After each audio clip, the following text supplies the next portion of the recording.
Chapter 1.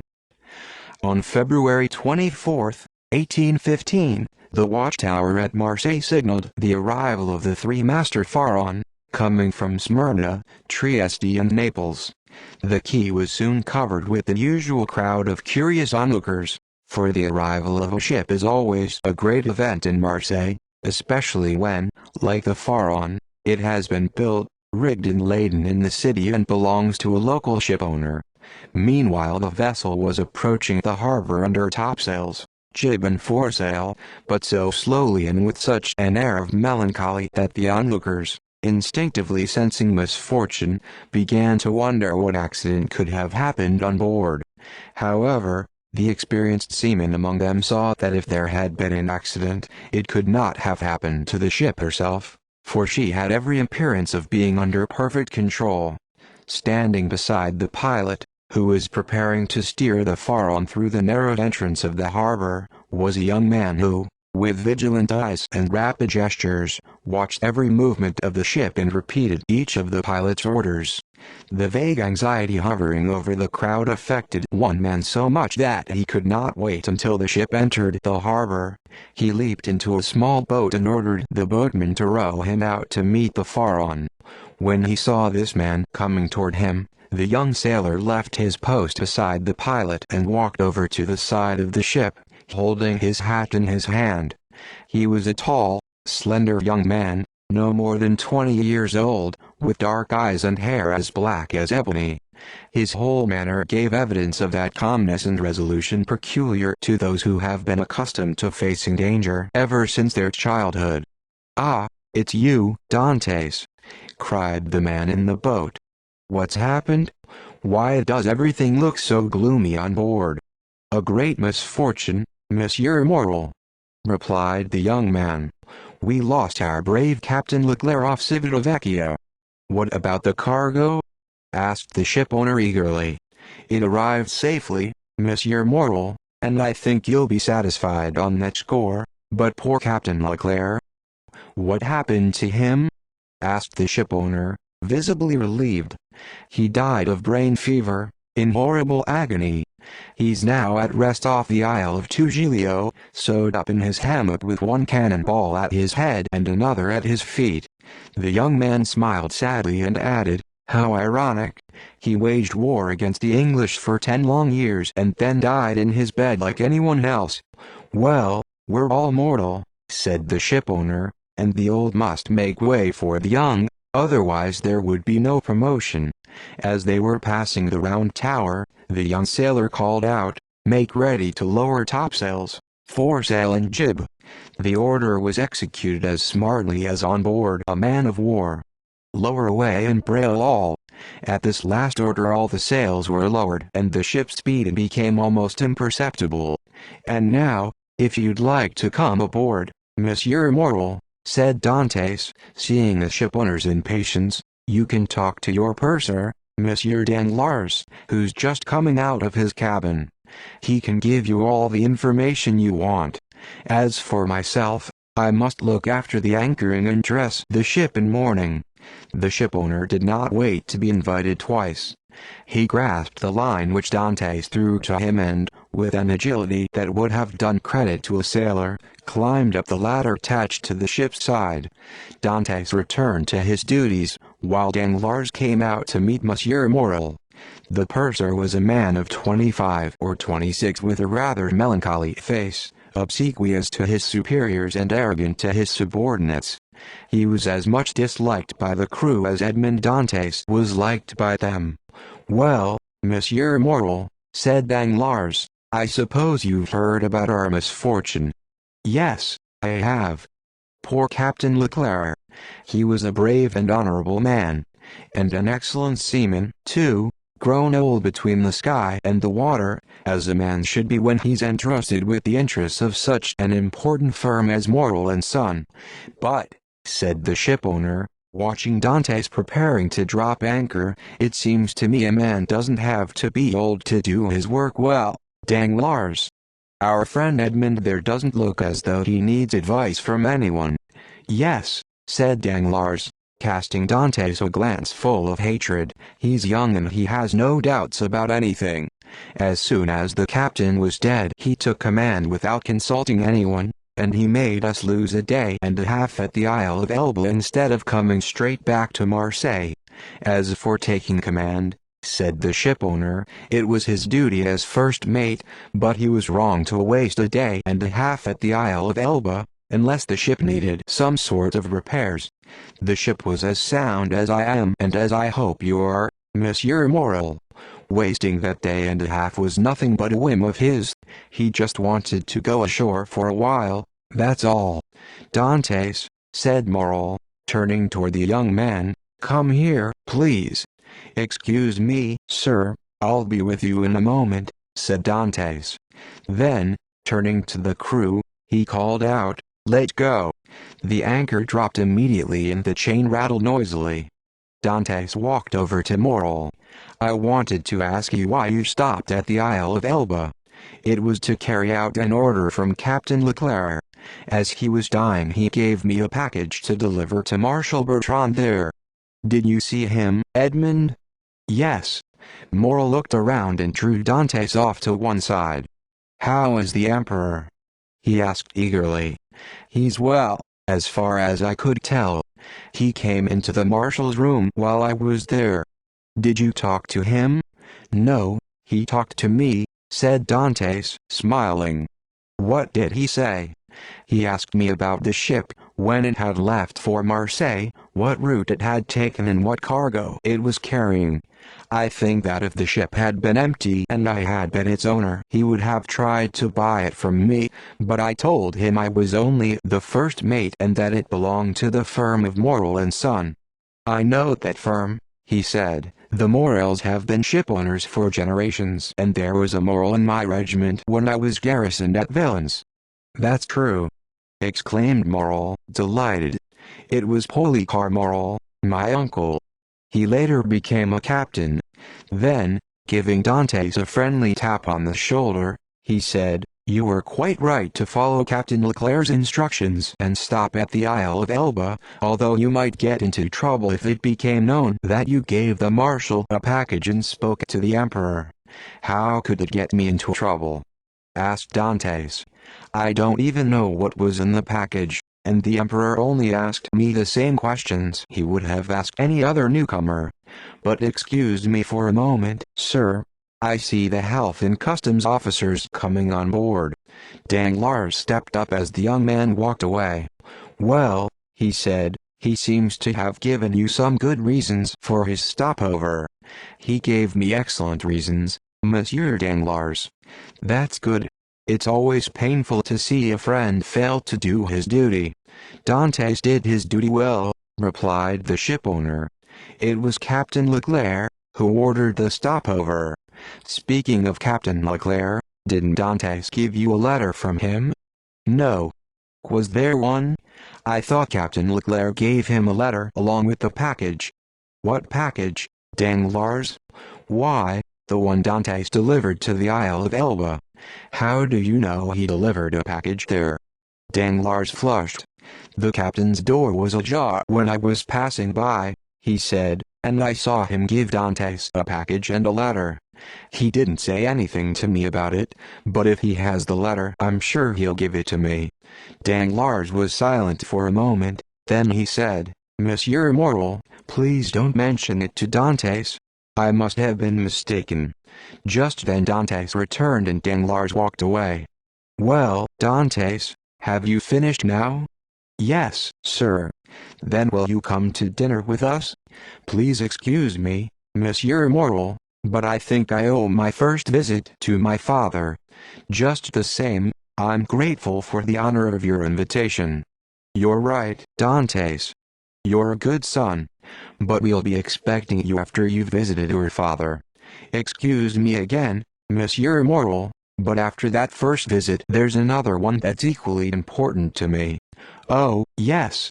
I was forgetting that there's someone who must be waiting for you as impatiently as your father.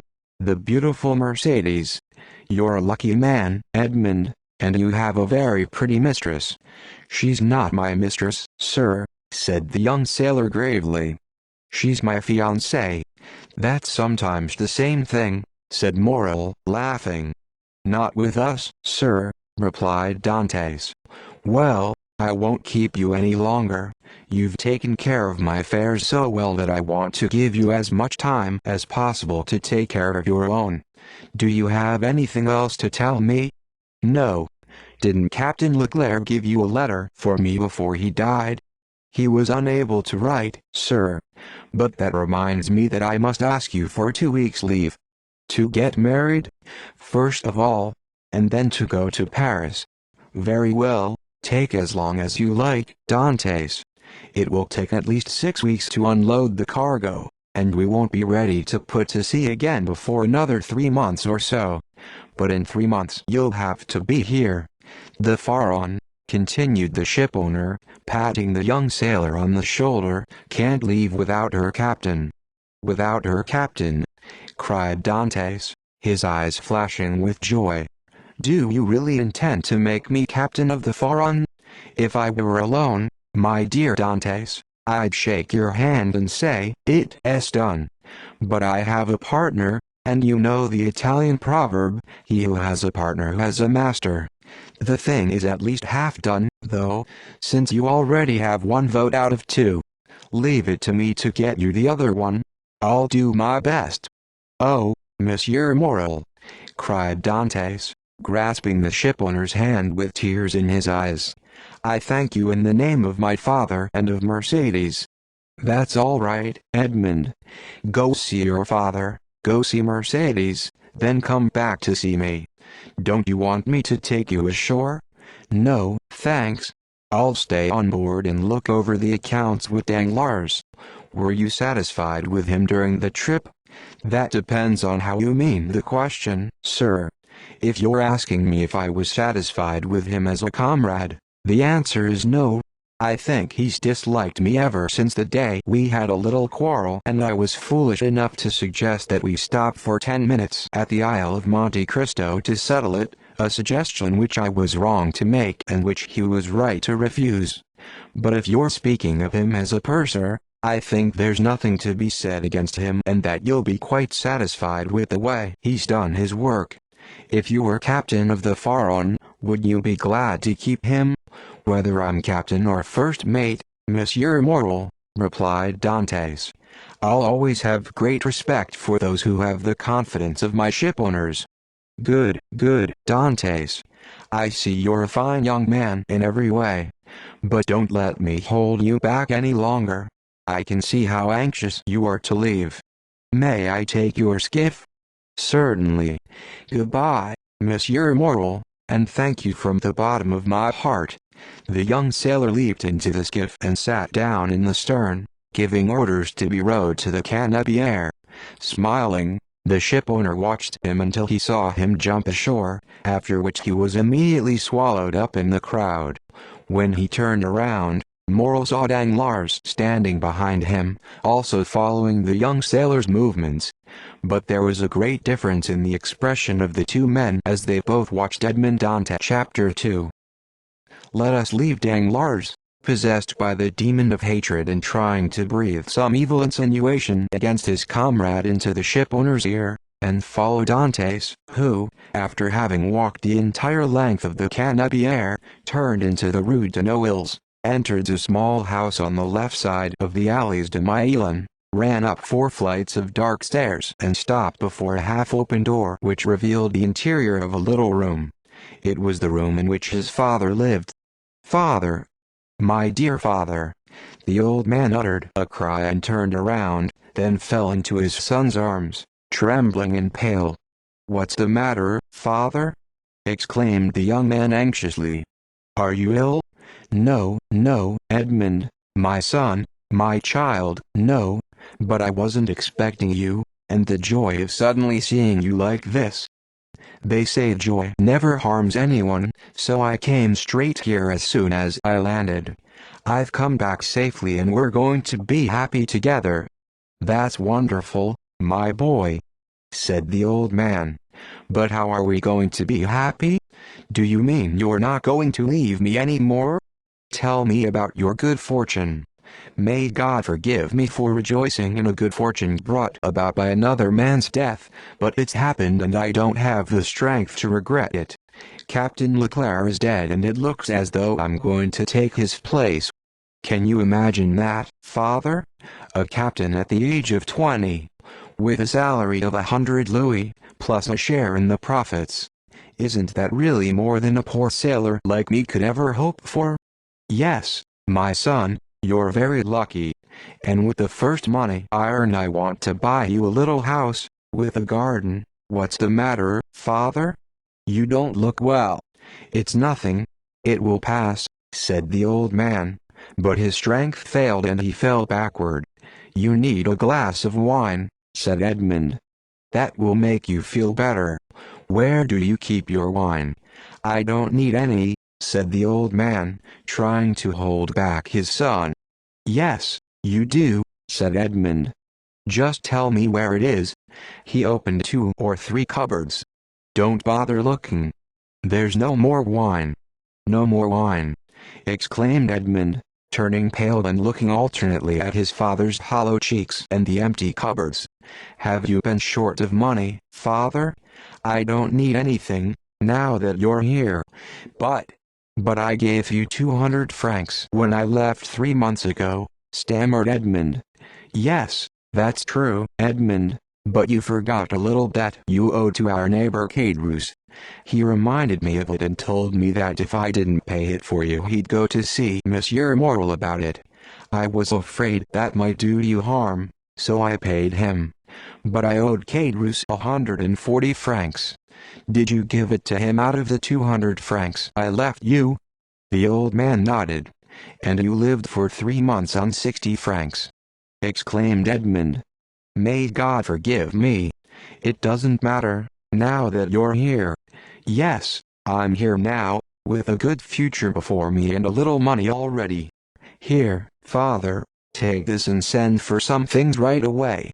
He emptied the contents of his pockets onto the table, a dozen pieces of gold, 5 or 6 5-franc coins and some small change. The old man's face brightened. Whose is that? He asked. It's mine, yours, ours. Take it and buy provisions. And don't worry. Tomorrow there will be more. Also, I have some contraband coffee and some excellent tobacco for you on the ship. You'll have it tomorrow. Listen, I hear someone coming. It's probably Caderousse coming to welcome you back from your trip. More lips that say one thing while the heart thinks another, muttered Edmund. Just the same, though, he's a neighbor who once did us a favor, so he's welcome here. A moment later Caderousse entered. He was a man of about 25, with black hair and beard. He was holding a piece of cloth which, being a tailor, he intended to turn into the lining of a coat. So you're back, Edmund, he said in a heavy Marseille accent and with a broad grin which revealed his white teeth.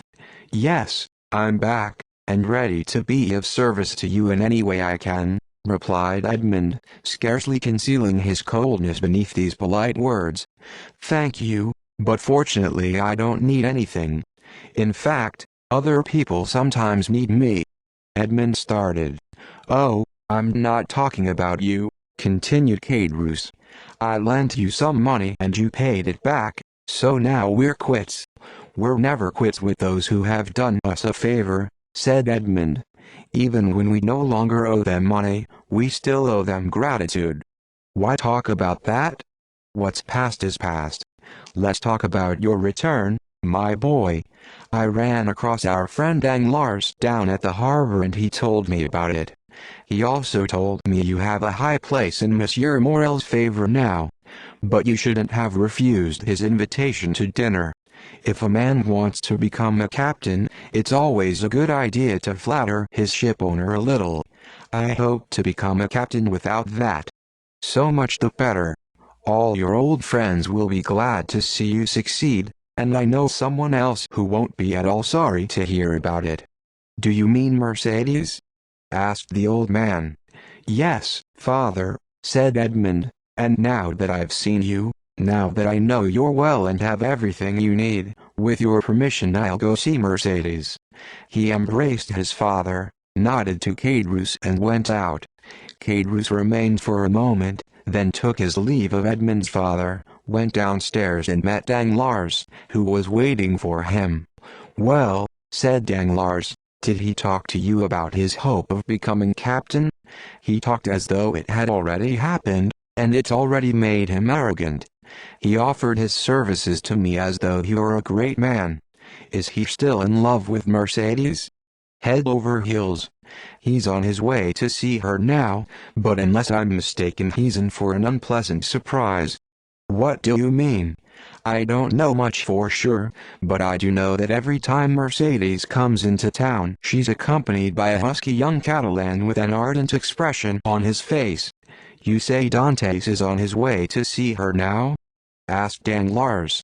"Yes, he left just before I did." "Then let's go in the same direction. We'll stop at La Reserve and wait for the news over a bottle of wine." "Who's going to tell us any news?" "We'll be beside the road and we can tell what's happened from the expression on Dante's face." "Let's go, then," said Cadrus. "But you'll pay for the wine, won't you?" "Certainly," replied Danglars. The two friends walked rapidly away. Chapter 3. 100 paces or so from the spot where Danglars and Cadrus sat sipping their wine was the village of the Catalans. One day a mysterious group of people set out from Spain and settled on the narrow strip of land which they still inhabit today. Their leader, who could speak a little Provençal, asked the commune of Marseille to give them the barren promontory on which they had run their boats ashore. The request was granted, and 3 months later those seagoing gypsies had built a small village. Today, 3 or 4 centuries later, they still remain faithful to their little promontory and do not mix with the population of Marseille.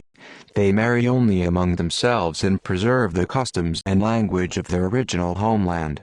In one of the houses on the only street of this little village, a beautiful young girl, with jet black hair and eyes as soft as those of a gazelle, was standing leaning against the wall.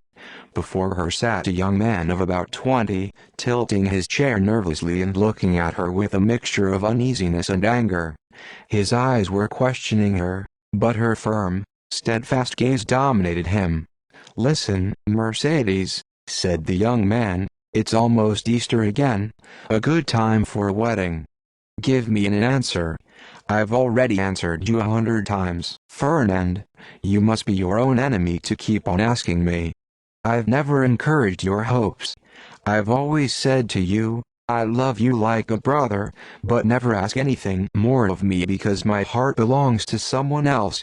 Haven't I always told you that, Fernand?" "Yes, you've always been cruelly frank with me. Besides, why should you want to marry me, a poor orphan girl whose only fortune is a cabin that's falling into ruin? I don't care how poor you are, Mercedes. I'd rather have you than the daughter of the proudest shipowner or the richest banker in Marseille.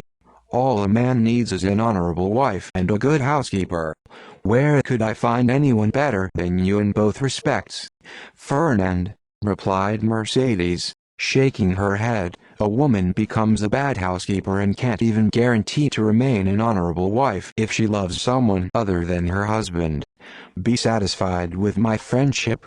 It's all I can promise you, and I never promise anything I'm not sure of being able to give." Fernand stood up, paced back and forth for a few moments, then stopped in front of her, clenching his fists and scowling. "Tell me once more, Mercedes," he said, "is this your final answer?" "I love Edmond Dantes," replied the girl coldly, "and no other man will ever be my husband." "And will you always love him?" "As long as I live." Fernand bowed his head in despair and heaved a sigh which sounded like a groan. Then, suddenly looking up, he hissed between his teeth, "What if he dies?" "If he dies, so will I." "What if he forgets you?" "Mercedes!" shouted a joyful voice outside the house. "Ah!" cried the girl, blushing with happiness and love. "You see, he hasn't forgotten me. There he is now." She ran to the door, opened it and called out, Here I am, Edmund. Fernand recoiled as though he had seen a snake, and sank down again into his chair. Edmund and Mercedes fell into each other's arms. The fierce Marseille sun shining in through the door covered them with a flood of light. At first they saw nothing around them. Their overwhelming happiness isolated them from the rest of the world. Then Edmund suddenly became aware of a somber face glaring at him out of the shadows. Fernand had unconsciously put his hand to the handle of the knife in his belt. "Excuse me," said Dantes, "I didn't realize there were three of us." Turning to Mercedes, he asked, "Who is this gentleman?" "He'll be your friend, Edmund, because he's my friend. He's my cousin Fernand, the man I love most in the world after you. Don't you recognize him?" "Ah, yes," said Edmund. Keeping Mercedes' hand clasped in his, he held out his other hand to Fernand. But Fernand remained as motionless and silent as a statue. Edmund looked inquiringly at Mercedes, who was trembling and upset, then at Fernand, who scowled threateningly. He saw everything at a glance. His face darkened with anger. "I didn't expect to find an enemy in your house when I hurried here to see you," he said. "An enemy?"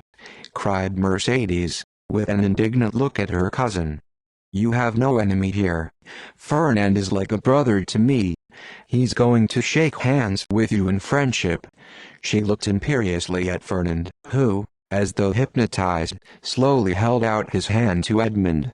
Like a furious yet powerless wave, his hatred had broken against the command which the girl exercised over him. But as soon as he touched Edmund's hand, he knew he had done everything that was within his power. He turned abruptly and rushed out of the house. "Oh!" he cried, running like a madman and clutching his head between his hands. "How can I get rid of him? What can I do? What can I do?" "Where are you going in such a hurry, Fernand?" called out a voice. He stopped short, looked around and saw Danglars sitting at a table with Caderousse in the arbor of a tavern. "Well," said Caderousse, "why don't you come on over? Are you in such a hurry that you don't have time to talk to your friends? Especially when they have a full bottle of wine in front of them," added Danglars. Fernand looked at the two men with a dazed expression on his face and said nothing. "He seems dejected," remarked Danglars, nudging Caderousse with his knee. "Could we be wrong? Could it be that Dantes has won out over him after all?" "Maybe so," replied Caderousse. "We'll see." Turning to Fernand, he said, "Well, come on. Make up your mind." Fernand wiped away the sweat streaming down his forehead and walked slowly into the arbor. "Hello," he said, "you called me, didn't you?" He sat down, slumped forward on the table and let out a groan that was almost a sob. "You know what, Fernand?" said Caderousse. "You look like a rejected lover." He accompanied this little jest with a coarse laugh. "What are you talking about?" said Danglars. "A handsome young man like Fernand is never unlucky in love." "You must be joking, Caderousse." "No, I'm not. Just listen to the way he's sighing. Come on, Fernand, look up and talk to us. It's impolite not to answer your friends when they ask about your health." "My health is fine," said Fernand, clenching his fists but still not raising his head. "Ah, you see, Danglars," said Caderousse, winking at his friend, "this is how things are. Fernand here, who's a brave Catalan and one of the best fishermen in Marseille, is in love with a pretty girl named Mercedes, but unfortunately she's in love with the first mate of the Pharaon. Now, since the Pharaon put into port today, well, you understand." "No, I don't understand," said Danglars. "Poor Fernand has been dismissed," continued Caderousse. "And what if I have?" said Fernand, raising his head and looking at Caderousse like a man searching for someone on whom to vent his anger. "Mercedes is free to love anyone she wants to, isn't she?" "Ah, if you take it like that," said Caderousse, "that's another story. I thought you were a Catalan. I've always heard that a Catalan was not a man to let himself be pushed aside by a rival. and I've always heard that Fernand Mondego, especially, was terrible in his vengeance." "Poor fellow!" exclaimed Danglars, pretending to pity the young man from the bottom of his heart. He didn't expect Dantes to come back like this without warning. He thought he might be dead, or unfaithful. A thing like that is always more painful when it happens suddenly. "Well, in any case," said Caderousse, who kept drinking as he spoke and on whom the wine was beginning to have an effect, "Fernand isn't the only one to be annoyed by Dante's happy return, is he, Danglars?" "No, that's true, and I might almost say that it will bring him bad luck. It doesn't matter, though, in the meantime, at least, he'll marry the beautiful Mercedes." Danglars looked scrutinizingly at Fernand, on whom Caderousse's words fell like drops of molten lead. "When will the wedding be?" he asked. "Oh, it hasn't taken place yet," muttered Fernand. "No, but it will," said Caderousse, "just as surely as Dantes will be made captain of the Pharaon. Isn't that right, Danglars?" Danglars started at this unexpected thrust and turned to look at Caderousse in order to see if it had been premeditated. But he saw nothing but envy in his drunken face. "All right, then," he said, filling up the glasses, "let's drink to Captain Edmond Dantes, husband of the beautiful Mercedes." Caderousse raised his glass with a heavy hand and emptied it at one gulp. Fernand took his and dashed it to the ground. "Well, well!" exclaimed Caderousse. "What do I see there at the top of the hill? Take a look, Fernand. You can see better than I can. I think my eyes are starting to blur. You know how treacherous wine is. It seems to me I see two lovers walking along, hand in hand. God forgive me. They don't know we can see them and they're kissing." None of the anguish visible in Fernand's face escaped Danglars. "Do you know them, Fernand?" he asked. "Yes," replied Fernand dully, "it's Dantes and Mercedes." "Ah!" cried Caderousse. "You see, I didn't even recognize them. Hey, Dantes! Hey, young lady! Come over here a minute and tell us when the wedding's going to be. Fernand's so stubborn he won't tell us." "Be quiet," said Danglars, pretending to restrain Caderousse, who, with the tenacity of the drunk, was leaning outside the arbor. "Try to stand up and leave the lovebirds to their love-making. Look at Fernand. He's acting sensibly." Danglars looked at the two men and thought, "These fools are useless to me. One of them's a drunkard and the other's a coward. I'm afraid Dante's good luck is going to hold out. He'll marry the girl, become captain of the Pharaon and have the laugh on all of us, unless," a smile passed over his lips, "unless I take a hand in things. Hey there!" Caderousse continued to shout, half erect and leaning on the table.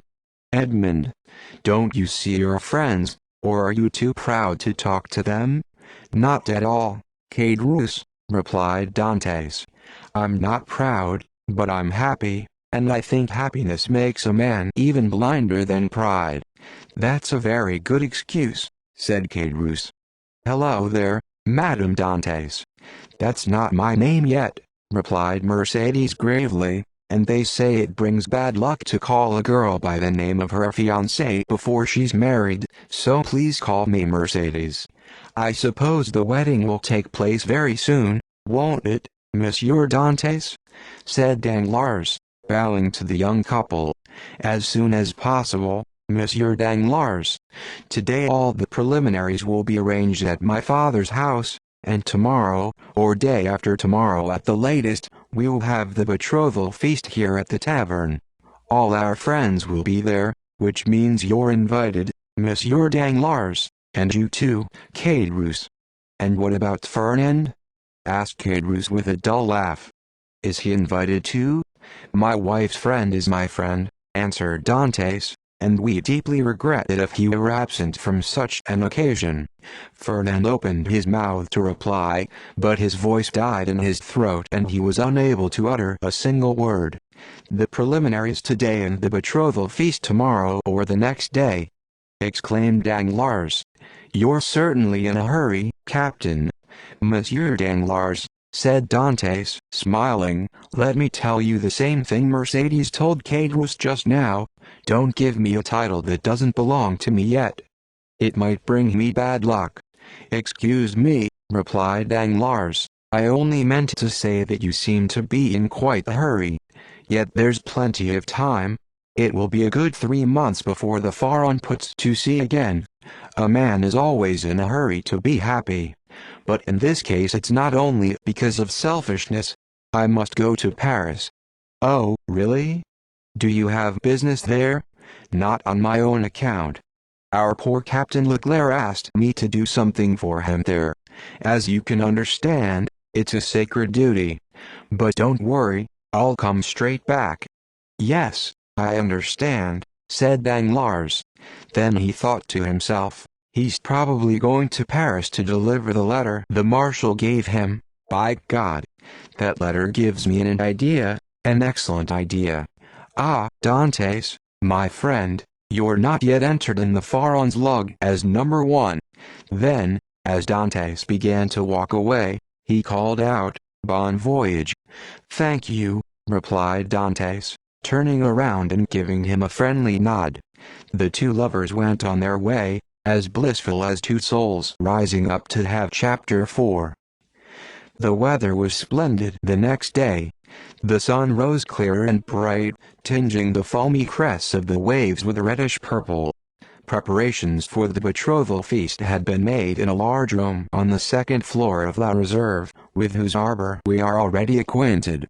The feast was scheduled to begin at noon, but by 11 o'clock the tavern was filled with impatient guests. They were the favored sailors of the Pharaon and several soldiers, friends of Dantes. It was rumored that Monsieur Morel himself was coming to the feast, but this was such a great honor for Dantes that hardly anyone dared believe it. When the shipowner actually did arrive, he was greeted by hearty cheers from the sailors of the Pharaon. His presence was taken as confirmation of the report that Dantes was to be their captain, and since he was well liked by the crew, they were thankful that for once the shipowner's choice was in harmony with their own desires.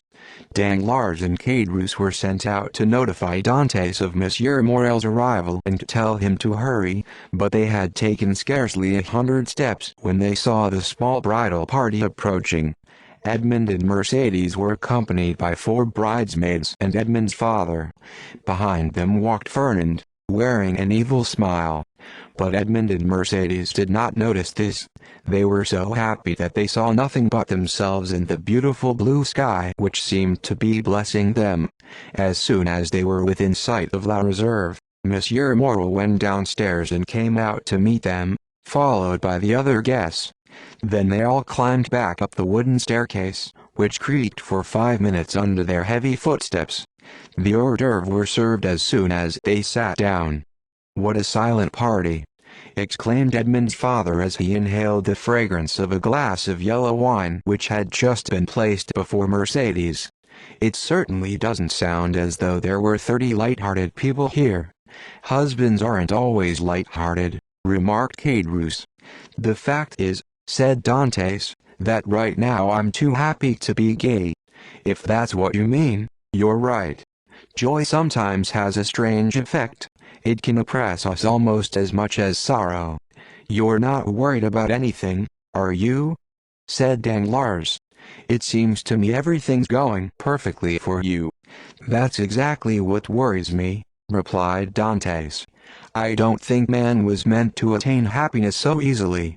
Happiness is like those palaces in fairy tales whose gates are guarded by dragons. We must fight in order to conquer it.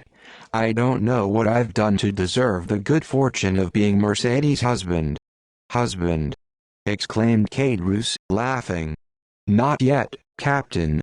Just try to act like her husband now and see how you're received." Mercedes blushed. Fernand twisted in his chair and wiped away the large beads of sweat which gathered on his forehead like the first raindrops of a storm. Just then confused sounds were heard on the staircase. Heavy footsteps, a hubbub of voices and the clanking of swords rose above the sounds of merrymaking within the tavern. Everyone became silent. There were 3 loud knocks on the door. "Open in the name of the law!" cried a resounding voice. No one answered. The door opened and a police commissary entered, followed by 4 armed soldiers led by a corporal. "What's the matter?" asked Monsieur Morel, stepping up to the commissary, whom he knew. "There must be some mistake." "If there's a mistake, Monsieur Morel," replied the commissary, "it will soon be corrected. In the meantime, I have a warrant for arrest, and I must do my duty. Which one of you gentlemen is Edmond Dantes?" All eyes turned to the young man who, strongly agitated but nevertheless maintaining his dignity, stepped forward and said, "I'm Edmond Dantes, sir." "What do you want with me?" "Edmond Dantes, you are under arrest." "Under arrest?" cried Dantes, turning pale. "But why?" "I don't know, but you'll be told the reason at your first examination." Monsieur Morel realized that further discussion was useless. A commissary with a warrant for arrest is no longer a man, but a statue of the law, cold, deaf and mute. Dante's father, however, rushed toward the commissary. There are some things which the heart of a father or a mother will never understand. He begged and supplicated. Tears and prayers accomplished nothing, but his despair was so great that the commissary was touched by it. "Calm yourself, sir," he said. "Your son may only have neglected some customs formality, and it's quite possible he'll be released as soon as he's given the information desired."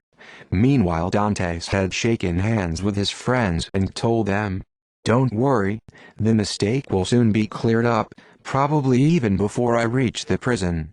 He walked down the stairs, preceded by the commissary and surrounded by the soldiers. A carriage was waiting for him at the door.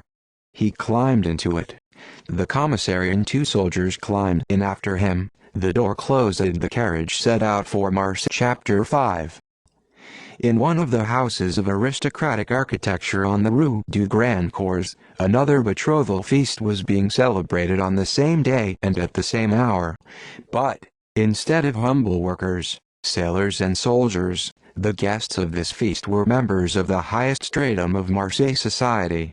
They were former magistrates who had resigned their offices during the usurper's reign, old officers who had deserted their posts to join Khan's army, and young men who had been raised by their families in bitter hatred of the emperor. Napoleon, who was then king of the Isle of Elba, ruling over a population of 5 or 6,000 after having heard shouts of "Long live Napoleon" from 120 million subjects in 10 different languages, was regarded by these people as a man whose downfall was complete and final. To these joyful and triumphant royalists it seemed that life was beginning anew, that they were awakening from a terrible nightmare. The Marquis of Saint Méran, an old man wearing the cross of St. Louis, stood up and proposed a toast to King Louis XVIII. The response was enthusiastic. Glasses were raised instantly and the ladies took off their bouquets and strewed the table with flowers. "Ah," said the Marquise of Saint Méran, a woman with forbidding eyes, thin lips and an aristocratic and elegant figure despite her 50 years, "if all those revolutionists who persecuted us during the terror were here now, they would have to agree that ours was the true devotion, for we remained faithful to a crumbling monarchy while they attached themselves to the rising sun and made their fortunes while we were losing everything we owned. They would have to admit that our king was truly Louis the Beloved, while their usurper was never anything except Napoleon the Cursed. Isn't that right, Monsieur de Villefort?" "Excuse me, madam, I wasn't following the conversation." "Leave the young people alone," said the Marquis. "They're going to be married soon, and they naturally have other things than politics to talk about." "Forgive me, mother," said a lovely young girl with blonde hair and soft eyes. "I was monopolizing Monsieur de Villefort's attention." "You're forgiven, Renee," said the Marquise with a tender smile which was surprising to see on such a stern countenance. "I was saying, Monsieur de Villefort, that the Bonapartists had neither our conviction, our enthusiasm nor our devotion." "Yes, madam, but they have something which replaces all that, fanaticism." Napoleon is the Mohammed of the West for all those vulgar but highly ambitious people. For them he's not only a legislator and a master, he's a symbol, the personification of equality. Robespierre represented a lowering equality. He brought kings to the guillotine, while Napoleon represented an elevating equality. He raised the people to the level of the throne.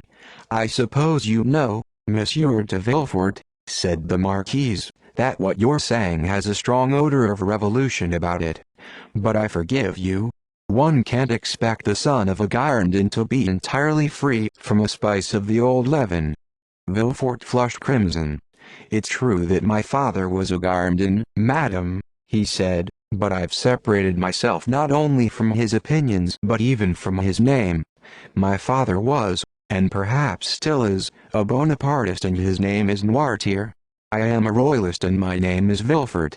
Let the revolutionary sap dry up and die in the old trunk, madame, and consider the young shoot which has grown apart from it without having the power, or even the desire, to detach itself from it entirely. Bravo, Villefort, said the Marquis. Well spoken. I've always tried to persuade my wife to forget the past, but without success. Perhaps you'll be more fortunate than I. Very well, said the Marquise, let's forget the past. I'm quite willing. I only ask that you be inflexible in the future, Monsieur de Villefort. If a conspirator should fall into your hands, remember that you'll be closely watched because you're from a family which may be in league with the conspirators. Alas, madame, said Villefort, my profession, and especially the times in which we live, require me to be severe.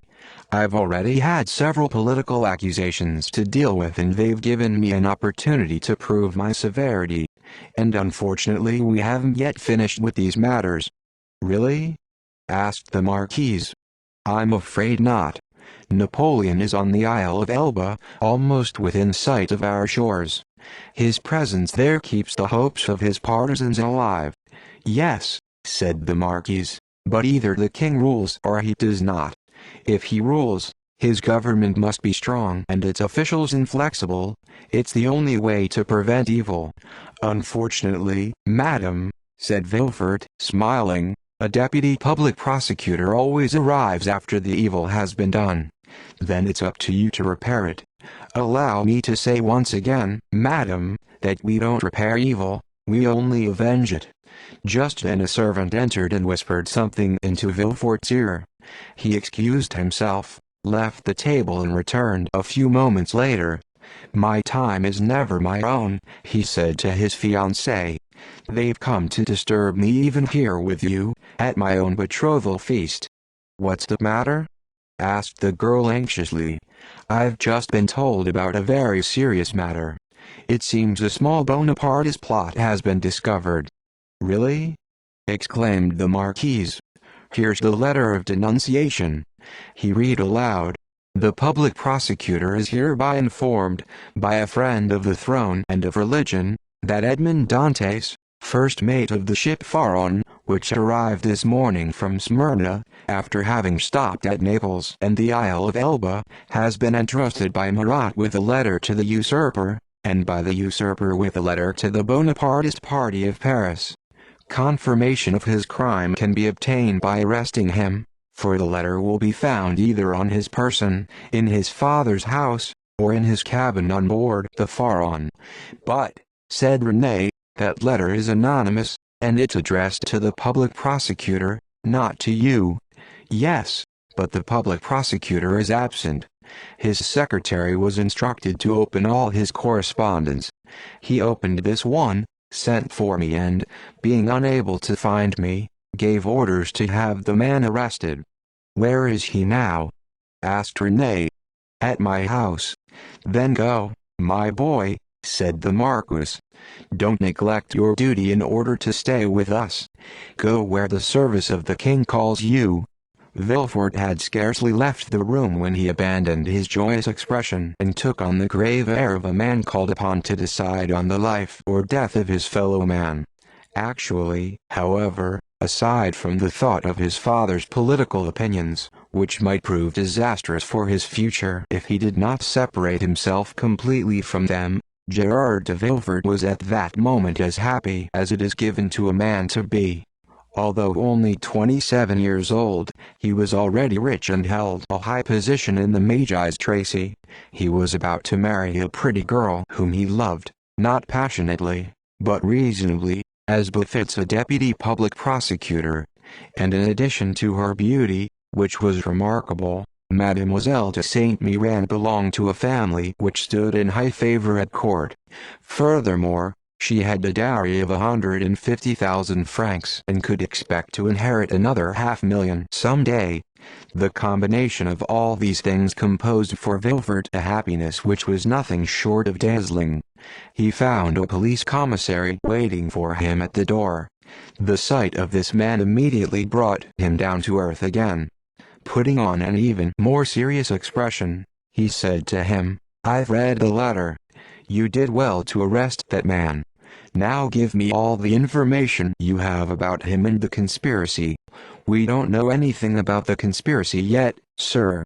All the papers found on the man have been placed on your desk under seal.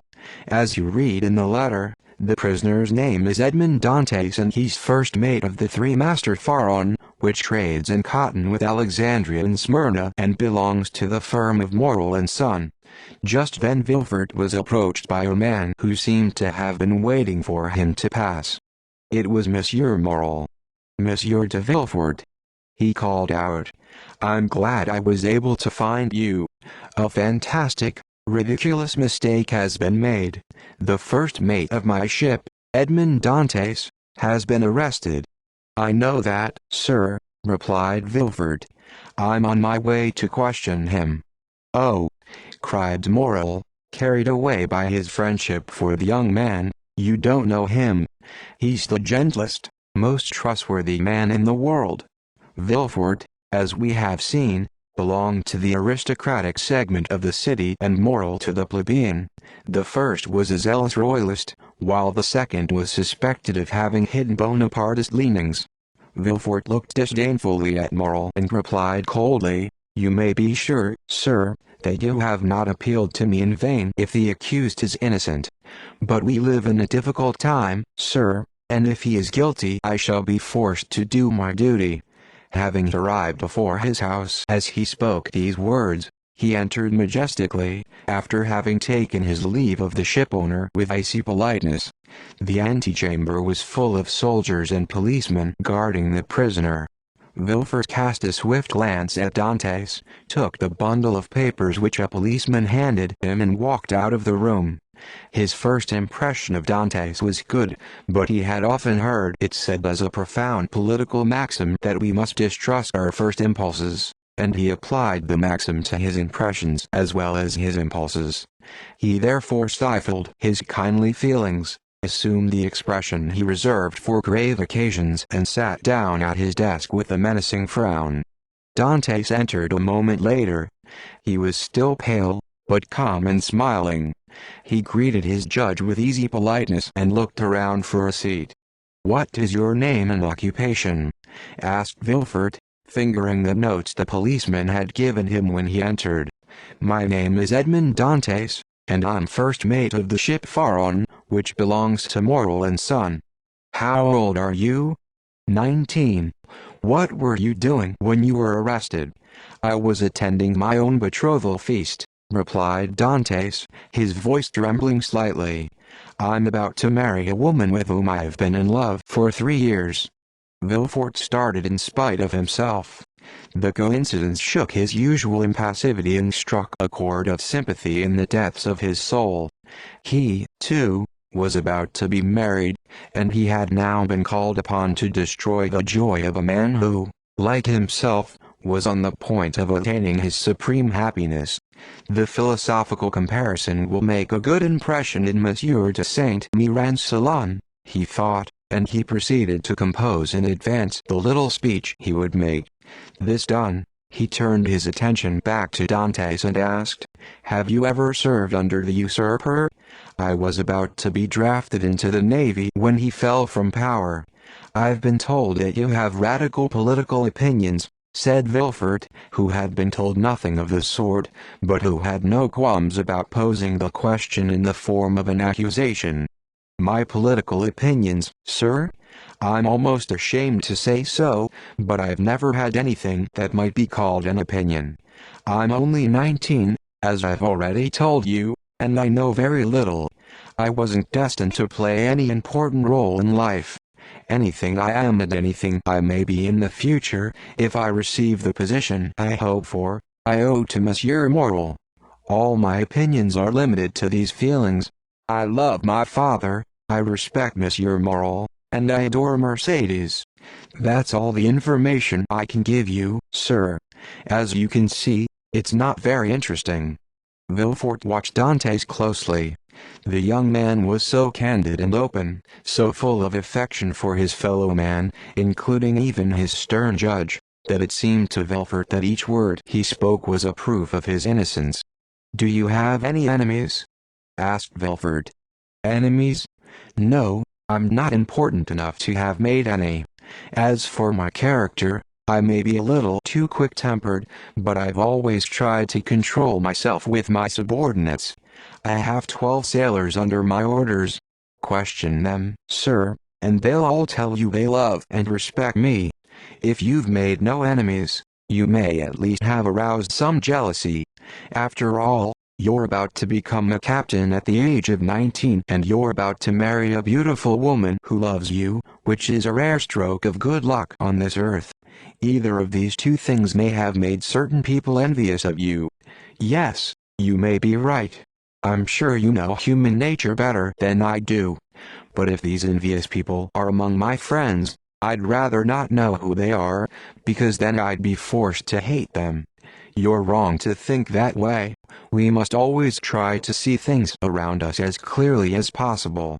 And you seem to be such a worthy young man that I'm going to help you throw some light on your situation by showing you the written denunciation which has brought you before me.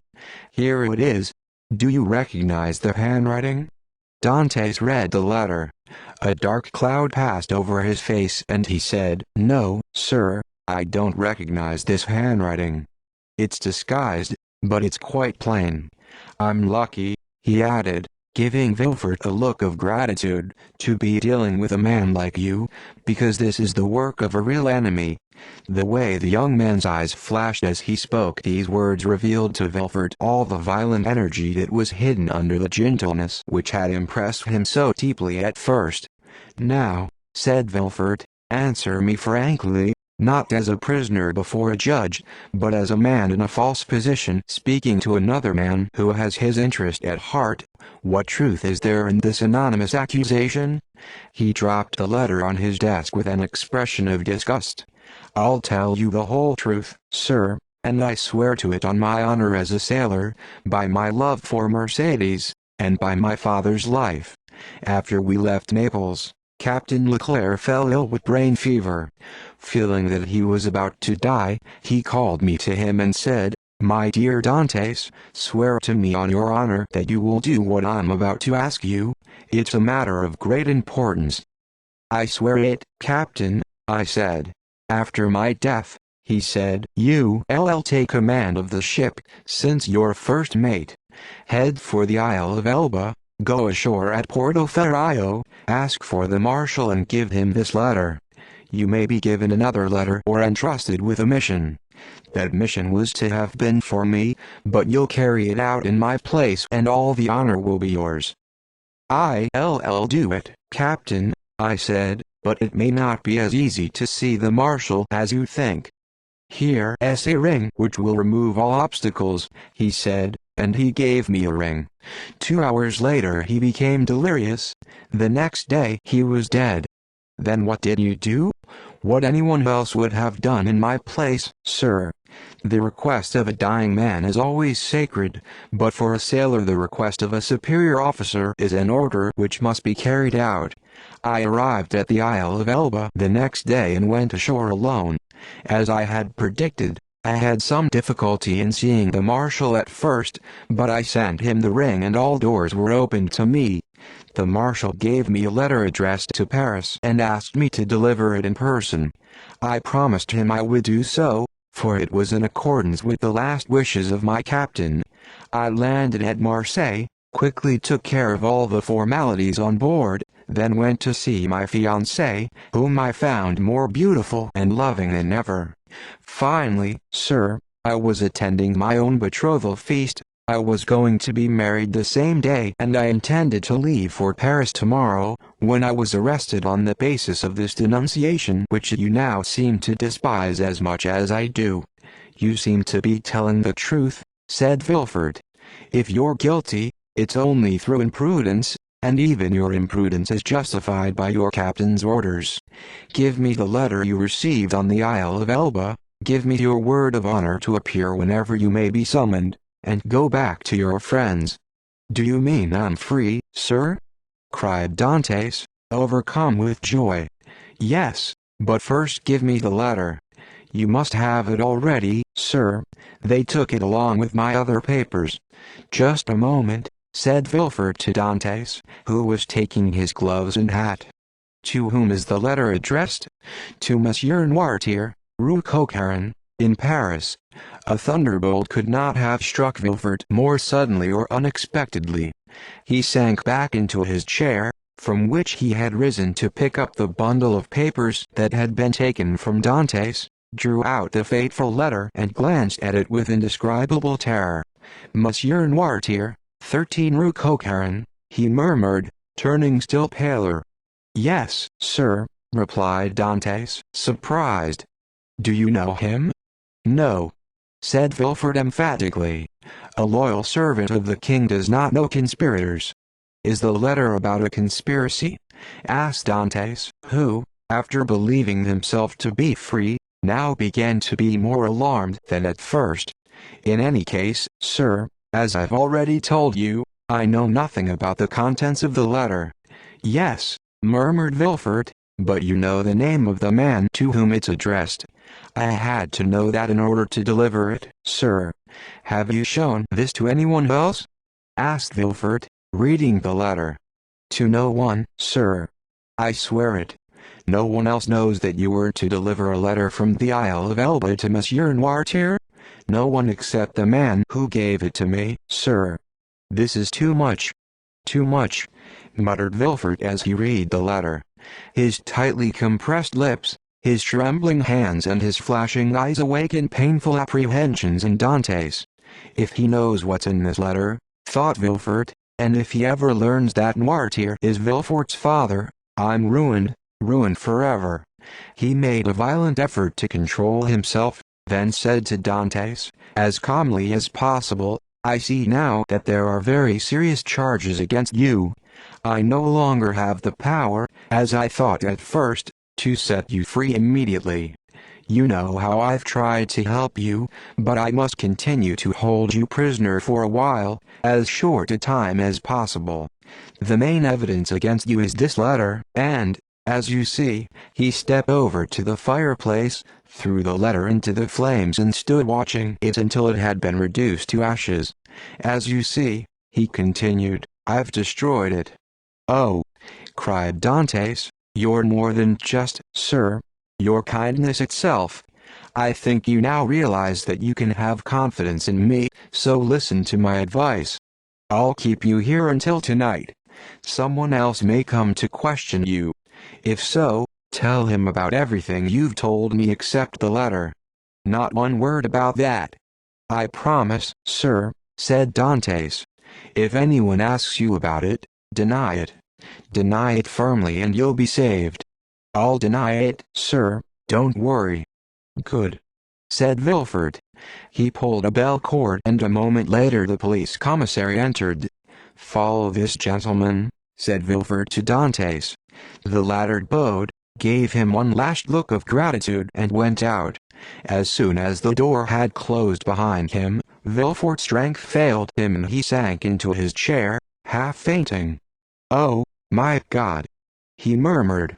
If the public prosecutor had been in Marseille he'd have seen the letter and I'd have been lost. Oh, Father, will you always be an obstacle to my happiness? Must I struggle eternally against your past? Then suddenly an unexpected light seemed to dawn in his mind. A smile appeared on his lips and his haggard eyes became fixed and seemed to be staring at a thought. Yes, he said, that letter, which could have ruined me, may make my fortune instead. Come on, Villefort, to work. After making sure that the prisoner was no longer in the antechamber, the deputy public prosecutor hurried to his fiancée's house. Chapter 6. As he passed through the antechamber, the police commissary motioned to two gendarmes, who placed themselves on either side of Dantes.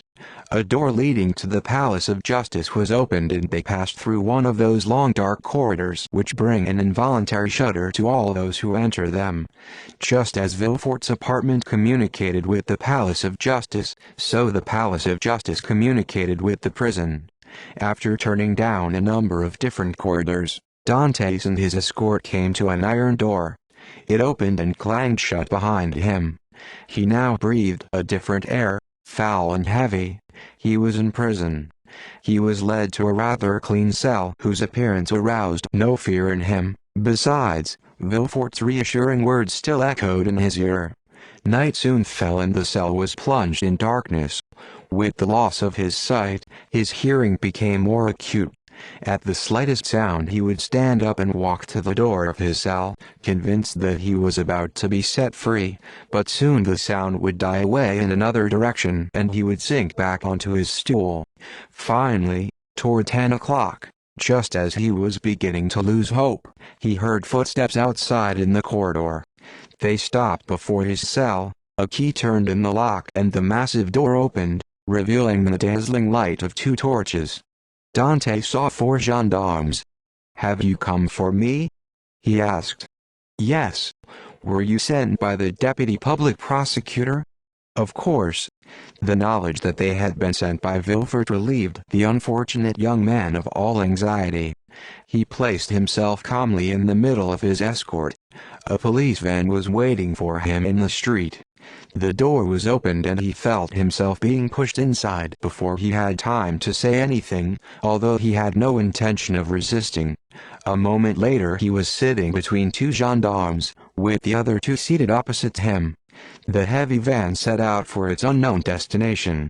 When it finally stopped, Dantes found himself in the port.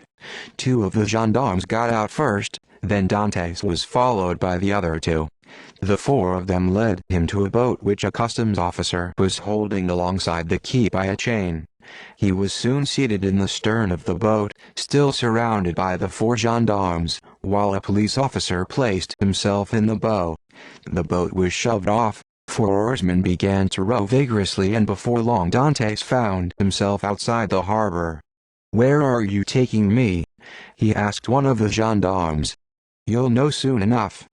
But we're forbidden to give you any information." Dantes said no more. He waited silently and thoughtfully, trying to pierce the shadows of the night with the practiced eye of a sailor accustomed to space and darkness. Meanwhile the oarsman had stopped rowing and hoisted his sail. Finally, despite his reluctance to question the gendarme a second time, Dantes said to him, "Comrade, in the name of your conscience I beg you to take pity on me and answer me. I've been falsely accused of some sort of treason, but I'm a good and loyal Frenchman. Where are you taking me? Tell me and, on my honor as a sailor, I'll do nothing except resign myself to my fate. Unless you're blindfolded or have never been outside the harbor of Marseille," replied the gendarme, "you must be able to guess where you're going by now. Look around you." Dante stood up and looked in the direction the boat was moving. Several hundred yards ahead rose the steep black rock on which stood the somber Château d'If. The unexpected appearance of this dreaded prison, with its centuries-old tradition of terror, produced the same effect on Dantes as the sight of the gallows on a man condemned to death. "Oh, my God!" he cried out. "The Château d'If! What are we going there for?" The gendarme smiled. "You can't be taking me there to be imprisoned," went on Dantes. "The Château d'If is a state prison, used only for important political prisoners. I've committed no crime. Am I really going to be imprisoned there? Probably. But Monsieur de Villefort promised. I don't know what Monsieur de Villefort promised you, said the gendarme. All I know is that we're going to the Chateau d'If. Wait. Quick, men, come here. Dantes had tried to throw himself into the sea, but four vigorous arms pulled him back as soon as his feet left the bottom of the boat. He fell back howling with rage. All right, my friend, said a gendarme, pinning him down with his knee, if you make one more movement, just one, I'll put a bullet through your head. And Dantes felt the muzzle of a carbine pressed against his temple. A short time later he felt the boat strike something and realized they had landed. His guards pulled him to his feet, made him climb out of the boat and dragged him toward the steps which led up to the citadel. He made no useless resistance. His slowness came from inertia rather than opposition. He felt numb, and he staggered as though he were drunk. He was aware of steps which forced him to raise his feet. He noticed that he had gone through a door which had closed behind him, but he did everything mechanically and he seemed to be surrounded by a thick fog. He finally came to a halt. Certain that he could no longer flee, the guards released him. After a wait of 10 minutes or so a voice said, "Have the prisoner follow me. I'll take him to his cell."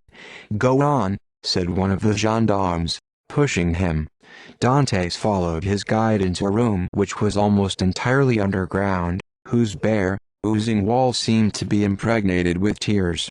A sort of lamp standing on a stool, its wick swimming in fetid oil, illuminated this frightful lodging and allowed Dantes to see his guide, a subaltern jailer with dirty clothes and a stupid face. "This is your room for tonight," he said. "It's late and the governor is asleep. Tomorrow, when he's read his instructions concerning you, he may have you put into another cell. In the meanwhile, here's some bread, there's water in that jug and there's some straw on the floor over there in the corner. You have everything a prisoner could wish for. Good night." Before Dantes could say anything in reply, the jailer picked up the lamp, walked out and locked the door behind him, leaving the cell in utter darkness.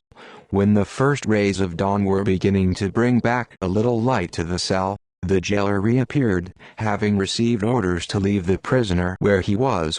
Dantes had not moved. He seemed to have been nailed to the same spot where he had stopped when he entered the night before. He had spent the whole night standing up, without sleeping for a single instant. The jailer walked up to him but Dantes did not seem to see him.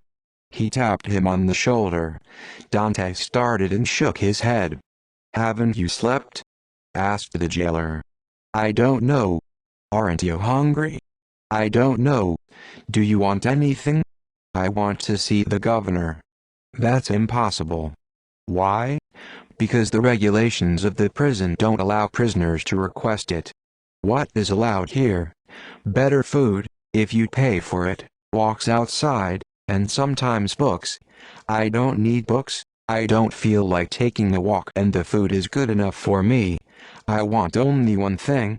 I want to see the governor." "Listen," said the jailer, "don't start brooding over something impossible like that or you'll go mad within 2 weeks." "Do you think so?" "Of course. That's how madness always begins. For example, there was a priest who used to have this same cell. It was constantly offering to give the governor 1,000,000 francs if he would set him free. That finally twisted his brain. What happened to him? They put him into a dungeon." "Listen," said Dantes, "I'm not a priest and I'm not mad. I can't offer you 1,000,000 francs, but I can offer you 300 francs if you'll deliver a letter to a girl named Mercedes the next time you go to Marseille. Not even a letter, just 2 or 3 lines. If I took those 2 or 3 lines and got caught with them, I'd be discharged. I make 1,000 francs a year here, not counting the food, so I'd be an idiot to risk losing 1,000 francs on the chance of earning 300. Listen, then, If you refuse to deliver a letter to Mercedes, or at least let her know I'm here, someday I'll be hiding behind the door when you come in and I'll break open your head with this stool." "Threats!"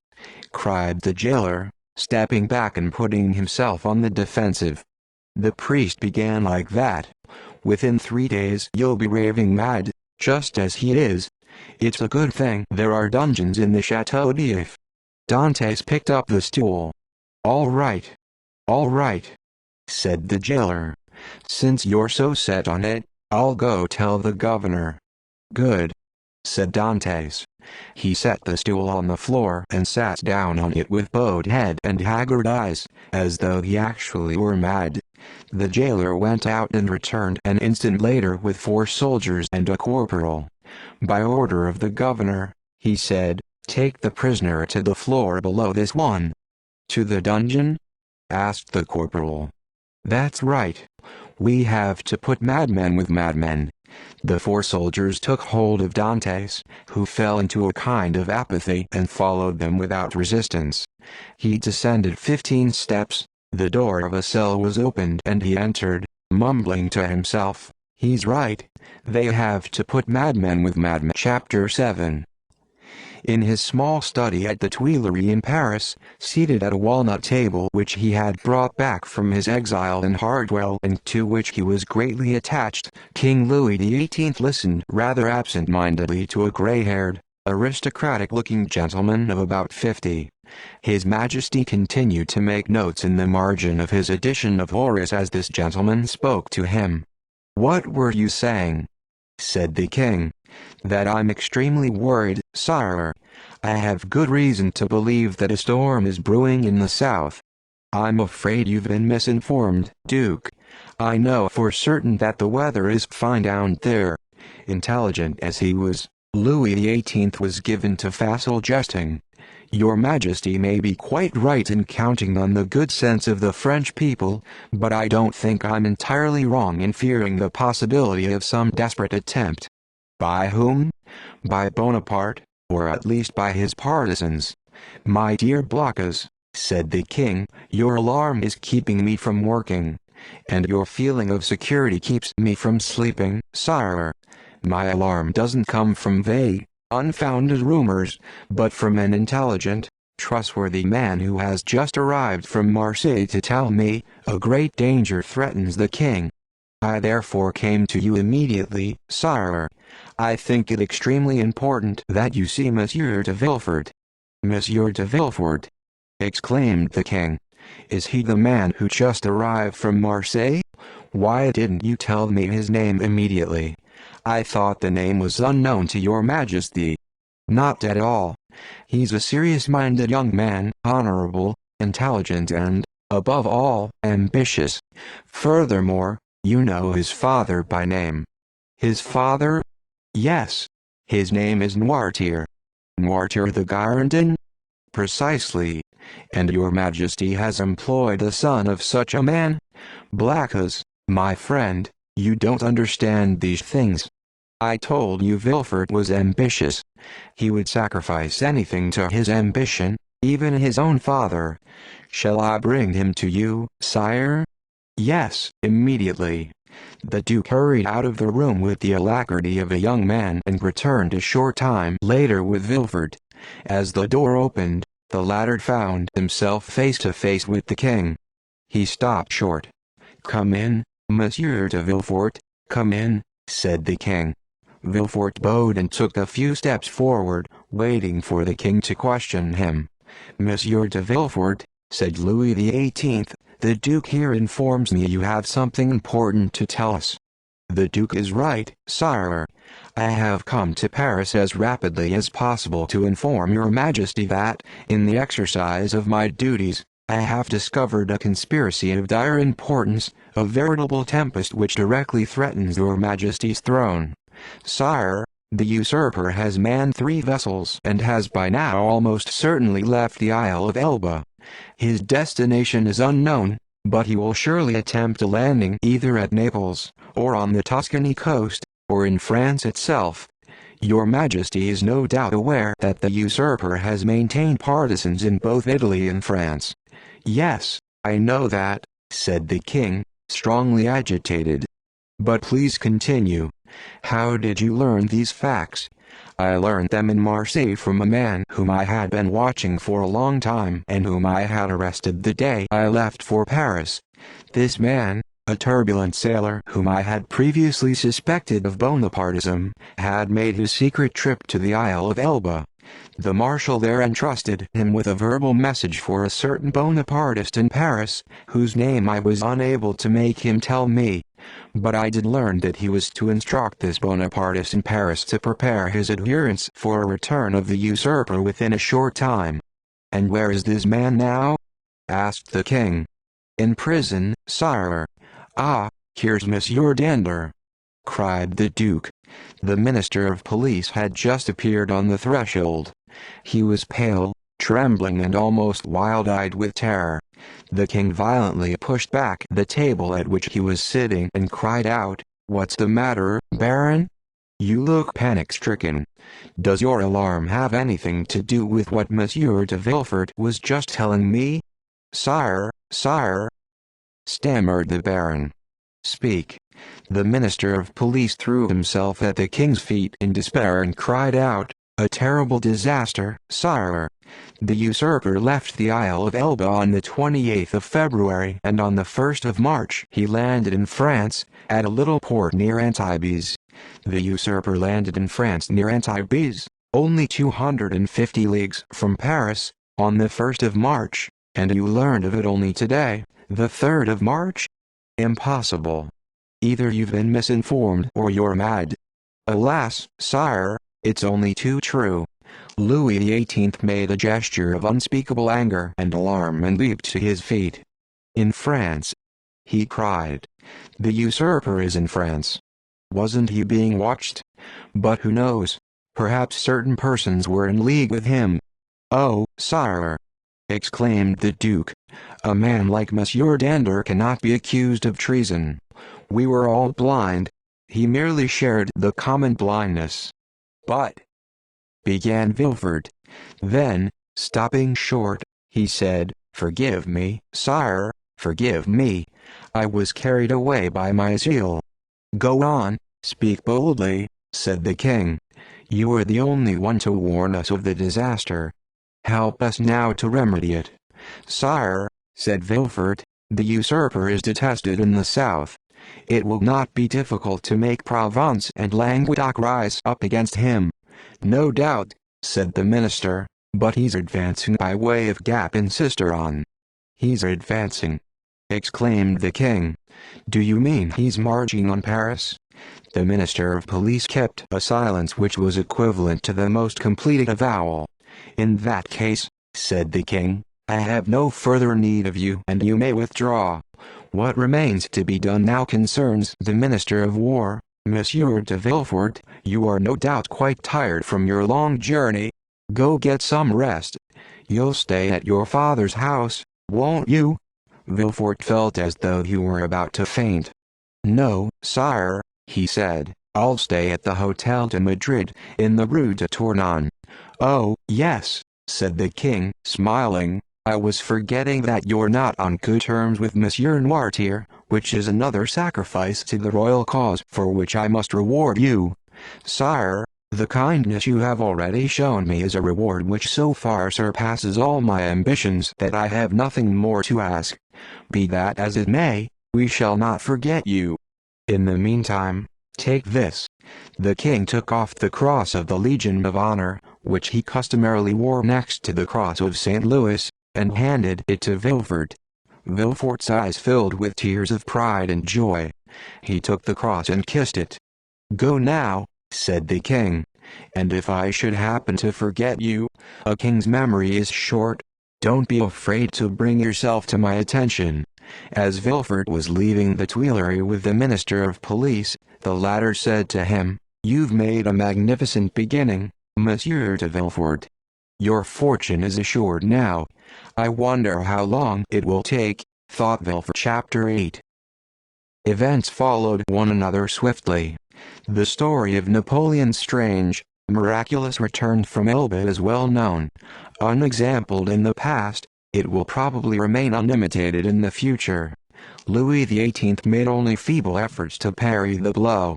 The monarchy which he had scarcely finished reconstructing trembled on its insecure foundations, and a single gesture from Napoleon was enough to bring down the whole edifice, which had been nothing more than a formless mixture of ancient prejudices and new ideas.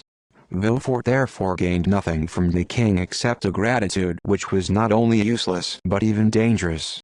Napoleon would no doubt have dismissed him had it not been for the protection of his father, Monsieur Noirtier, who had great power at the court of the 100 Days. Villefort kept his post, but his marriage, while not abandoned, was postponed until happier times. If Napoleon remained in power, Villefort would require a different wife, and his father undertook to find one for him. If, on the other hand, a second restoration were to bring Louis XVIII back to the throne, Monsieur de Saint-Méran's influence would be twice as great as before, and a marriage with his daughter would become more advantageous to Villefort than ever. As for Dantes, he remained a prisoner. Lost in the depths of his dungeon, he heard nothing about either the fall of Louis XVIII or the collapse of the empire. 3 times during this brief revival of the empire known as the 100 Days, Monsieur Morel came to see Villefort and insist that Dantes be set free, and each time Villefort calmed him with promises and hopes. Then came Waterloo. Morel no longer came to see Villefort.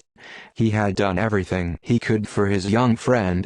To make new efforts to procure his liberty under that second restoration would have been simply to compromise himself uselessly.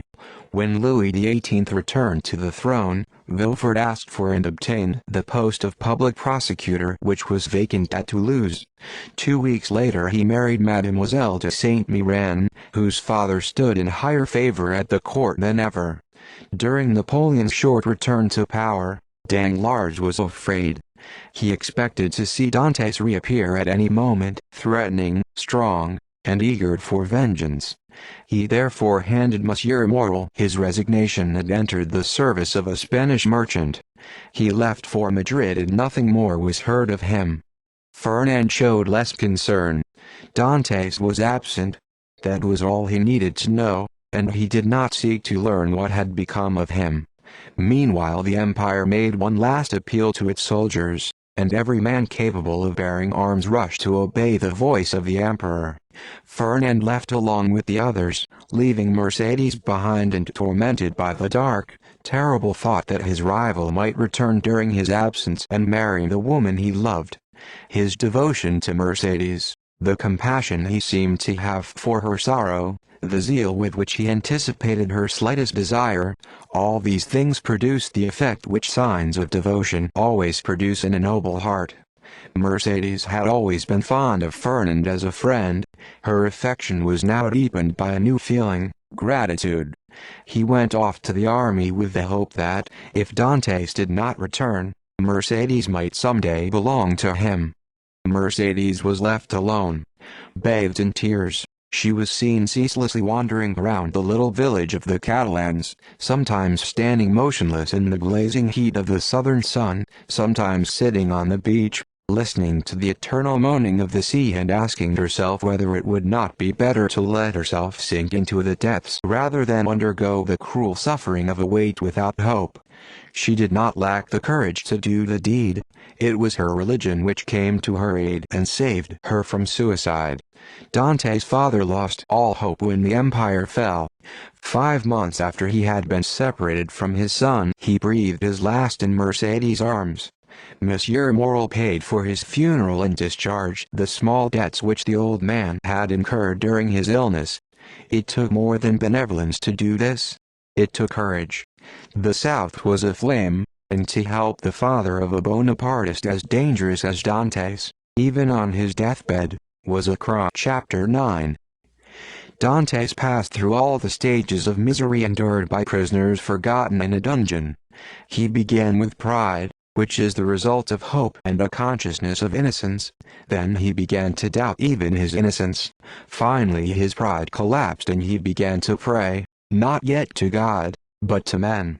He begged to be taken from his cell and put into another one, even if it should be darker and deeper. A change, even disadvantageous, would afford him a distraction of several days. He begged to be given books and to be allowed to take walks outside.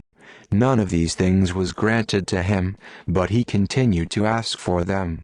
Finally, having exhausted all his human resources, Dantes turned to God. He remembered the prayers his mother had taught him and found meanings in them of which he had formerly been unaware. For the happy man, prayer is only a jumble of words, until the day when sorrow comes to explain to him the sublime language by means of which he speaks to God.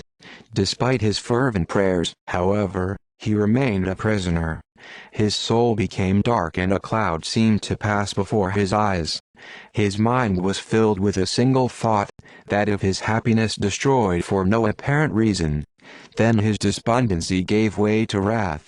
He roared blasphemies which made his jailer recoil in horror, and dashed himself furiously against the walls of his prison. The informer's letter which Vilfort had shown him, which he himself had touched, came back to his mind. He seemed to see each line of it blazing forth in letters of fire. He told himself that it was the hatred of men, not the vengeance of God, which had plunged him into the abyss where he now found himself.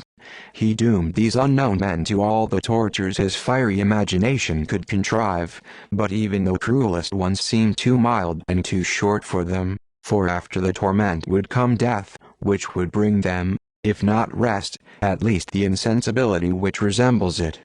The thought that death brings release from suffering led him to the idea of suicide. Once he had given himself up to it, he found consolation in it. All his pain and sorrow seemed to flee from his cell at the silent approach of the angel of death. His life seemed more bearable when he reflected that he could cast it aside like a tattered garment whenever he chose. There were two ways to die.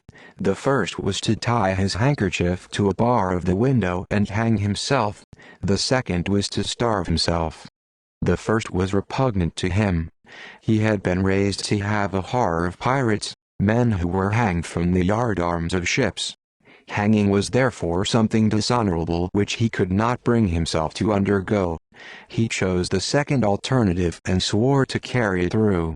"I'll throw my food out the window," he thought, "and it will look as though I've eaten it." From that day onward, twice a day, he threw his food out the small barred window through which he could see nothing but the sky. At first gaily, then thoughtfully, then regretfully.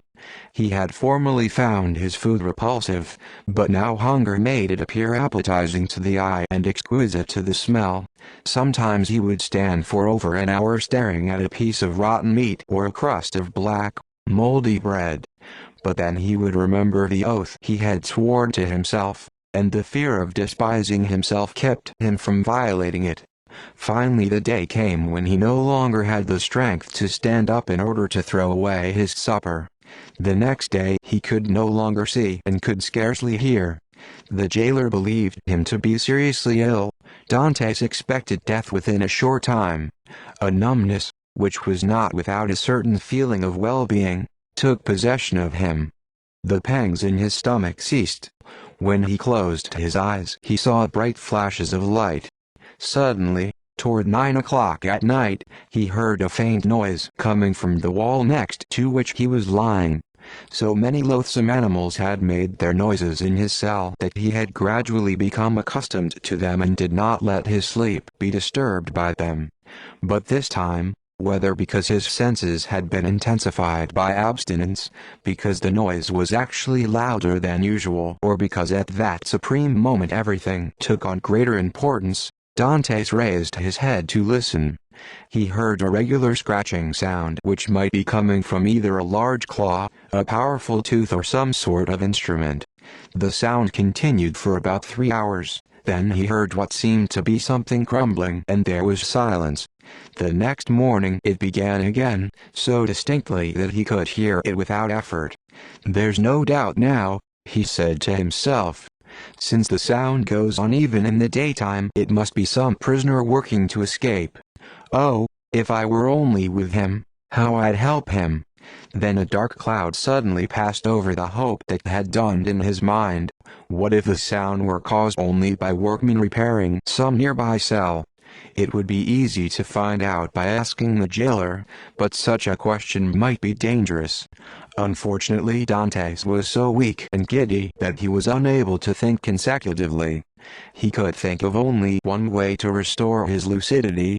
He took the broth which the jailer had left for him and drank it. He soon felt order returning to his scattered thoughts. After a time, he said to himself, "There's one way I can find out without risk. I'll knock on the wall. If it's a workman, he'll stop for a moment and try to guess the cause of the sound, but then he'll go back to work. But if it's a prisoner, the sound will frighten him. He'll stop working and won't begin again until night, when he'll assume that everyone else is asleep." He stood up. This time his legs were steady and his eyes saw clearly. He went over to a corner of his cell, pulled out a stone which had been loosened by the dampness and struck the wall 3 times at the spot where the noise could be heard most distinctly. The noise stopped as if by magic. Dantes listened intently. The entire day passed without a renewal of the noise. "It's a prisoner," said Dantes to himself with unspeakable joy. Life came surging back to him. He did not sleep that night, but he still heard no sound from the wall. The next morning he devoured the food which the jailer brought him. He continued to listen for the noise to begin again, exasperated by the prudence of that prisoner who had not guessed that he had been distracted from his work of escape by another prisoner who was as eager to be free as he was.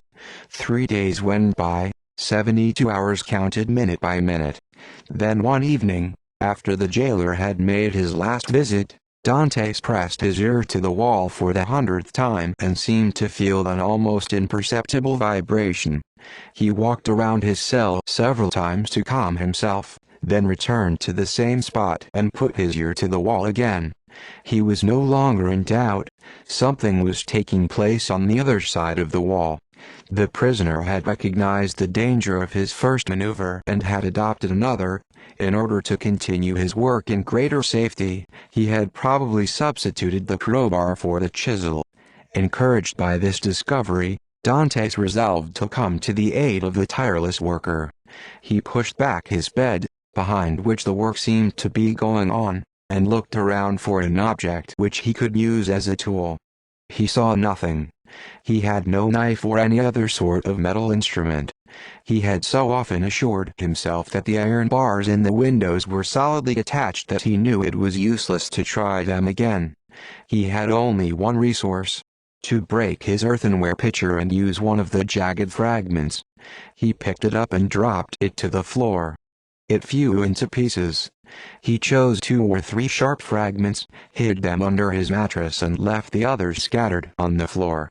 Breaking the pitcher was such a natural accident that the jailer would show no concern over it. Dantes had the whole night before him, but it was difficult to work in the darkness and he soon felt his shapeless tool being blunted against the hard stone. He therefore pushed his bed back in place and waited for daylight. All night long he listened to the unknown prisoner carrying on his underground work. When the jailer came the next morning, Dantes told him the pitcher had slipped out of his hands and fallen to the floor. The jailer grumbled and went off to get a new pitcher without taking the trouble to remove the pieces of the old one. He returned a while later, told the prisoner to be more careful in the future and went out. As soon as he was gone, Dantes pushed back his bed and saw that his work of the night before had been useless, for he had attacked the stone directly, rather than the mortar around it. His heart pounded with joy when he discovered that he could scrape away bits of this mortar. They were extremely small bits, to be sure, but within half an hour he had scraped off a handful of them. 3 days later he had succeeded in removing all the mortar from around the stone. He now had to dislodge it. He tried to do so with his fingernails, but they were insufficient for the task. The fragments of the pitcher broke when he tried to use them as levers. After an hour of vain efforts, he stood up, full of anguish. Was he to be stopped right at the beginning? Would he have to wait, inert and useless, while the other prisoner did everything? Suddenly an idea occurred to him and he smiled. Every day the jailer brought him his soup in a saucepan which had a metal handle. Dantes would have given 10 years of his life for that metal handle. That day, as usual, the jailer filled his bowl from the saucepan. After he had left, Dantes placed the bowl on the floor between the door and the table. The next time the jailer entered, he stepped on the bowl and broke it to pieces. This time Dantes was not to blame. He was wrong to leave his bowl on the floor, to be sure, but the jailer ought to have looked where he was going, so he contented himself with grumbling. Then he looked around to find something else into which he could pour the soup, but there was nothing. "Leave the saucepan," said Dantes. "You can pick it up again tomorrow." The suggestion appealed to the jailer's laziness. He would have no need to go upstairs, come back down and then go up again. He left the saucepan. Dantes shivered with joy. After waiting an hour to make sure the jailer would not change his mind, he pushed back his bed and began to pry out the loosened stone, using the handle of the saucepan as a lever. An hour later he had pulled the stone from the wall, making an excavation of more than 1.5 feet in diameter. Then, eager to take advantage of that night in which chance, or rather his own ingenuity, had placed such a precious instrument in his hands, he continued to work furiously. The next morning the jailer placed a piece of bread on his table. "Didn't you bring me another bowl?" asked Dantes. "No. You break everything. First your pitcher, then your bowl. I'll leave you the saucepan and pour your soup into it." Dantes raised his eyes to heaven and clasped his hands under his blanket. That piece of metal aroused deeper gratitude in his heart than the greatest stroke of good fortune he had ever known in his former life. However, he had noticed that his work had caused the other prisoner to stop. But this was no reason to stop working. If his neighbor would not come to him, he would go to his neighbor. He worked all day without stopping. By evening he had, thanks to his new tool, taken at least 10 handfuls of mortar and small stones from the wall. He interrupted his work when the time came for the jailer's evening visit and straightened out the twisted handle of the saucepan as best he could. He resumed his efforts after the jailer had left, but after 2 or 3 hours of labor he encountered an obstacle. He felt it with his hands and realized that he had reached a beam which ran directly across the passage he had begun. "Oh, my God! My God!" he cried out. "I prayed to you so long and I thought you had listened to me at last. Dear God, have pity on me. Don't let me die in despair." "Who speaks of God and despair in the same breath?" said a muffled voice which seemed to come from under the earth. Dantes felt his hair stand on end, but he called out, "In the name of God, speak to me again, whoever you are." "Who are you?" asked the voice. "A wretched prisoner," answered Dantes. "How long have you been here?" "Since February 28, 1815. "What was your crime?" "I'm innocent." "Then what are you accused of?" "Of conspiring for the return of Napoleon." "What? Do you mean that Napoleon is no longer in power?" "He abdicated at Fontainebleau in 1814 and was exiled to the Isle of Elba." "But how long have you been here, not to know all that?" "Since 1811. Dantes shuddered. That man had been in prison 4 years longer than he had. "Very well, stop digging," said the voice, speaking rapidly. "At what depth is the excavation you've made?" "It's on a level with the ground." "How is it hidden?" "Behind my bed." "Has anyone ever moved your bed since you've been in prison?" "Never." "What's outside your cell?" "A corridor." "Where does the corridor lead to?" "To a courtyard." "Alas!" murmured the voice. "What's the matter?" cried Dantes. "I was mistaken. The imperfection of my drawings misled me. One inaccurate line on my plan was equivalent to 15 feet in reality, and I took the wall in which you're digging for the wall of the citadel. But you would only have reached the sea." That's what I wanted. I intended to jump into the sea and swim to the Isle of Dame or the Isle of Tiburon, or even to the mainland. Would you have been able to swim that far? God would have given me the strength. But now all is lost. Seal up your passage carefully. Don't work anymore and wait till you hear from me. At least tell me who you are. I'm prisoner number 27. Don't you trust me? Asked Dantes. He heard a bitter laugh. How old are you? Your voice seems to be that of a young man. I don't know my age because I haven't measured the time since I came here. All I know is that I was 19 when I was arrested in 1815. Not quite 26, murmured the voice. Well, a man isn't yet a traitor at that age. Oh, no, cried Dantes. I'd let them cut me to pieces before I'd betray you. Your age reassures me. I'll come to you. Wait for me. When will you come? Let me calculate the risks. I'll give you a signal. But you won't abandon me, will you?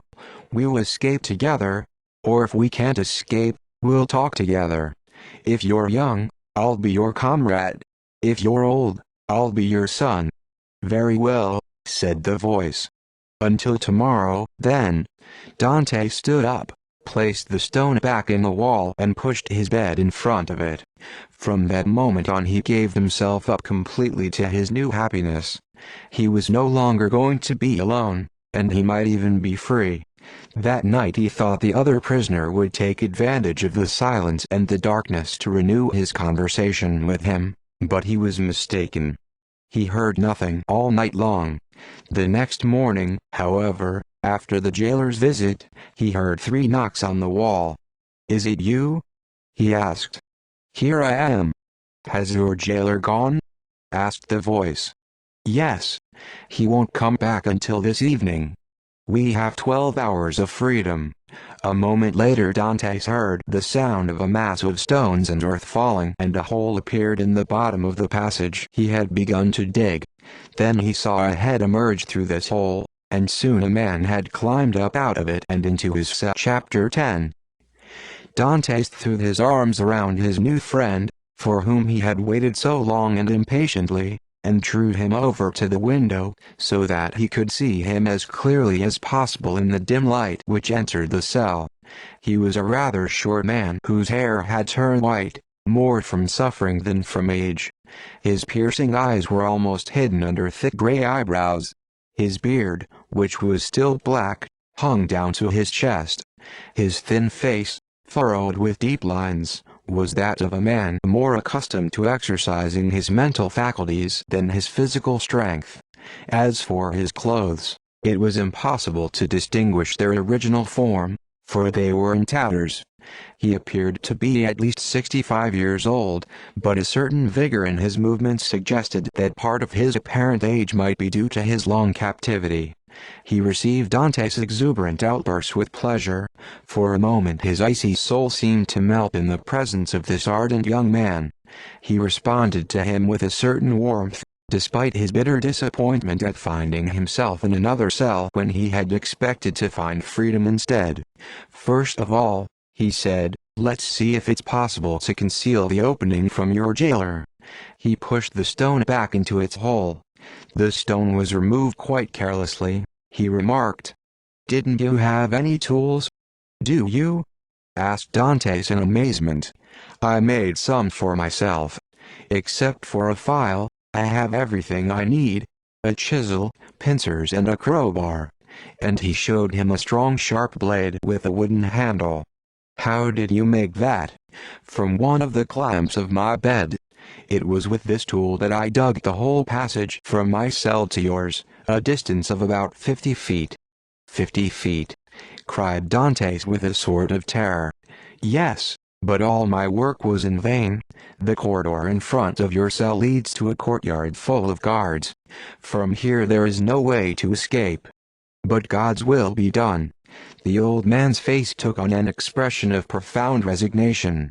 With a mixture of amazement and admiration, Dantes looked at this man who could thus renounce so philosophically a hope which had sustained him for so long.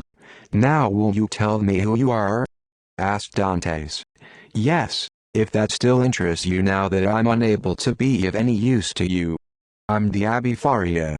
I've been in the Chateau d'If since 1811, but before that I was imprisoned in the fortress of Finistrella for 3 years. In 1811 I was transferred from Piedmont to France. But why were you imprisoned?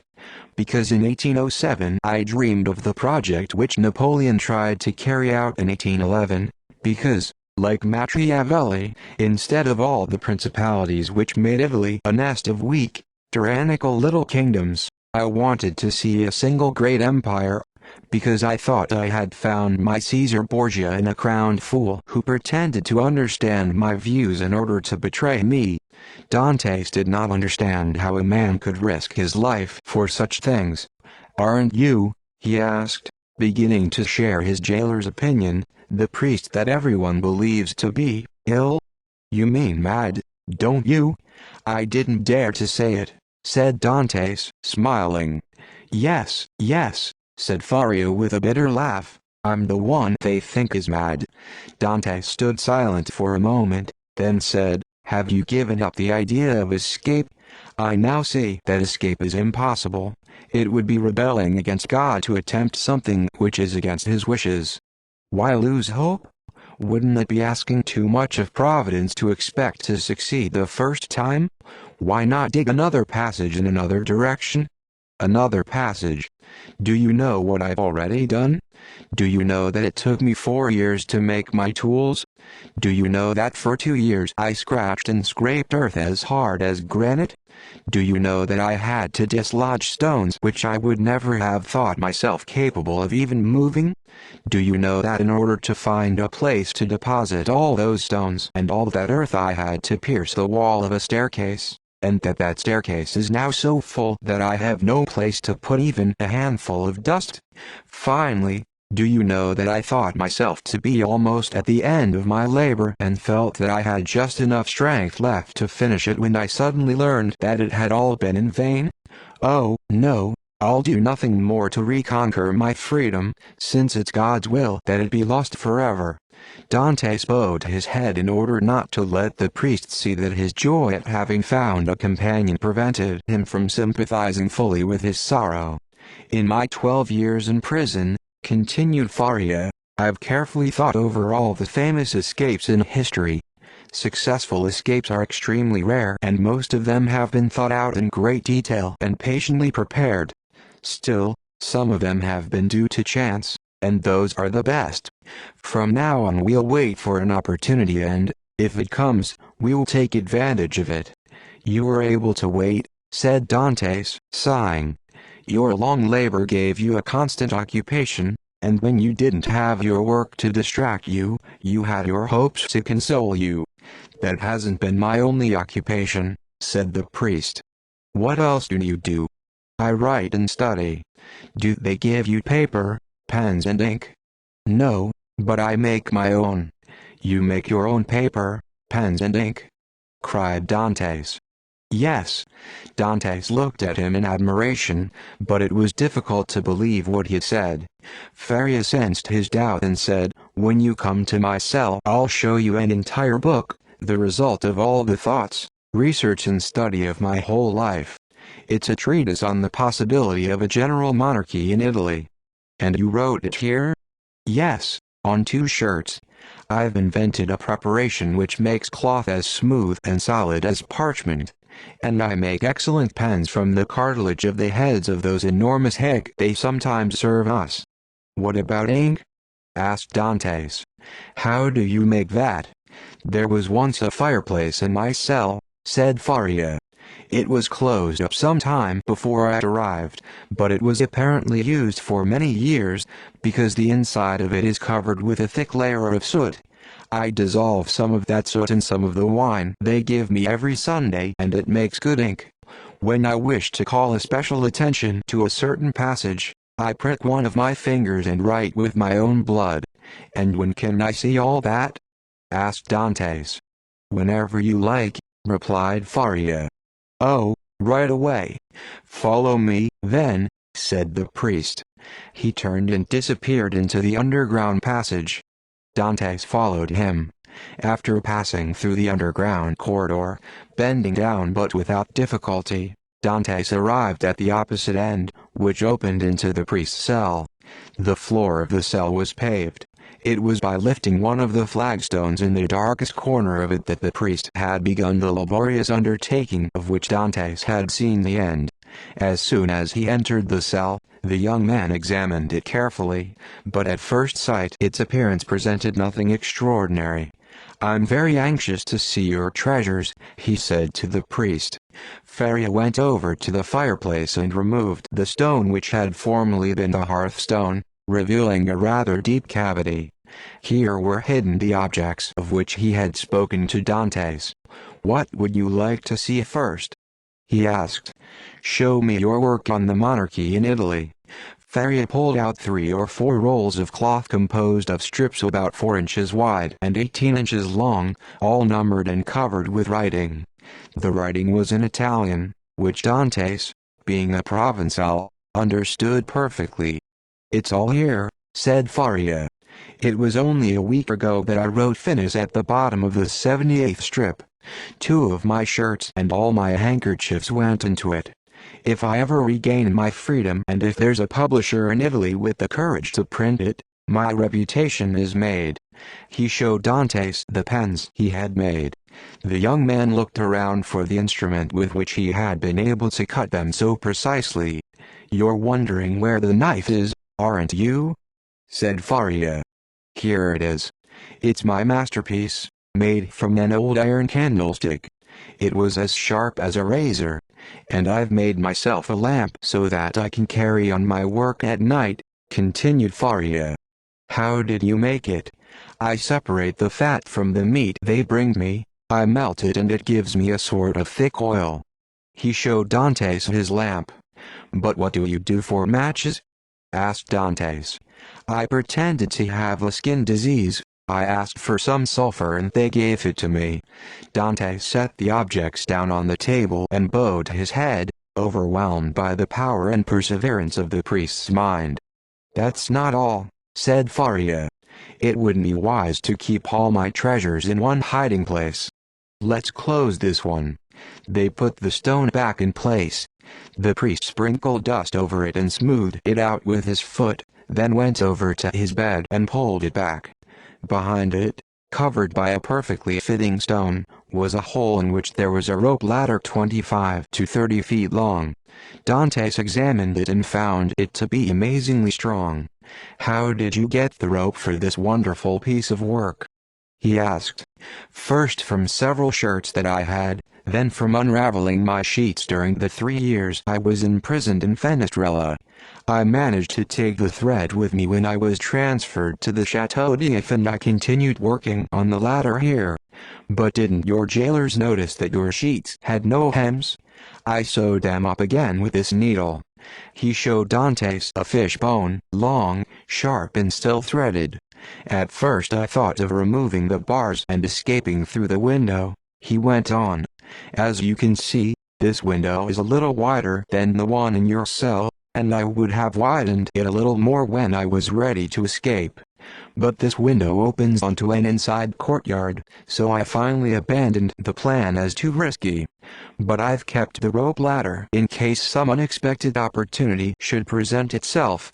As he seemed to be examining the ladder, Dantes was thinking of something else. An idea had just entered his mind. This man, so intelligent, so ingenious, so profound, might be able to see clearly into the dark mystery of his own misfortune, which he himself had never been able to fathom. "What are you thinking about?" asked Faria, smiling. "I was thinking that you've told me about your life but that you know nothing about mine. Your life, young man, has been too short to contain anything of great importance. It contains an immense misfortune, at least," said Dantes, "a misfortune which I didn't deserve, and I wish I could blame men for it instead of blaspheming against God as I've sometimes done." "Tell me your story, then," said the priest, closing his hiding place and pushing his bed back in place. Dantes told him what he called the story of his life, which was limited to a voyage to India and 2 or 3 voyages to the Near East.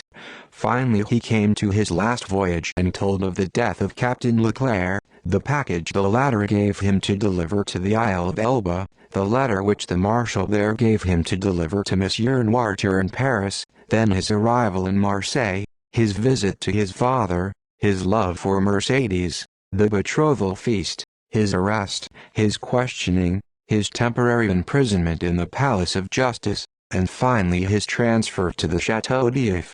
From then on Dantes knew nothing more, not even how long he had been a prisoner. When he had finished, Faria remained silent, lost in thought. After a time he said, "There is a maxim of jurisprudence which says, if you wish to discover the guilty person, first find out to whom the crime might be useful. To whom might your disappearance be useful?" "To no one," cried Dantes. "I wasn't important enough." "Don't say that. Everything is relative. You were about to be made captain of the Pharaon, weren't you?" "Yes." "And you were about to marry a beautiful young girl?" "Yes." "Now, first of all, was it to anyone's interest that you should not become captain of the Pharaon?" "No, the crew all liked me. In fact, if they'd been able to elect their own captain, I'm sure they'd have elected me. There was only one man on board who had any reason to dislike me. I once had a quarrel with him and proposed to settle it by a duel, which he refused to do." "Aha! What was that man's name?" "Danglars. He was the purser. If you had become captain, would you have kept him on the ship?" "Not if I'd had the choice. I thought I'd noticed some inaccuracies in his accounts." "Good. Now, was anyone present during your last conversation with Captain Leclerc?" "No, we were alone." "Could anyone have overheard you?" "I suppose so. The door was open. In fact, wait a minute, yes. Danglars passed by just as Captain Leclerc gave me the package." "Good," said the priest. "We're on the right track. Did you take anyone ashore with you when you landed at the Isle of Elba?" "No one." "What did you do with the letter you received there?" "I put it into my portfolio." "Did you have your portfolio with you?" "No, it was on the ship. I didn't put the letter into the portfolio until I was back on board." "What did you do with it between the time you left the island and the time you put it into the portfolio?" "I carried it in my hand. Therefore, when you came back on board, everyone could see that you were carrying a letter, is that right?" "Yes." "Including Danglars?" "Yes." "Now," said Faria, "listen to me and try to remember as clearly as you can. Can you tell me how the denunciation was worded?" "Oh, yes. I read it 3 times, and every word is engraved in my memory." And he repeated the anonymous letter word for word. The priest shrugged his shoulders. "It's as clear as daylight," he said. "You must have a very innocent heart not to have guessed it immediately. What kind of handwriting did Danglars have?" "He wrote a good, round hand." "How was the anonymous letter written?" "With a backward slant." Faria smiled and said, "The handwriting was disguised, wasn't it?" "It was too bold for that." "Wait," said Faria. He took one of his pens and wrote a few lines with his left hand on a piece of his specially prepared cloth. Dantes shrank back and looked at him almost in terror. "It's amazing," he exclaimed, "how much that other writing looked like this. That means the denunciation was written with the left hand. I've observed that almost all handwritings done with the left hand are similar. Now let's proceed to the second question. Was it to anyone's interest that you should not marry Mercedes?" "Yes. There was a young man who loved her, a Catalan named Fernand. Do you think he was capable of writing the letter?" "No, although he was quite capable of stabbing me. Besides, he didn't know any of the things that were in the letter. I didn't tell anyone about it, not even Mercedes." "Did Fernand know Danglars?" "No, yes. I remember now. I saw them sitting together in the arbor of a tavern 2 days before my marriage was to take place. Danglars was friendly and mocking, Fernand was pale and agitated. They were with a tailor named Caderousse whom I knew very well, but he was dead drunk. What we've deduced about your two friends so far has been child's play, said Faria, but now I want you to give me some very precise details. Question me, then, for you seem to see my life more clearly than I do myself. Who examined you after your arrest? The deputy public prosecutor. How did he treat you? Very kindly. Did you tell him everything? Yes. Did his attitude change at any time during the examination? Yes. When he read the letter I received on the Isle of Elba, he seemed to be greatly upset by my misfortune. Are you sure it was your misfortune that upset him? Well, he gave me one great proof of his sympathy. He burned the letter before my eyes and said, that was the only evidence against you and, as you see, I've destroyed it. That action was too sublime to be natural. Do you think so? I'm sure of it. To whom was the letter addressed? To Monsieur Noirtier, 13 Rue Coquelin, Paris. Do you think it's possible that the deputy may have had some reason for wanting that letter to disappear? Perhaps. He made me promise 2 or 3 times, in my own interest, he said, not to speak about the letter to anyone, and he made me swear never to utter the name of the man to whom it was addressed. Noirtier, Noirtier, repeated Faria thoughtfully. I once knew a Noirtier at the court of the Queen of Etruria, a Noirtier who had been a Girondin during the Revolution. What was the name of the deputy who questioned you? Villefort. Faria burst out laughing. Poor young man! He exclaimed. That deputy was kind to you? Yes. He burned the letter before your eyes and made you swear never to utter the name of Noirtier? Yes. Do you know who Monsieur Noirtier was? He was the deputy's father. His father! His father! Cried Dantes, standing up and clutching his head between his hands as though to prevent it from bursting. Yes, his father, whose name is Noirtier de Villefort. A dazzling light seemed to flash through Dante's brain, and things which had until then remained dark and obscure now became crystal clear to him. Villefort's change of attitude during the examination, the letter he had destroyed, the oath he had demanded, his almost supplicating voice, which, instead of threatening, seemed to be imploring, all this came back to Dante's memory at once. He uttered a cry and reeled like a drunken man for a moment, then he rushed into the passage leading back to his own cell, crying out as he left, "Oh, I must be alone to think over all this." Back in his cell, he fell onto his bed, where the jailer found him that evening, his eyes staring into space, his features drawn, motionless and mute as a statue. During those hours of meditation, which flowed by like seconds, he formed a terrible resolution and swore a fearful oath. At length a voice roused him from his reverie. It was Faria inviting him to have supper with him. Dantes followed him. The stiff, determined expression of his face indicated that he had taken a resolution. Faria looked at him steadfastly and said, "I regret having helped you clarify your past and having told you what I did. Why?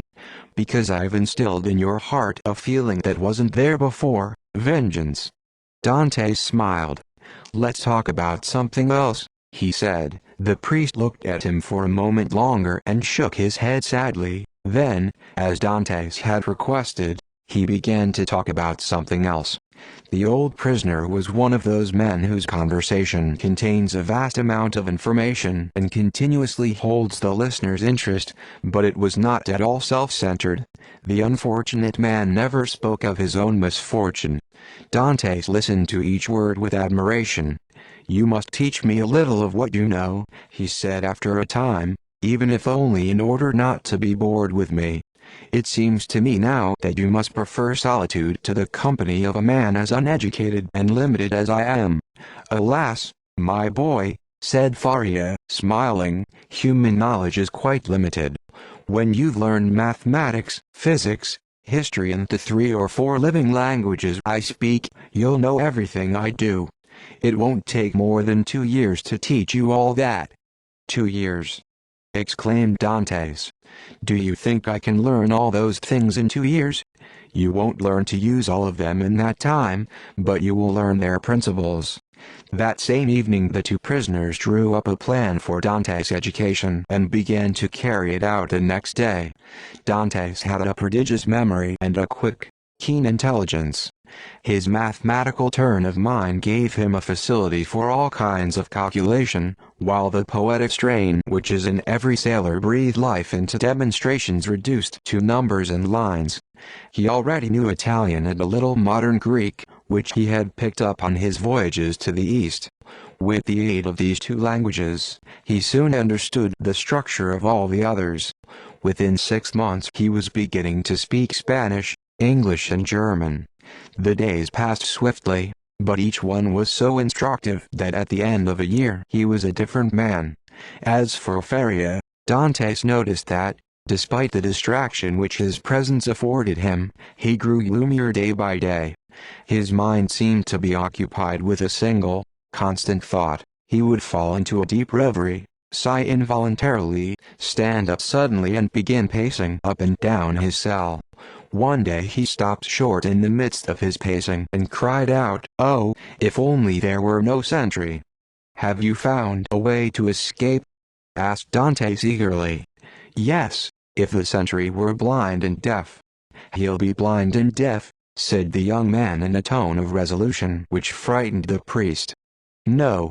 cried Faria. "I'll have no bloodshed." Dantes wanted to discuss the subject further, but Faria shook his head and refused to say anything more. 3 more months went by. "Are you strong?" asked Faria one day. Without answering, Dantes picked up the chisel, bent it double and then straightened it out again. "Will you agree not to kill the sentry except as a last resource?" "Yes, I swear." "Then we can carry out our plan." "How long will it take?" "At least a year." "Here's my plan." Faria showed Dantes a drawing he had made. It was a plan of their 2 cells and the passage joining them. From the middle of this passage they would excavate a tunnel which would lead them under the gallery where the sentry paced back and forth. There they would loosen one of the flagstones with which the floor of the gallery was paved. The stone would give way under the weight of the soldier, who would fall into the excavation below. Dantes would seize him, bind and gag him, and then the 2 prisoners would go through one of the windows of the gallery, climb down the wall with the aid of their rope ladder and escape. Dantes clapped his hands and his eyes sparkled with joy. The plan was so simple that it was bound to succeed. He and Faria went to work that very day. For over a year they worked, during which time Faria continued to educate Dantes as the work went on. After 15 months the excavation was finished and they could hear the sentry walking back and forth above them.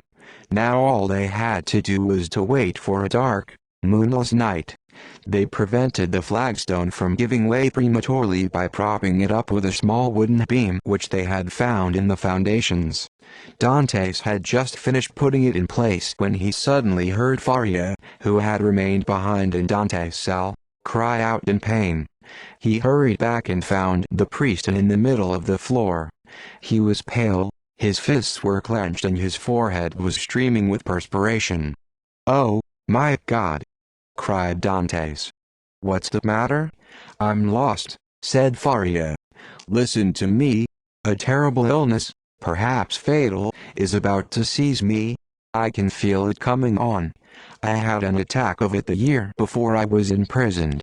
There's only one remedy for this illness. Run to my cell and lift up the foot of the bed, which is hollow.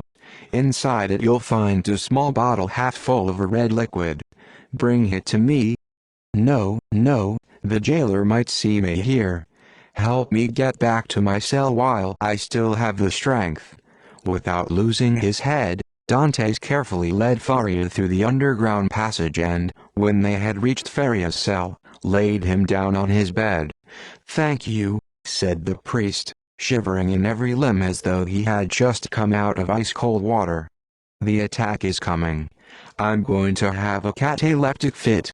I may not make a movement or utter a sound, but on the other hand I may foam at the mouth, stiffen convulsively and shriek. If I do, try not to let them hear me, because they'd put me into another cell and we'd be separated forever. When you see me motionless, cold and apparently dead, then, and only then, pry apart my teeth with the knife and pour 8 to 10 drops of this liquid into my mouth. Perhaps it will revive me. Perhaps, exclaimed Dantes in anguish. Help! Help! Cried Faria. I'm die. The attack was so sudden and so violent that he was unable to finish the word. His eyes dilated, his mouth became twisted, his cheeks turned purple, and he writhed, foamed and shrieked. As Faria himself had instructed him to do, Dante smothered his cries under the blanket. This phase of the attack lasted for 2 hours, then he stiffened in one last convulsion and turned as cold, as pale and as inert as marble. Dantes took the knife, carefully pried Faria's clenched teeth apart with it, counted out 10 drops of the red liquid and waited. An hour went by and still Faria did not make the slightest movement. Dante stared at him, clutching his head between his hands. Finally a faint touch of color appeared in his cheeks. His eyes, which had remained open and staring, took on an expression of life. A weak sigh escaped from his lips and he made a movement. Saved! Saved! Cried Dantes. Faria could not yet speak, but he stretched out his hand toward the door with visible anxiety. Dantes listened and heard the jailer's footsteps approaching. He jumped up, rushed over to the entrance of the passage, plunged into it, replaced the stone above his head and returned to his own cell. The door opened a moment later and the jailer found the prisoner sitting on his bed as usual. As soon as his footsteps had died away in the corridor, Dantes, without thinking of eating, hurried back to Faria's cell. The priest had regained consciousness, but he was still lying on his bed, helpless and inert. "I didn't think I'd see you again," he said. "Why not?" asked Dantes. "Did you think you were going to die?" "No, but everything is ready for your escape and I expected you to leave."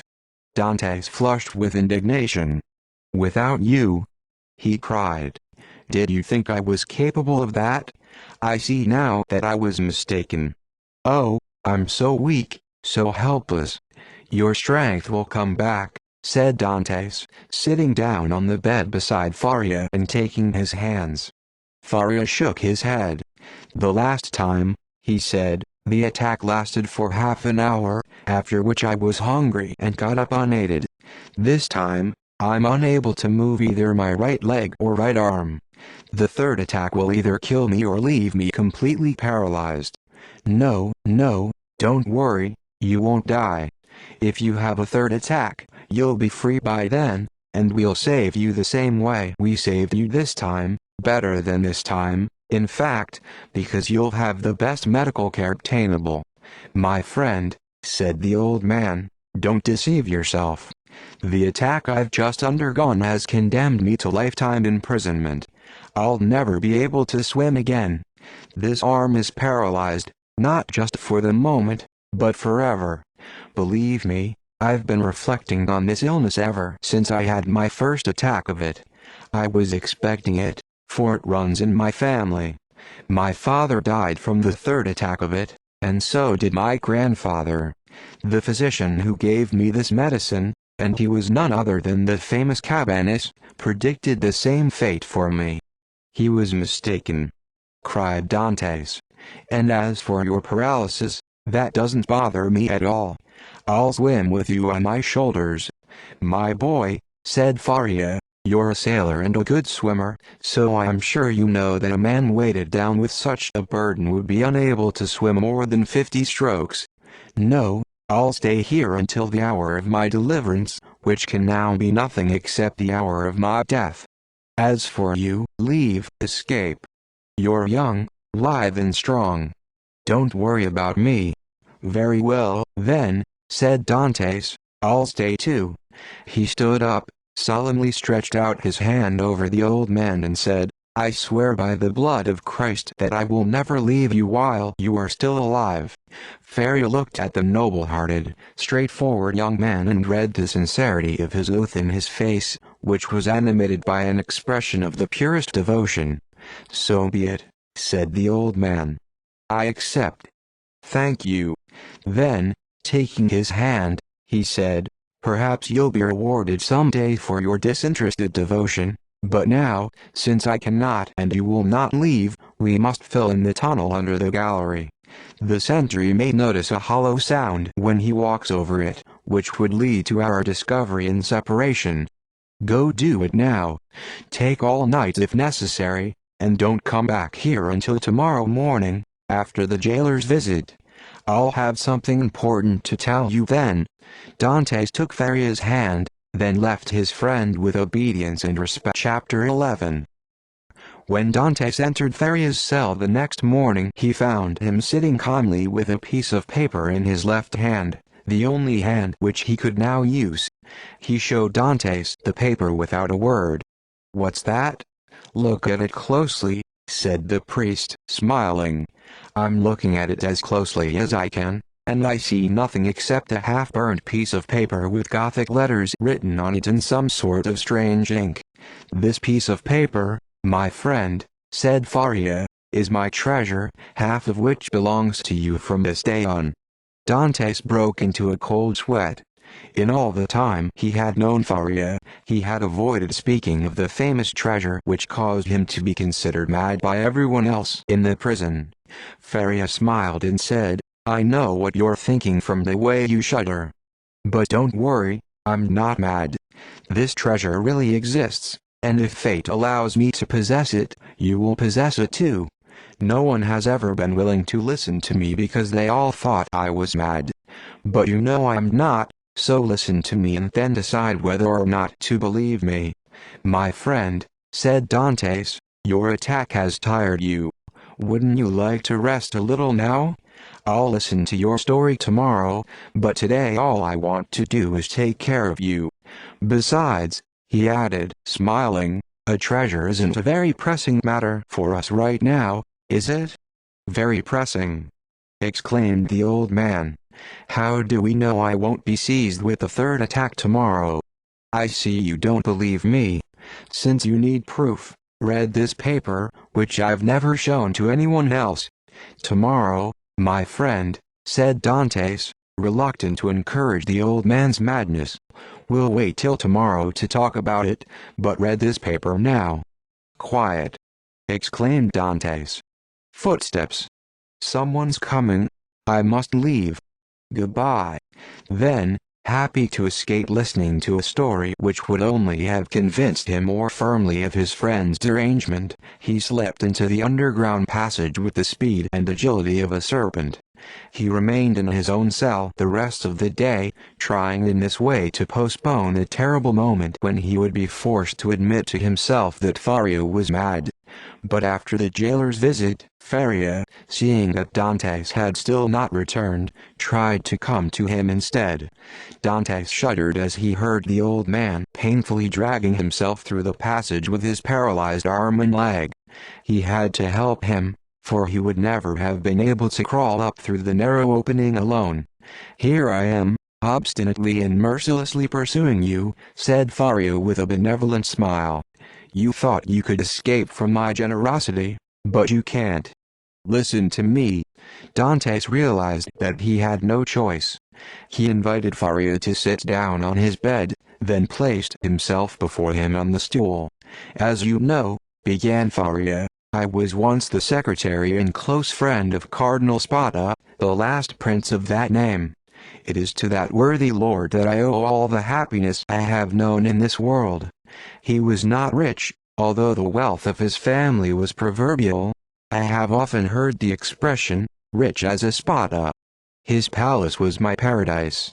I educated his nephews, who eventually died, and when he was alone in the world I tried to repay him for all he had done for me by absolute devotion to his every wish. The cardinal's house soon held no secrets for me. I often saw him carefully examining old books and eagerly searching through dusty family manuscripts. One day I protested to him about the whole nights he spent occupied with this useless work, and the exhaustion and dejection which always followed them. He smiled bitterly and opened a book on the history of the city of Rome. There, in the 20th chapter of the life of Pope Alexander VI, I saw the following lines, which I have never forgotten. The great wars of Romagna were ended. After finishing his conquest, Caesar Borgia needed enough money to buy all of Italy. The Pope also needed money to rid himself of Louis XII of France, who was still formidable despite his recent reverses. It was therefore necessary to make some profitable speculation, which was becoming more and more difficult in the exhausted and impoverished Italy of those days. His Holiness had an idea.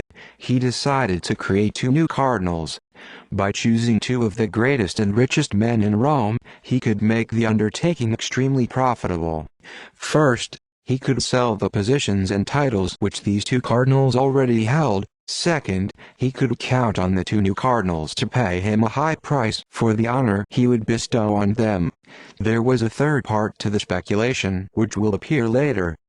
The Pope and Caesar Borgia found the future cardinals in Giovanni Rospigliosi, who alone held 4 of the highest offices in the Holy See, and Caesar Spada, one of the richest and noblest men in Rome.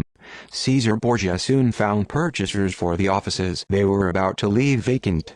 The result was that Rospigliosi and Spada paid to become cardinals, while 8 other men paid to become what these 2 had been before. 800,000 crowns passed into the coffers of the speculators. Let us now consider the third part of the speculation.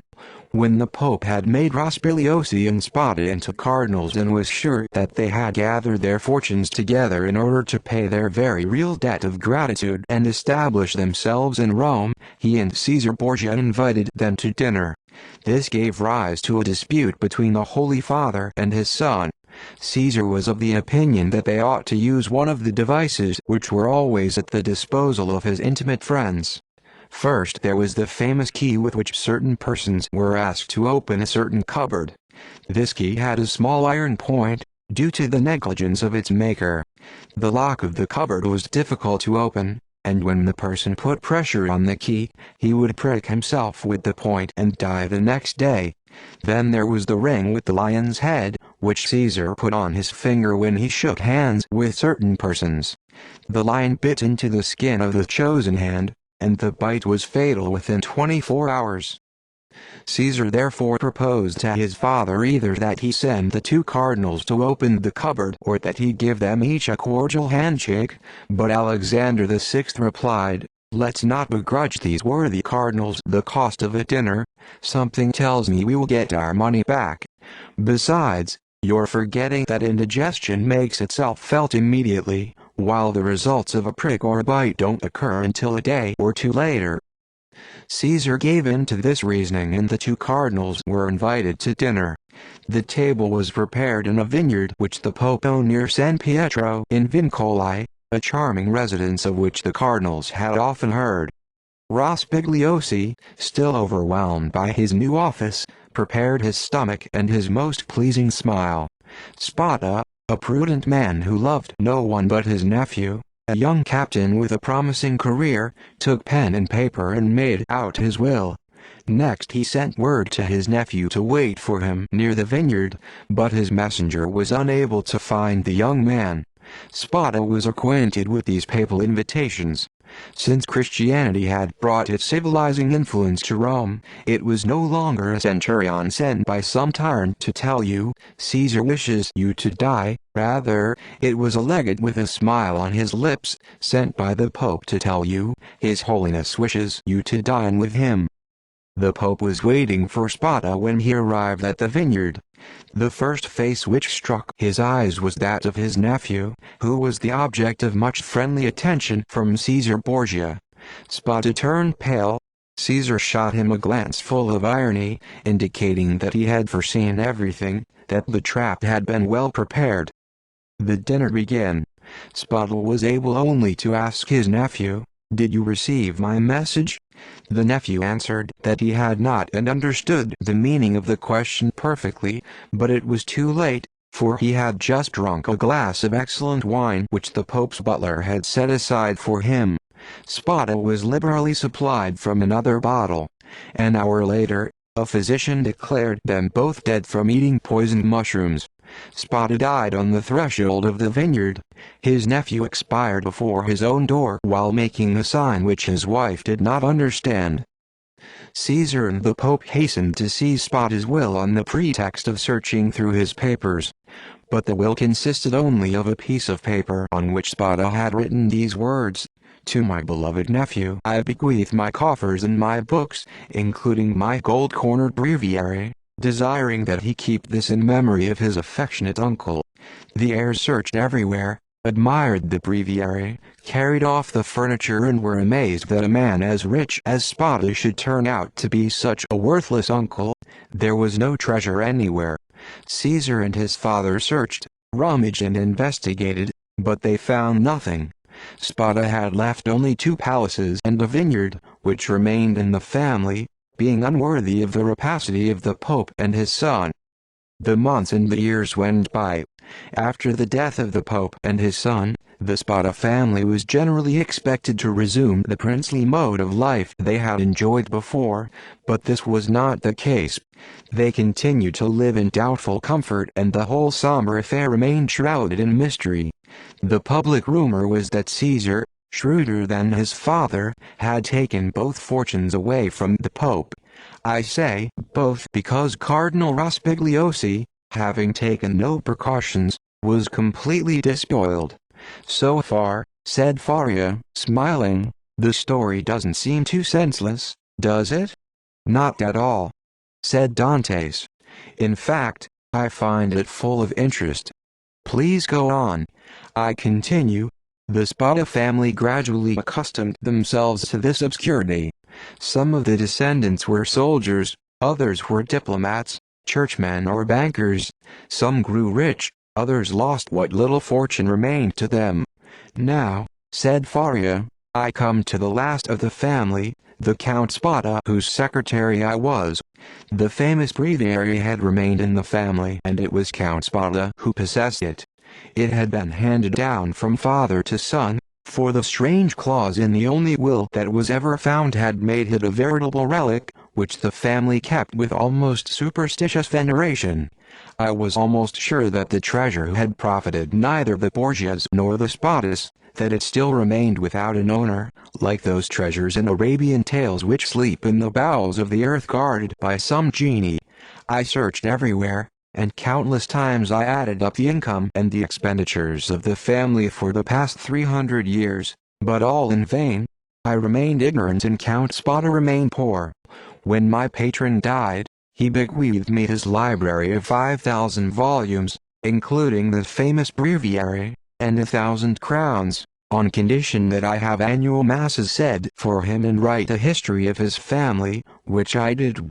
One day in 1807, a month before my arrest and 2 weeks after the death of Count Spada, I was reading for the 1,000th time the papers I was putting in order, for the palace had been sold to a stranger and I was about to leave Rome and settle in Florence.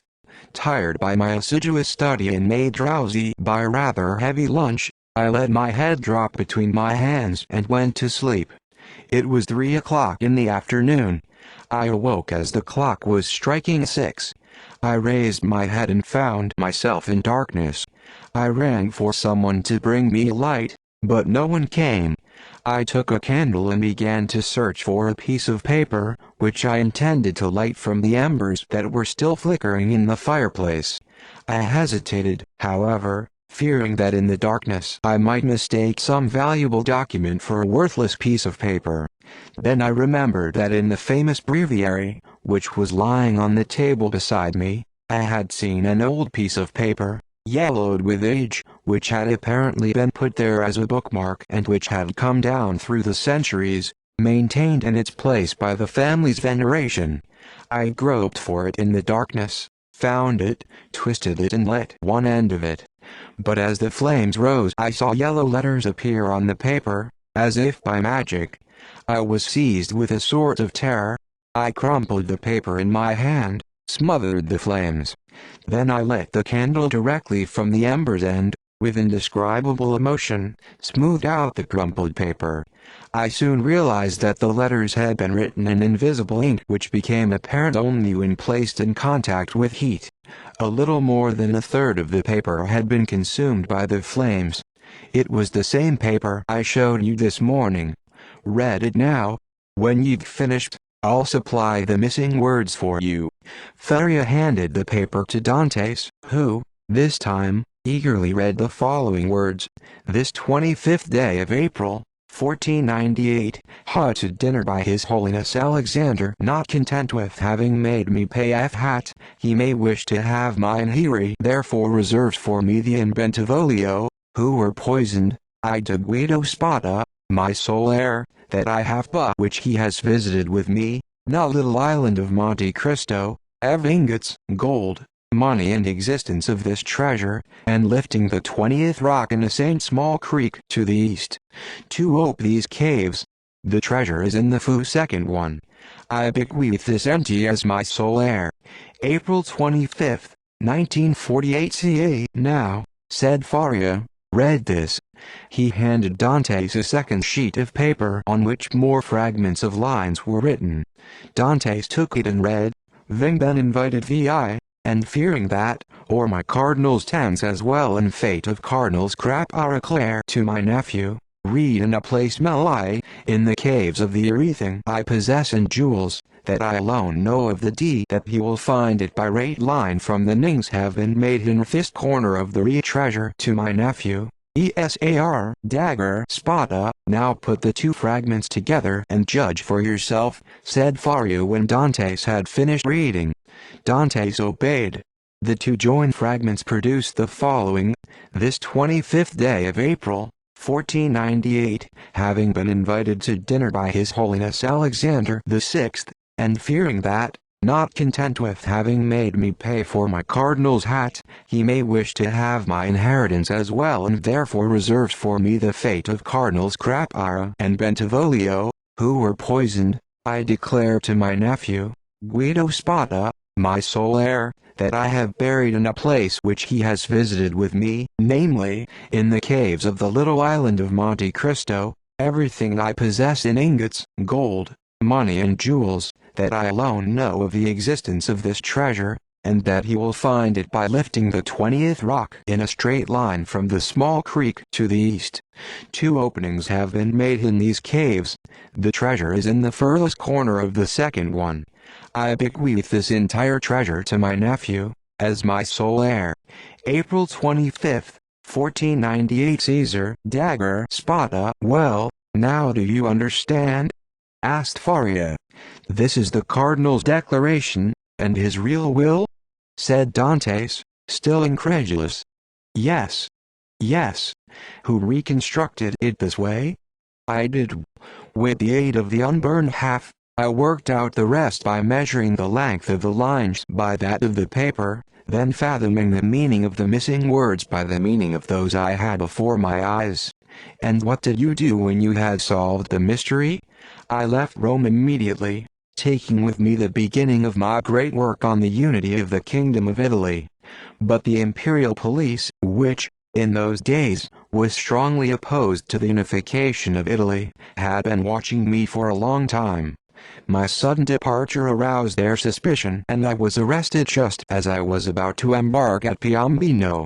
Now, my friend, continued Faria, looking at Dantes with an almost paternal expression, you know as much about it as I do. If we should escape together, half the treasure is yours. If I die here and you escape alone, it all belongs to you. But, asked Dantes hesitantly, doesn't the treasure have a more legitimate owner than you somewhere in the world? No, you can put your mind at ease on that score. The family has died out completely. Besides, the last Count Spada made me his heir. In bequeathing me that symbolic breviary, he bequeathed me everything it contained. No, If we ever get our hands on that fortune, we can use it without remorse." Dante thought he must be dreaming. He alternated between incredulity and joy. "I kept the secret from you for such a long time," went on Faria. "First because I wanted to make sure of you, and then because I wanted to surprise you. That treasure belongs to you, my friend," said Dantes, "and I have no right to it. I'm not even related to you." "You're my son," cried the old man. "You're the child of my captivity. My profession condemned me to celibacy, but God sent you to me to console both the man who could not be a father and the prisoner who could not be free." Faria held out his hand to the young man, who threw his arms around his neck and wept. Chapter 12.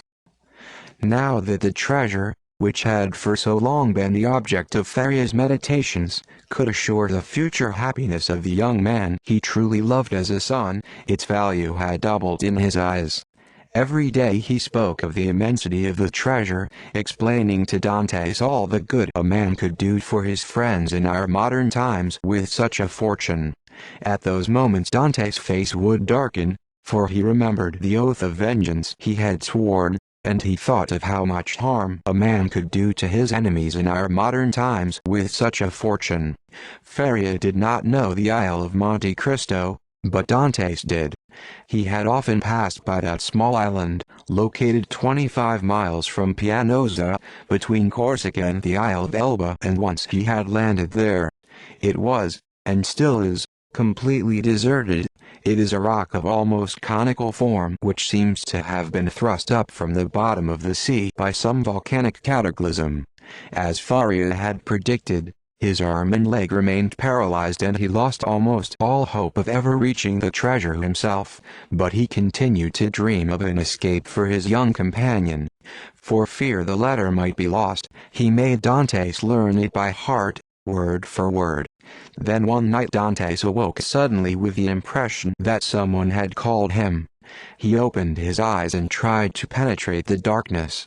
His name, or rather a plaintive voice trying to articulate his name, reached his ears. He leaped out of bed and listened. No doubt of it, the voice was coming from Faria's cell. "Good God!" murmured Dantes. Could it be that? He shoved back his bed, rushed into the underground passage and was soon at the opposite end of it. The flagstone was raised. By the flickering light of the lamp we have already described, he saw the old man, his face deathly white and contracted by the horrible symptoms which Dantes already knew and which had filled him with such terror the first time he saw them. "Well, my friend," said Faria resignedly, "you understand, don't you? There's no need for me to explain anything to you. Think only of yourself from now on, of making your captivity bearable and your escape possible. You'll no longer have a half-dead body tied to you, paralyzing all your movements. God is doing something good for you at last, and it's high time for me to die." Dantes could do nothing except clasp his hands and cry out, "Oh, my friend! My friend!" Then, regaining a little of his courage, he said, "I saved you once and I'll save you again." He lifted the foot of the bed and took out the small bottle, which was still 1/3 full of the red liquid. "There's no hope," said Faria, shaking his head, "but you may try if you wish. I'm growing cold, I feel the blood rushing to my brain, and the horrible trembling is beginning to shake my whole body. In 5 minutes the attack will begin in earnest.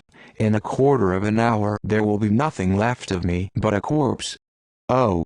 cried Dantes, his heart breaking. "Do as you did before, only this time don't wait so long. After you've poured 12 drops down my throat, if you see that I'm not regaining consciousness, pour the rest. Now carry me to my bed, I can't stand up any longer." Dantes picked up the old man and laid him on his bed.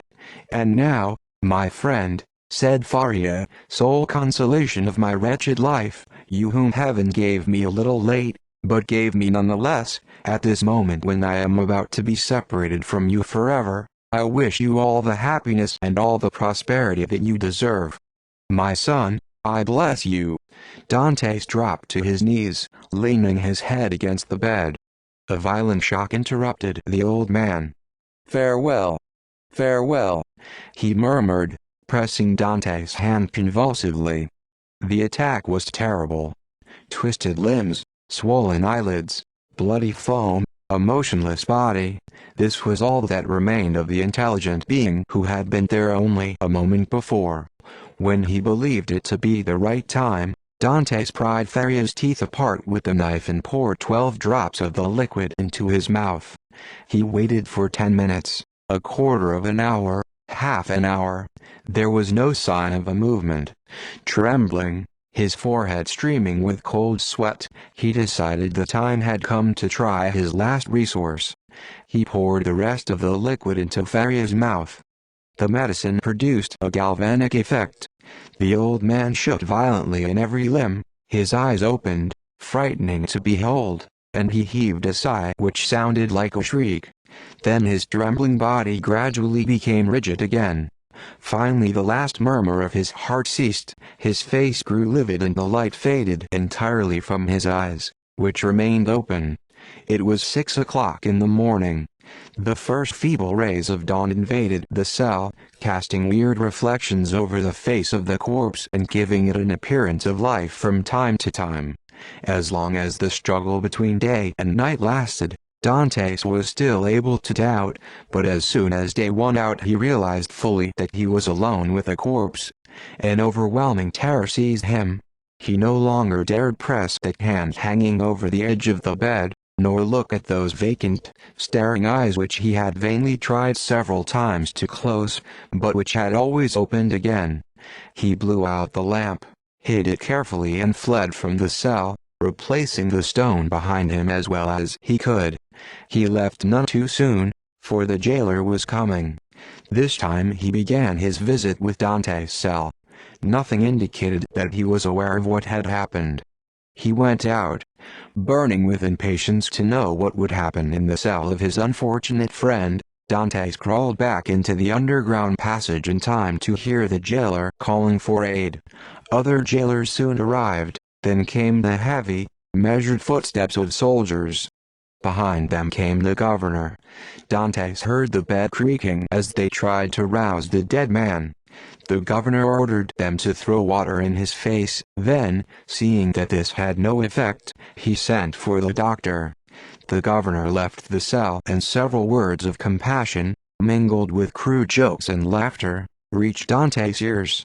"Well," said one voice, "the old lunatic's gone off to find his treasure. Bon voyage. With all his millions he still didn't have enough to pay for his shroud," said another. "Oh, the shrouds of the Chateau d'If don't cost much.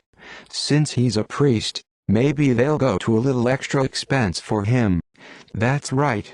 He'll have the honor of the sack." Dantes listened without losing a word, but he did not understand much of what was being said. Soon the voices died away and it seemed to him that everyone had left the cell. He was nevertheless afraid to go back in. A jailer might have been left behind to guard the dead man. After an hour or so the silence was broken by a faint noise which gradually grew louder. It was the governor coming back, followed by the doctor and several officials. There was a moment of silence. The doctor was evidently examining the body. He declared the prisoner dead and diagnosed the cause of death. "Not that I doubt your competence, doctor," said the governor, "but we can't be satisfied with a mere examination in such cases. I just ask you to carry out the formalities prescribed by law." "Very well, then," said the doctor, "heat up the irons." This order made Dantes shudder. He heard hurried footsteps and the sound of a door being opened. Several moments later a jailer came back into the cell. Then the thick, nauseating odor of burning flesh penetrated the wall behind which Dantes was listening in horror. Beads of sweat burst out on his forehead and for a moment he thought he was going to faint. "You see, he's really dead," said the doctor. "That burn on the heel is decisive. The poor madman is cured of his madness and delivered from his captivity." Dantes heard a sound like the rustling of cloth. The bed creaked, There were heavy footsteps like those of a man lifting a burden, and the bed creaked once again under the weight which had been placed back on it. "Will there be a mass?" asked one of the officials. "Impossible," replied the governor. "The chaplain asked me for a week's leave yesterday and he's already gone. If the poor priest hadn't been in such a hurry he'd have had his requiem." "That's all right," remarked the doctor, with the impiety common to those of his profession. "God won't give the devil the pleasure of receiving a priest." There was a burst of laughter. Meanwhile the body had been laid out. "Tonight," said the governor. "What time?" asked one of the jailers. "At around 10 or 11 o'clock, as usual." "Shall we watch over the body?" "What for?" "Just lock the door as though he were still alive." The footsteps went away and the voices died down. Then a silence more mournful than that of solitude, the silence of death, invaded everything and chilled the depths of Dante's heart. He slowly raised the stone with his head and cast a swift glance around the cell. It was empty. He entered. Stretched out on the bed, faintly illuminated by the pale ray of daylight coming in through the window, he saw a sack of coarse cloth under whose ample folds he could discern the outlines of a long, stiff form. It was Faria's shroud, that shroud which, according to the jailers, cost so little. It was all over. Dantes was separated forever from his old friend. Faria, his helpful, kind companion, now existed only in his memory. He sat down on the edge of the frightful bed, plunged in deep and bitter melancholy. Alone. He was alone again. The idea of suicide, which his friend's presence had driven away, now rose up again like a phantom beside his corpse. "If only I could die," he said, "I'd go where he's gone and I'd be with him again. But how can I die?" He thought for a moment, then said, smiling, "It's very easy. I'll stay here and attack the first man who comes in.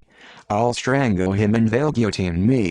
But then he recoiled from the idea of such an infamous death and swiftly passed from despair to a burning thirst for life and freedom. "Die? Oh, no!"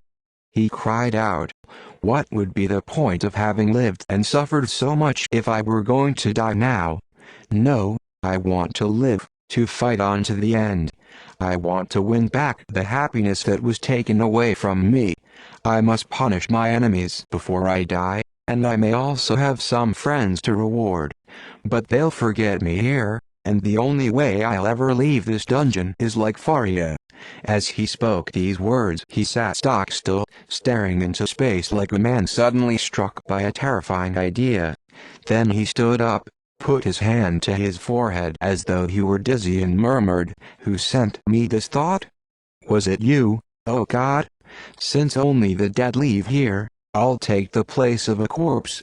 Without giving himself time to reconsider his desperate resolution, he leaned over the hideous sack, slit it open with the knife which Faria had made, took out the corpse, carried it into his own cell, put it on his bed, wrapped around its head the rag which he himself always wore, pulled his blanket over it, kissed the cold forehead one last time, tried once again to close the rebellious eyes, which persisted in remaining open, and turned the head to the wall so that when the jailer brought in his evening meal he would think he was already asleep, as he often was. Then he went back into Faria's cell, took out the needle and thread, threw off his clothes so that the jailers would feel bare flesh under the sackcloth, slipped into the sack, placed himself in the same position as the corpse and sewed up the sack again from the inside. If the jailers had happened to come in at that moment they would have heard the beating of his heart. His plan was all worked out. If the grave diggers discovered that they were carrying a living man instead of a corpse, he would quickly rip open the sack with his knife and take advantage of their terror to escape. If they tried to stop him, he would use the knife on them. If they carried him all the way to the cemetery and laid him in a grave, he would let himself be covered over. Then, since it would be night, as soon as the grave diggers had turned their backs, he would force his way up through the soft earth and escape. He hoped the weight would not be too heavy for him to raise, Otherwise he would be smothered to death. But even this possibility did not dismay him. At least everything would be finished. Towards 7 o'clock in the evening his anxiety began in earnest.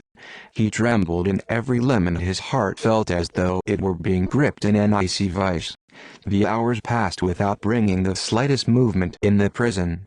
So far his ruse had not been discovered. Finally he heard footsteps on the stairs.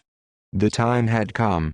He summoned up all his courage, held his breath and tried to repress the pounding of his heart. The door opened and the dim light reached his eyes. Through the cloth covering him he saw two shadows approach the bed. A third one stood in the doorway holding a lantern. The first two men took hold of the sack from both ends. Dantes made his body rigid. "He's very heavy for such a skinny old man," said one. "They say every year adds half a pound to the weight of a man's bones," said the other. They carried him out on a stretcher and the funeral procession, led by the man with the lantern, went up the stairs. Suddenly Dantes felt the cold, fresh night air and the sharp wind from the sea. The sensation filled him with both joy and anxiety. They carried him some 20 yards further, then stopped and laid the stretcher on the ground. Dantes heard one of the men walking away. "Where am I?" he wondered. His first impulse was to try to escape, but fortunately he controlled himself. A few moments later he heard one of the men walk up to him and drop a heavy object on the ground. At the same time he felt a rope tied around his feet with painful tightness. "Have you made the knot?" asked the man who had remained idle. "Yes, and it's well made, I'll answer for that." "All right, then, let's go." The stretcher was raised again and the procession continued on its way. The sound of the waves breaking against the rocks on which the Chateau d'If is built reached Dantes more distinctly with every step. "What miserable weather," said one of the men. "I wouldn't like to be at sea tonight." "Yes," said the other, "there's a good chance the priest may get his feet wet." They both burst out laughing. Dantes did not understand the joke, but his hair stood on end nevertheless. "Here we are," said the first man after a while. "No, further on, further on. You know the last one got smashed on the rocks and the next day the governor called us a couple of lazy rascals." They went on a few more steps, then Dantes felt them pick him up by the head and feet and swing him back and forth. 1, 2, 3. With the last word he felt himself flung into space. Fear clutched at his heart as he fell like a wounded bird, down, down, down. Finally, after what seemed an eternity, there was a tremendous splash and he plunged like an arrow into the icy sea. He uttered a scream which was immediately choked off as the water closed over his head. He was being swiftly dragged to the bottom by a cannonball tied to his feet. The sea is the cemetery of the Chateau d'If. Chapter 13. Although he was stunned and almost suffocated, Dantes nevertheless had the presence of mind to hold his breath and rip open the sack with a knife which he still held in his right hand. But he was still being dragged downward by the cannonball tied to his feet. He bent double and cut the rope just as he was about to suffocate. Then he kicked vigorously and rose to the surface of the sea. He paused only long enough to take a deep breath, then dived again to avoid being seen. When he came up the second time, he was already 50 yards away from the spot where he had plunged into the sea. Above his head he saw a black, stormy sky. Before him lay the dark plain of the sea, whose waves were beginning to churn as though before the approach of a storm, while behind him, blacker than either the sky or the sea, the granite giant rose up like a threatening phantom. He decided to head for the Isle of Tiburon, the nearest uninhabited island, about 1 league away. But how was he to find it in the thick darkness which surrounded him? Suddenly he saw the Plunier lighthouse shining like a star. If he headed straight for this lighthouse, he would pass the Isle of Tiburon on his left. By heading a little to the left, therefore, he ought to place the island in his path. He noticed with joy that his years of forced inaction had taken away none of his strength and agility, and that he was still master of the element in which he had played so often as a boy. An hour passed, during which Dante continued to swim in the direction he had chosen. Unless I'm mistaken, he thought, I shouldn't be far from the Isle of Tibula now. But what if I'm mistaken? He shuddered and tried to float for a while in order to rest himself, but the sea had become so rough that it was impossible. Well, then, he said, I'll go on to the end, till my arms are exhausted, till I'm seized with cramps, and then I'll sink to the bottom. He began to swim with the strength and drive of despair. Suddenly it seemed to him that the sky, which was already dark, became still darker, and that a thick, heavy cloud was descending on him. At the same time he felt a sharp pain in his knee. His imagination instantly told him that he had been struck by a bullet and that he would soon hear the sound of the shot. But he heard no shot. He put out his hand and felt something solid. He drew up his other leg and felt land. He then saw what it was that he had taken to be a cloud. 20 yards ahead of him rose a mass of strangely shaped rocks which looked like an immense, petrified fire. It was the Isle of Tiboulen. Dante stood up, took a few steps forward, then murmured, "Thank God," and lay down on the jagged rocks, which seemed softer to him than any bed he had ever known. In spite of the wind, the storm, and the rain which was beginning to fall, he went to sleep. An hour later he was awakened by the roar of a tremendous clap of thunder. He took refuge beneath an overhanging rock just before the storm burst in all its fury. A flash of lightning which seemed to open the heavens to the very throne of God illuminated the space around him, and, a quarter of a league away, he saw a small fishing boat appear, carried along by the wind and the waves. It vanished between two waves, then reappeared an instant later on the crest of another wave, approaching with frightful rapidity. Dante cried out and looked around for something to wave to them and warn them they were approaching their doom, but they were well aware of it themselves. By the light of another flash of lightning he saw 4 men clinging to the masts and rigging, while a 5th clutched the tiller of the broken rudder. Then he heard a terrible crash, followed by agonized cries. A 3rd flash of lightning showed him the little boat smashed against the rocks and, among the wreckage, heads with desperate faces and arms stretched up toward heaven. Then all was dark again. Dante quickly climbed down the slippery rocks, at the risk of falling into the sea himself. He looked and listened, but he neither saw nor heard anything more. No more cries, no more human efforts.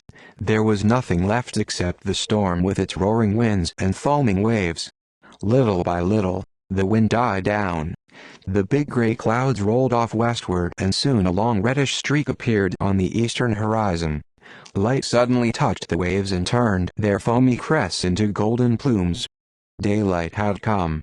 In 2 or 3 hours, thought Dantes, the jailer will enter my cell, find the corpse of my poor friend and give the alarm. They'll question the 2 men who threw me into the sea and who must have heard the cry I uttered.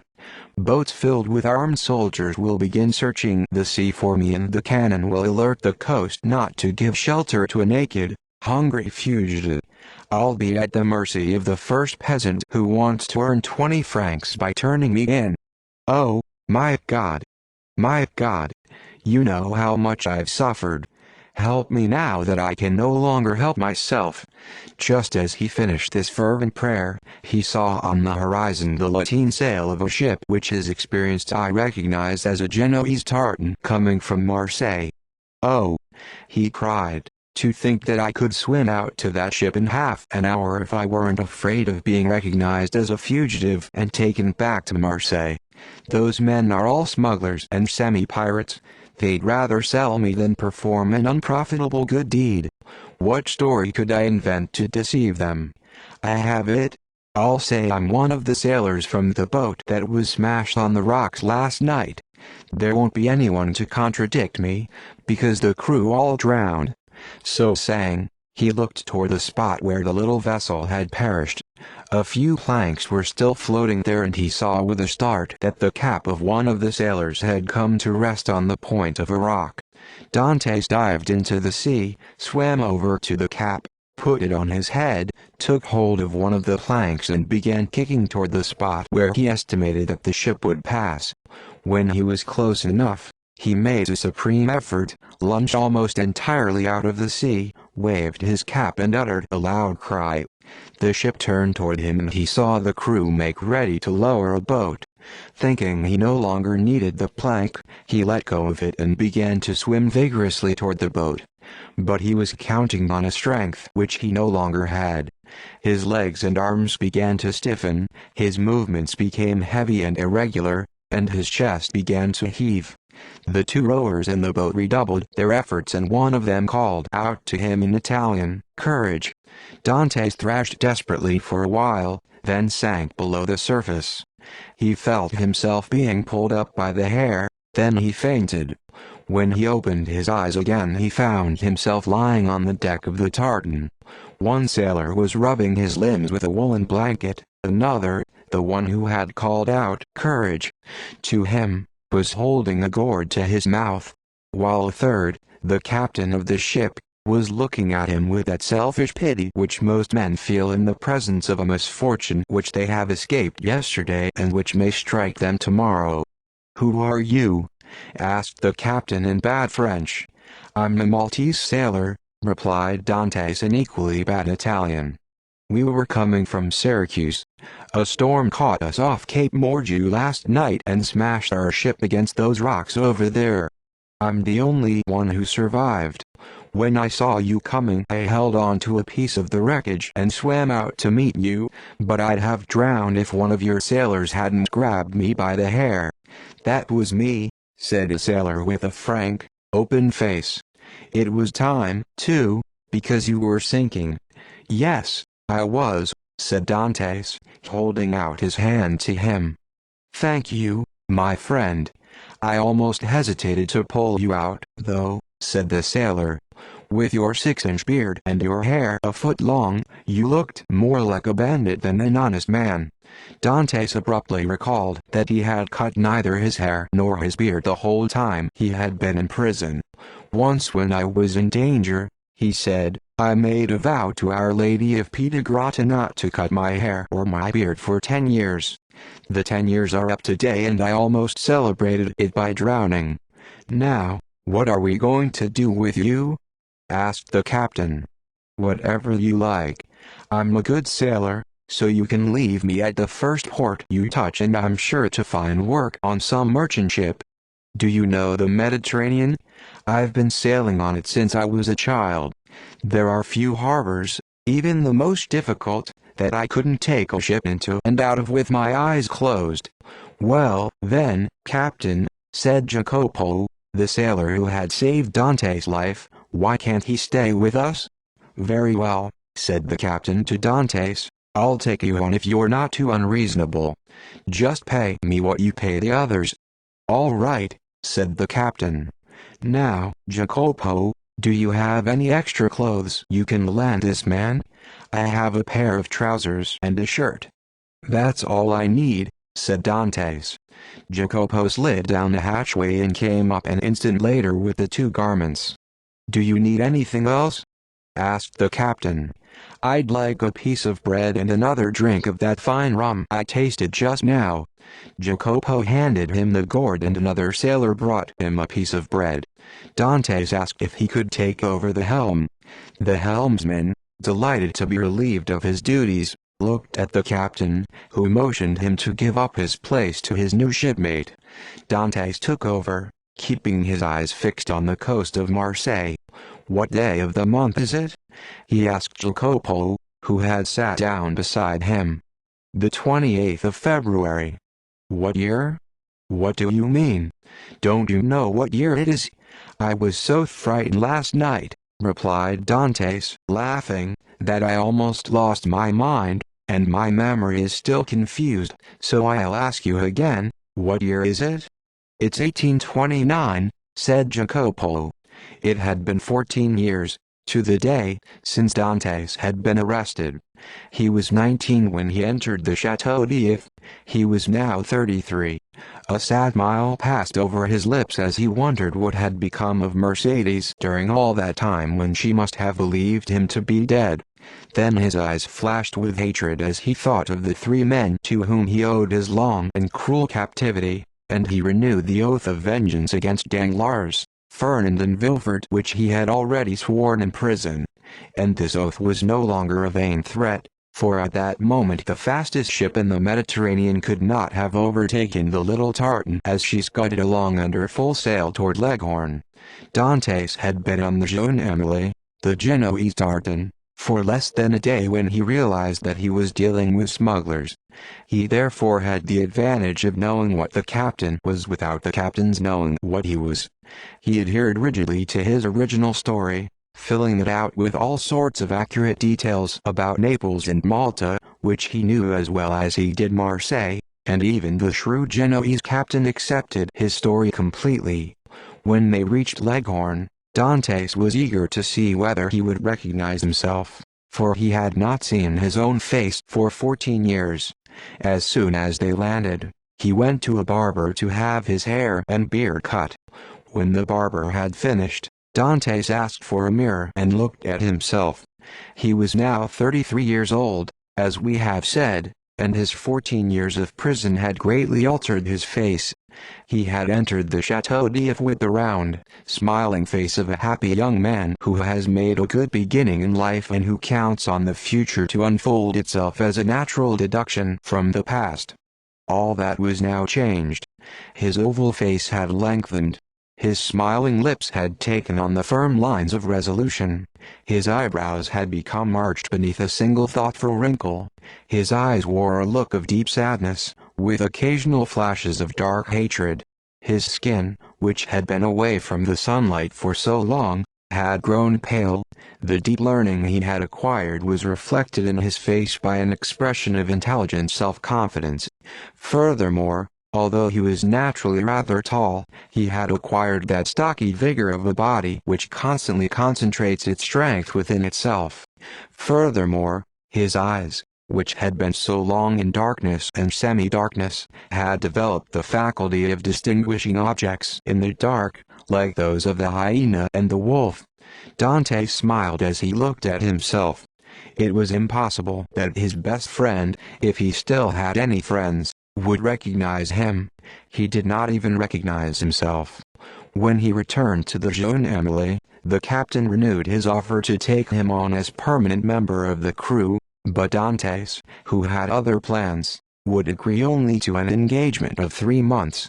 Within a week after her arrival at Leghorn, the ship was filled with muslin, cotton, English gunpowder and tobacco on which the excise authorities had neglected to affix their seal. It was now a question of getting all this out of Leghorn free of duty and landing on the shore of Corsica, where certain speculators would take over the task of smuggling the goods into France.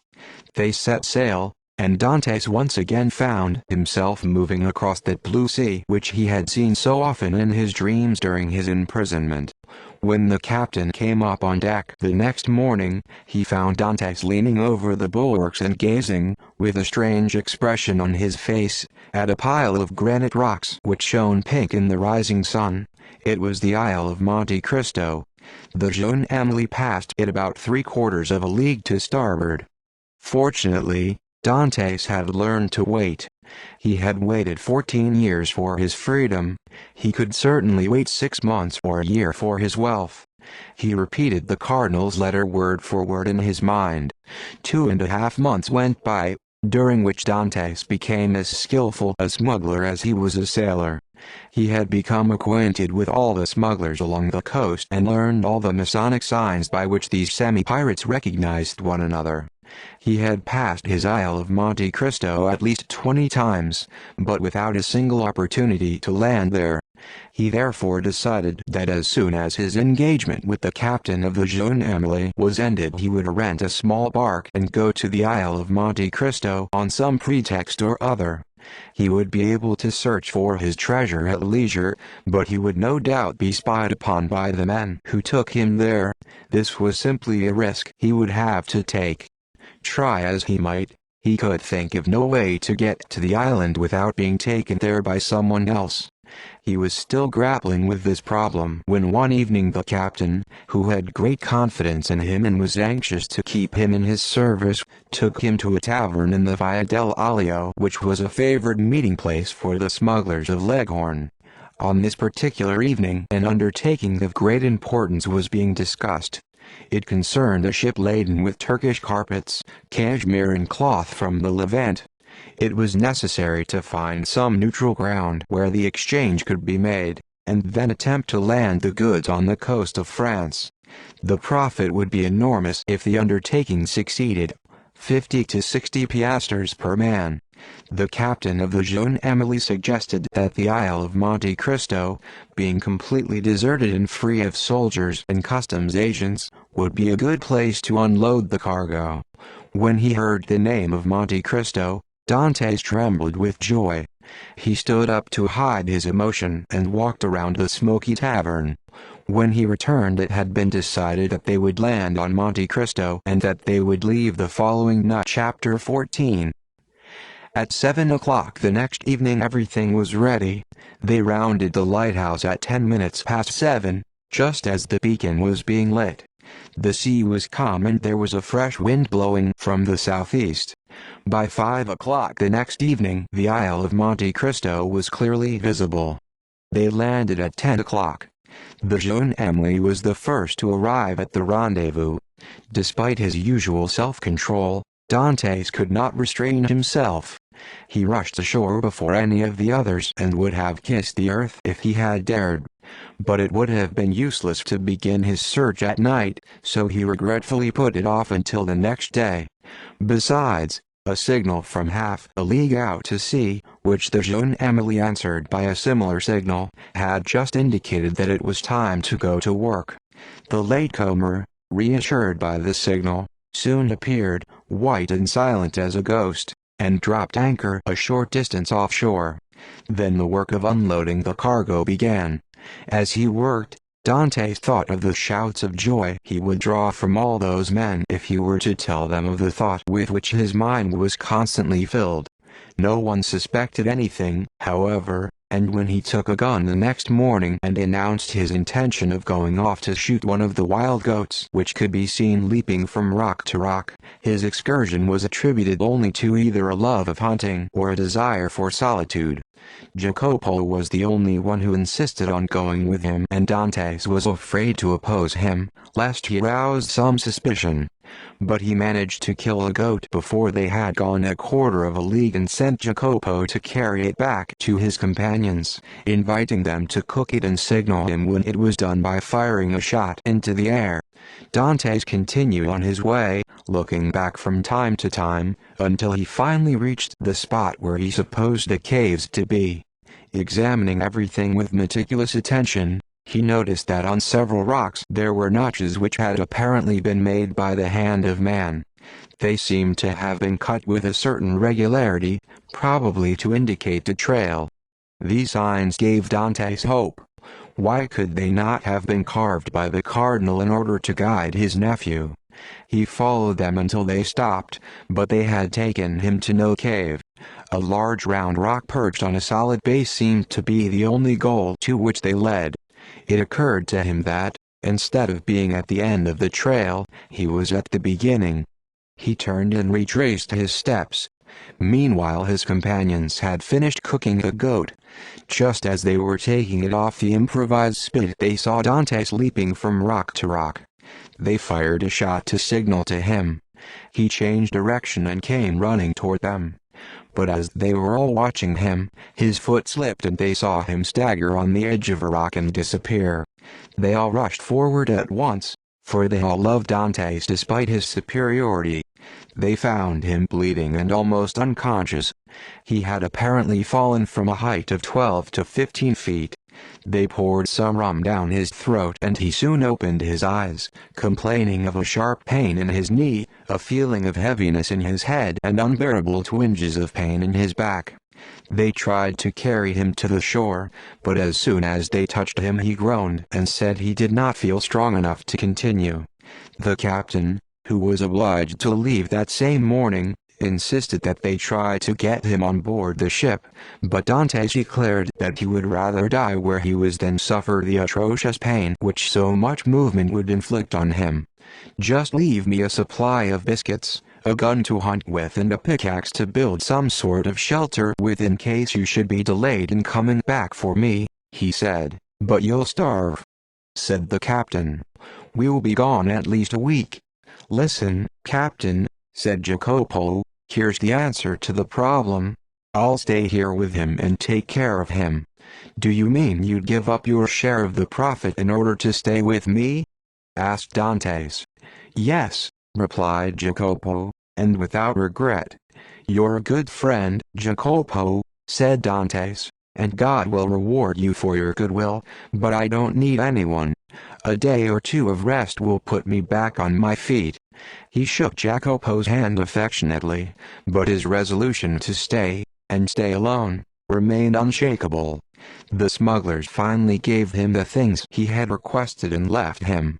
An hour later the little ship was almost out of sight. Then Dante stood up, as agile and light on his feet as one of the wild goats of the island, took his gun in one hand and his pickaxe in the other, and ran toward the rock at which the trail of notches ended. "Now," he exclaimed, thinking of the story of the Arabian fisherman which Faria had told him, "Open sesame." After following the trail of notches in the opposite direction, Dantes found that it led to a little creek which was wide enough at the mouth and deep enough at the center to enable a boat to enter it and remain hidden. He deduced that the cardinal, not wishing to be seen, had landed at that creek, hidden his boat in it, then followed the line marked out by the notches and, at the end of that line, buried his treasure. It was this supposition that led him back to the large circular rock. But there was one thing which upset his whole theory. The rock must weigh at least 2 or 3 tons. How could the cardinal have hoisted it up to the base on which it rested? Suddenly an idea occurred to him. Perhaps, instead of being raised, it had been lowered. He climbed above the rock to search for its original resting place. He soon discovered that a slope had been made. The rock had slid down into its present position, where it had been fixed in place by another rock about the size of an ordinary building stone, which had been used as a wedge. Dantes chopped down an olive tree, cut off its branches and tried to pry up the rock with the trunk. But the rock was so heavy and was held so firmly in place by the rock wedge beneath it that no human strength could have budged it. He reflected for a moment and decided that he would have to direct his efforts against the wedge. He looked around him. His eyes fell on the powder horn his friend Jacopo had left him. With his pickaxe he carved out a long hole between the larger rock and the wedge and filled it with gunpowder. He then made a fuse by tearing a strip of cloth from his handkerchief and rolling it up with powder inside it. He lighted the fuse and ran back. The explosion was not long in coming. The upper rock was lifted from its base for an instant by the tremendous force and the rock wedge beneath it was shattered into 1,000 pieces. Dantes came back to the spot. The upper rock, now almost without support, was hanging over the cliff. He walked around it, chose the loosest spot, placed his tree trunk in a crevice and began to pry with all his might. The rock tottered, then finally gave way completely and tumbled headlong into the sea. In doing so it revealed a square stone with an iron ring set in the middle of it. Dantes uttered a cry of surprise and joy. His legs trembled so violently and his heart beat so wildly that he was obliged to stop for a moment. Then he put his lever through the iron ring and lifted vigorously, displacing the square stone. Beneath it he saw a steep staircase leading down into the dark depths of a cave. Anyone else would have rushed forward with a shout of joy. Dante stopped doubtfully and turned pale. "I mustn't let myself be shattered by disappointment," he said to himself, "or else all my suffering will have been in vain." He then began to climb down into the cave with a smile of doubt on his lips, murmuring that ultimate word of human wisdom, "Perhaps." After he had been in the cave for a few seconds, his eyes, accustomed as they were to seeing in the dark, were able to penetrate into every corner. The walls of the cave were of granite.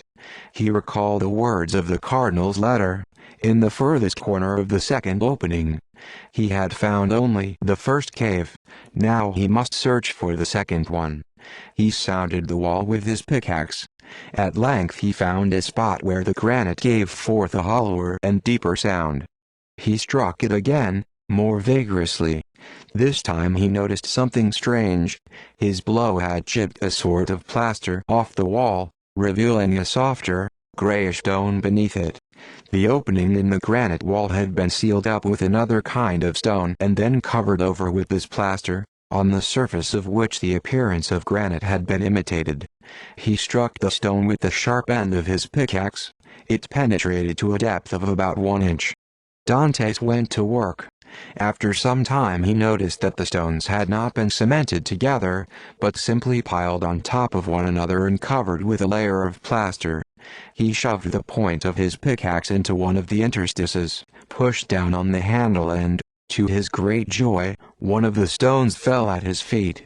From then on he had only to pull each stone toward him with his pickaxe. Finally, after hesitating once again for several seconds, he entered the second cave. It was as empty as the first. The treasure, if it existed, was buried in the furthest corner.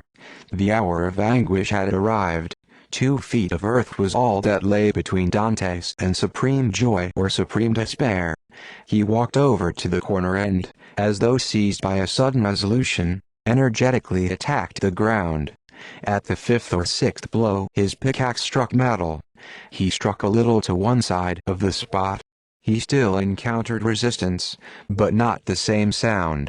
"It's a wooden chest bound with iron," he said to himself. Just then a passing shadow cut off the daylight for an instant. Dantes dropped his pickaxe, picked up his rifle and rushed out of the cave. A wild goat had leaped over the entrance to the first cave and was grazing a few feet away.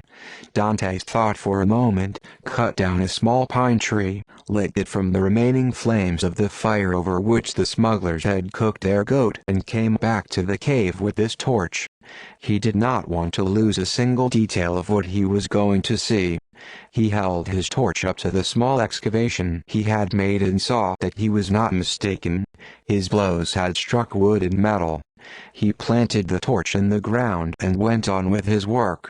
A short time later he had cleared away a space about 3 feet long and 2 feet wide and could clearly see an oaken chest bound with wrought iron.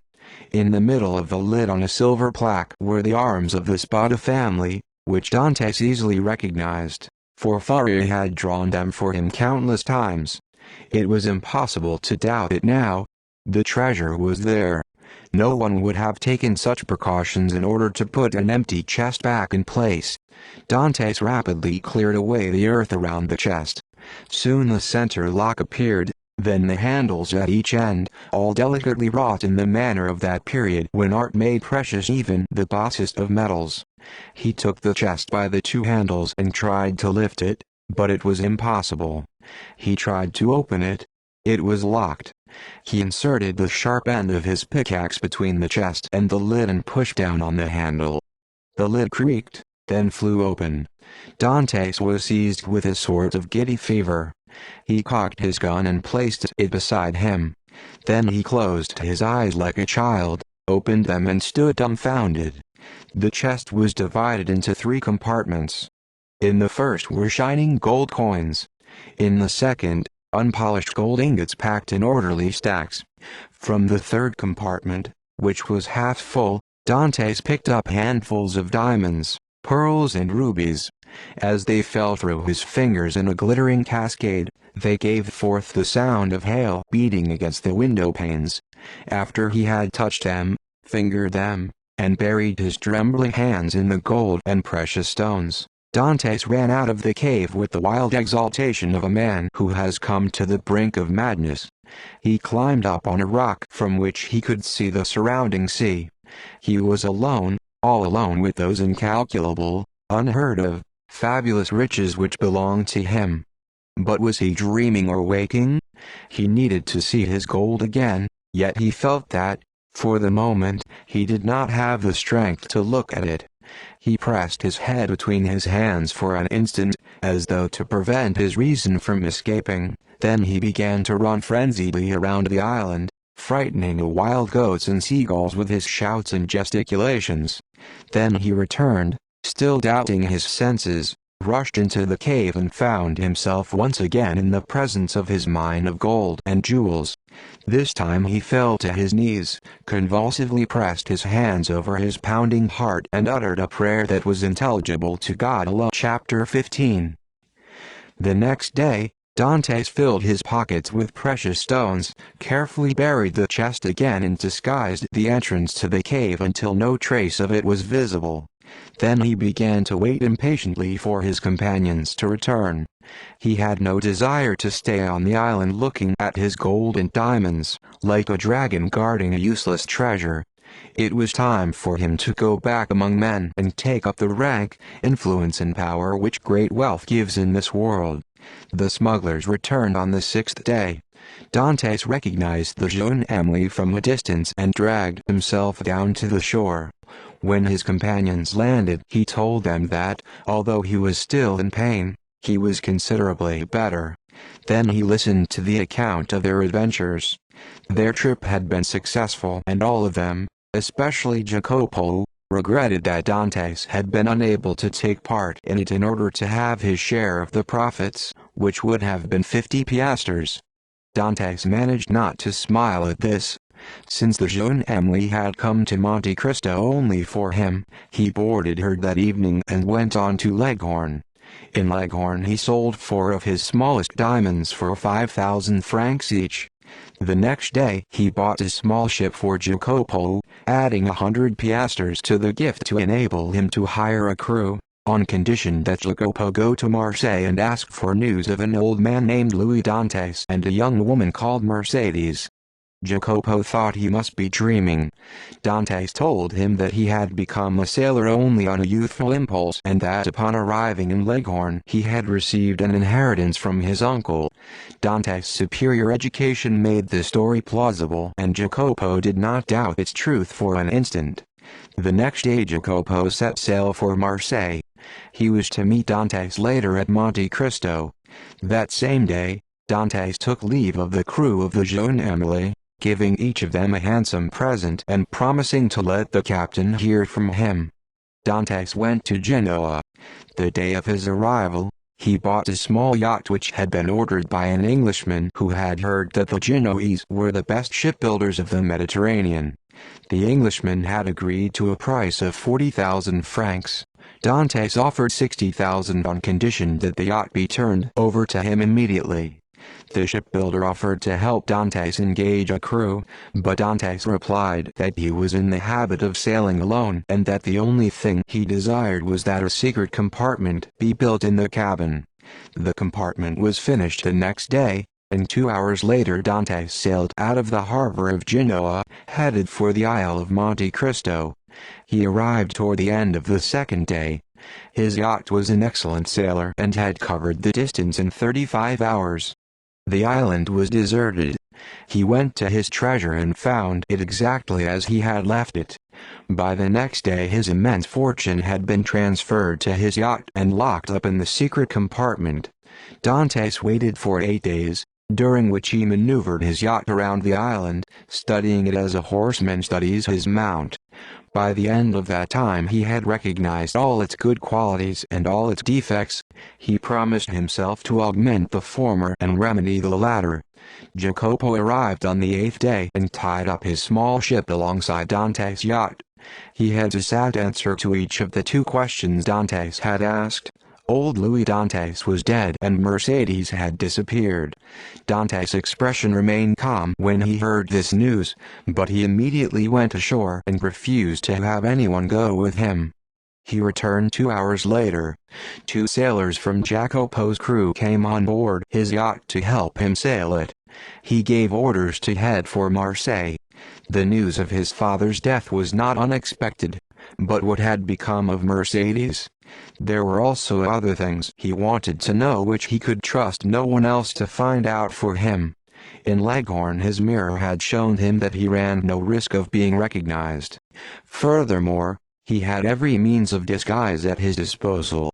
One morning, therefore, the yacht, followed by Jacopo's ship, boldly sailed into the harbor of Marseille and stopped opposite the very spot where Dantes had set out for the Château d'If.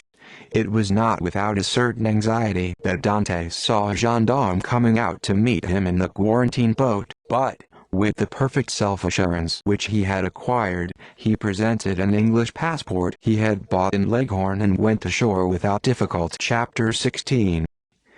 Those who have journeyed through the south of France on foot may have noticed halfway between Bellegarde and Beaucaire a small inn, in front of which hangs a sheet of iron bearing a grotesque representation of the Pont du Gard.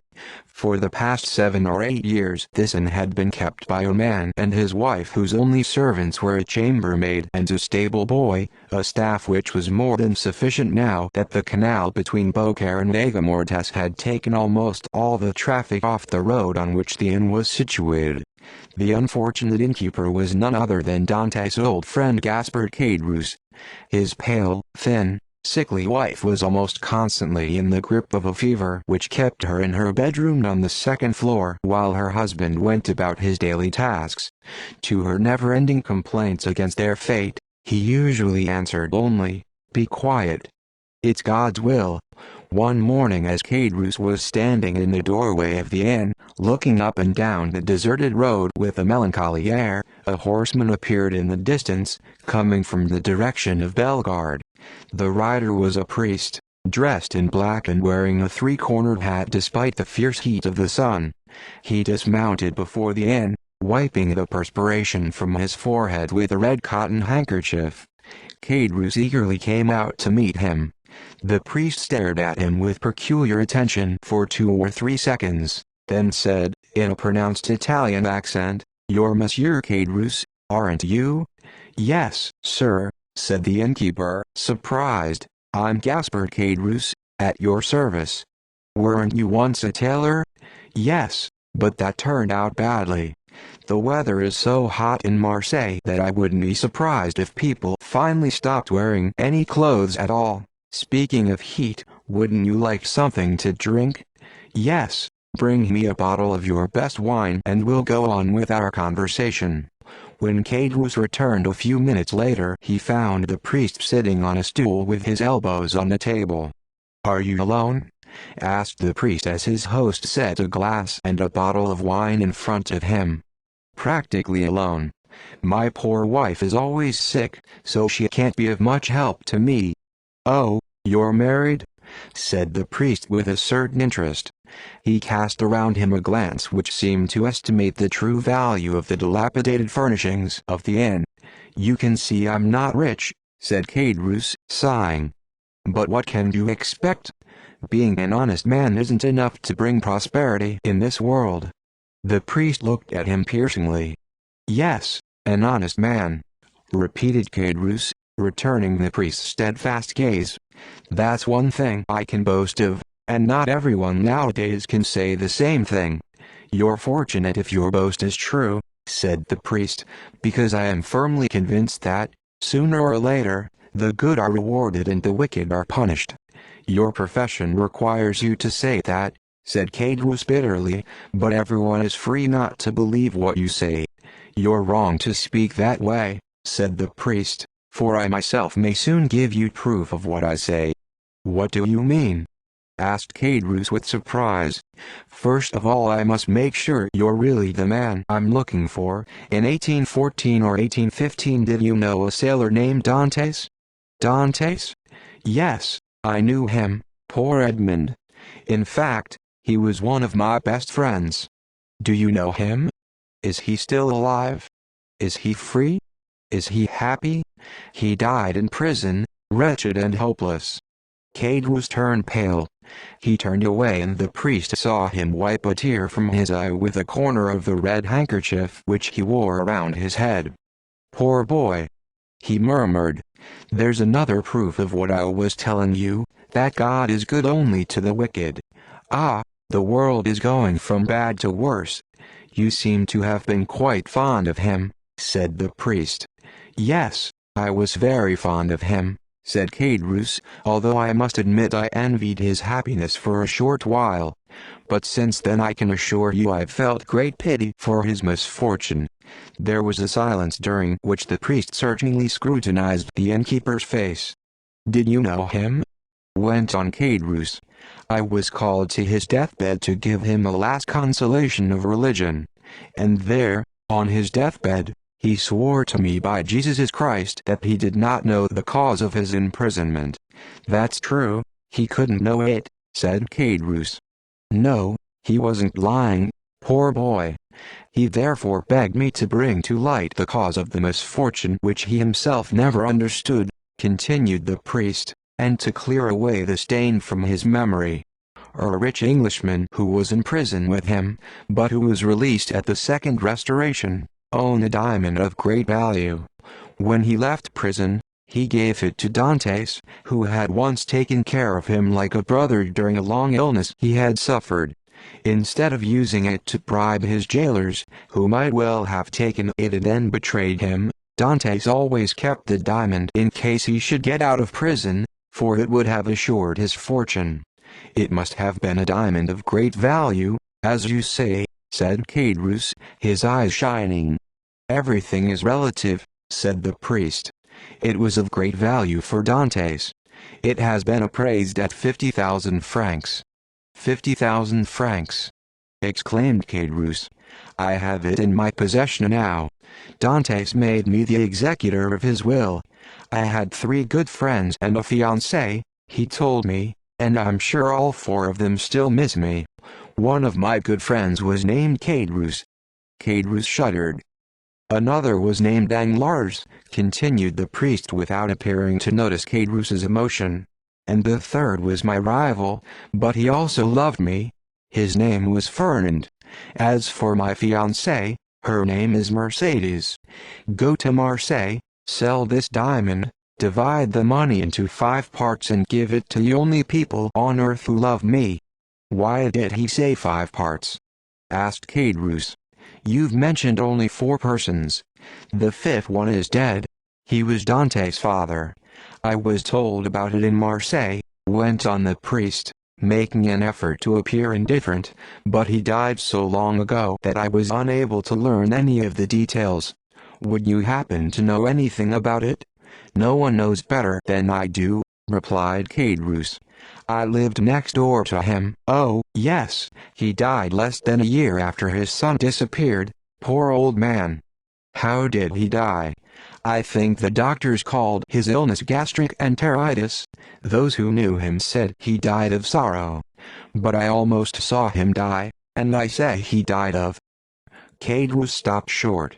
Died of what? Asked the priest anxiously. Of hunger.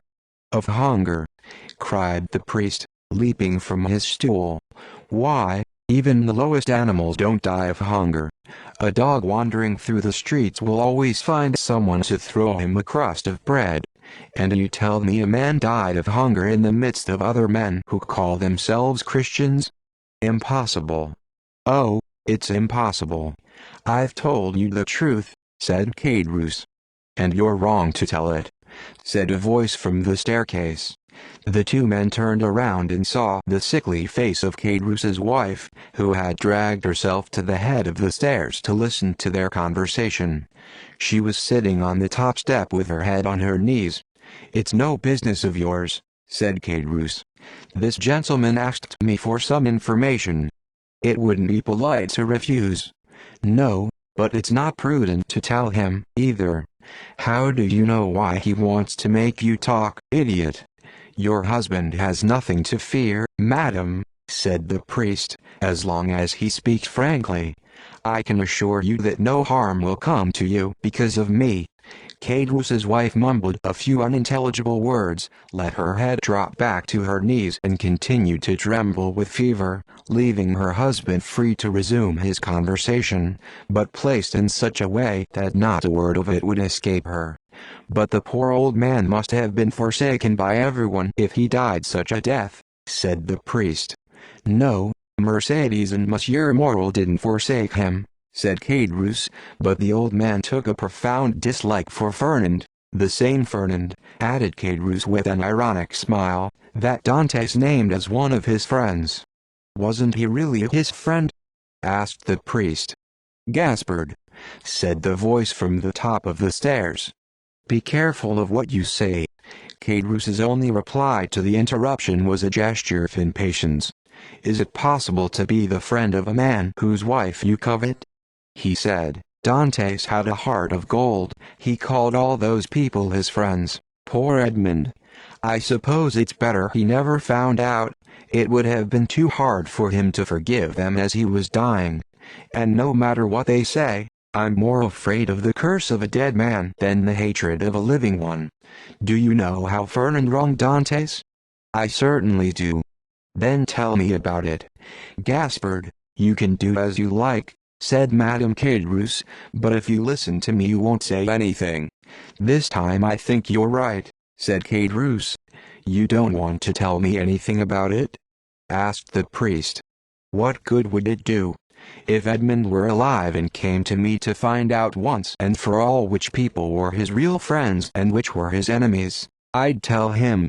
But he's dead and buried, according to what you've told me, so he can no longer hate anyone or take revenge on anyone. Let's leave all that in the past. Do you want me to give these people, whom you consider false friends, a gift intended to reward them for their faithfulness? No, you're right, said Cadrus. Besides, what would poor Edmund's gift mean to those people? A drop of water falling into the ocean. Yes, but don't forget that those people could crush you with their little finger if they wanted to, said his wife. Do you mean to say they've become rich and powerful? Asked the priest. Don't you know their story? No, tell it to me. Cadrus reflected for a moment. No, he said, it would take too long. You're free to remain silent if you wish, my friend, said the priest in a tone of utter indifference, and I respect your scruples. We'll say no more about it and I'll sell the diamond. He took the diamond from his pocket and let it glitter before Cadrus's dazzled eyes. Come look at this, Cadrus called out hoarsely to his wife. A diamond, said Madame Cadrus, standing up and walking down the stairs. Where did it come from? Didn't you hear? It's a diamond that Dantes left to his father, his fiancée and his 3 friends, Fernand, Danglars and me. A man who betrays you is not your friend, muttered Madame Cadrus. Yes, that's what I was saying, said Cadrus. It would be almost a profanation, a sacrilege, to give a reward to treason, perhaps even crime. It will be your own fault, said the priest calmly, putting the diamond back into the pocket of his cassock. Now tell me where I can find Dante's friends, so that I can carry out his last wish. Large beads of perspiration broke out on Cadrus's forehead. He saw the priest stand up, walk over to the door as if to look at his horse, and then turn back.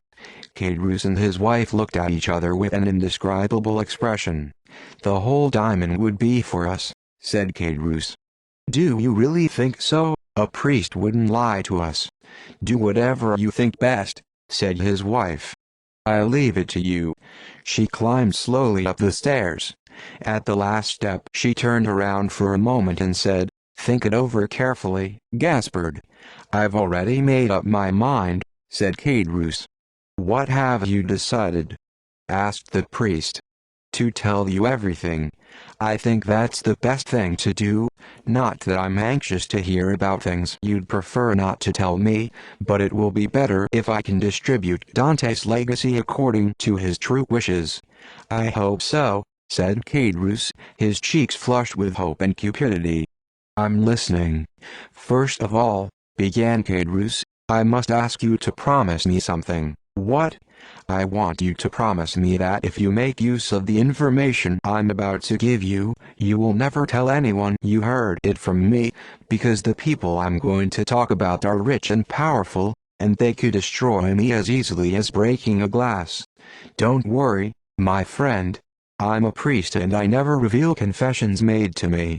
Remember that our only purpose is to carry out the last wishes of our friend, so speak frankly and without hatred. I'll probably never know the persons you're going to mention. Besides, I'm Italian, not French, and I'll soon be going back to my monastery, which I left only to comply with the request of a dying man. Cadmus seemed reassured. In that case, he said, I'll tell you the real truth about the men poor Edmund thought were such sincere and devoted friends. It's a sad story. You probably know the beginning, don't you? Yes, Edmund told me everything that happened up to the time he was arrested at his own betrothal feast. Well, after Edmund was arrested, Monsieur Morel left to get some information on his arrest. The news he brought back was very sad. Edmund's father went home alone and spent the whole day in his room. He didn't sleep at all that night. I lived on the floor underneath and I could hear him pacing up and down all night long. I didn't sleep either, for that matter. I was terribly upset by the old man's grief, and each step he took hurt my heart as much as if he were actually stepping on my chest. The next day, Mercedes came to Marseille to ask for Monsieur de Villefort's help, but she accomplished nothing. Then she visited the old man. When she saw how grief-stricken he was and found out that he hadn't slept or eaten since the day before, she wanted to take him with her and take care of him, but he refused. No, he said, I won't leave this house. My poor son loves me more than anything else in the world, and if he gets out of prison, this is the first place he'll come. What would he say if I weren't here to meet him? He began to isolate himself more and more every day. Monsieur Morel and Mercedes often came to see him, but his door was locked and, although I was sure he was at home, he wouldn't answer. On one of the rare days when he received Mercedes, he said to her, Believe me, my daughter, he's dead, and instead of our waiting for him, he's waiting for us. I'm lucky because I'm the oldest. I'll be the first one to see him again. However good you may be, you soon stop seeing people who make you sad. After a while the old man was completely alone. The only people I saw coming to see him were strangers who would leave his room carrying some sort of package. I realized later what was in those packages. He was selling the little he owned in order to live. Finally he'd sold everything he had. He owed 3 months' rent. The landlord threatened to put him out, then agreed to give him 1 more week. I found out about this because the landlord stopped by to see me on his way down. For the first 3 days I heard him pacing up and down as usual, but on the 4th day I heard nothing. I went up to see him. His door was locked, but I looked in through the keyhole. He looked so pale and haggard that I thought he must be seriously ill. I sent word to Monsieur Morel and Mercedes. They both came immediately. Monsieur Morel brought a doctor, who gave a diagnosis of gastric enteritis and prescribed a fast. I was there, and I'll never forget the old man's smile when he heard that prescription. From then on he left his door unlocked. He had an excuse for not eating. The doctor had ordered him to fast. The next time Mercedes saw him he looked so bad that she wanted to take him into her home and take care of him, as she had asked to do at first. Monsieur Morel agreed with her, but the old man refused again.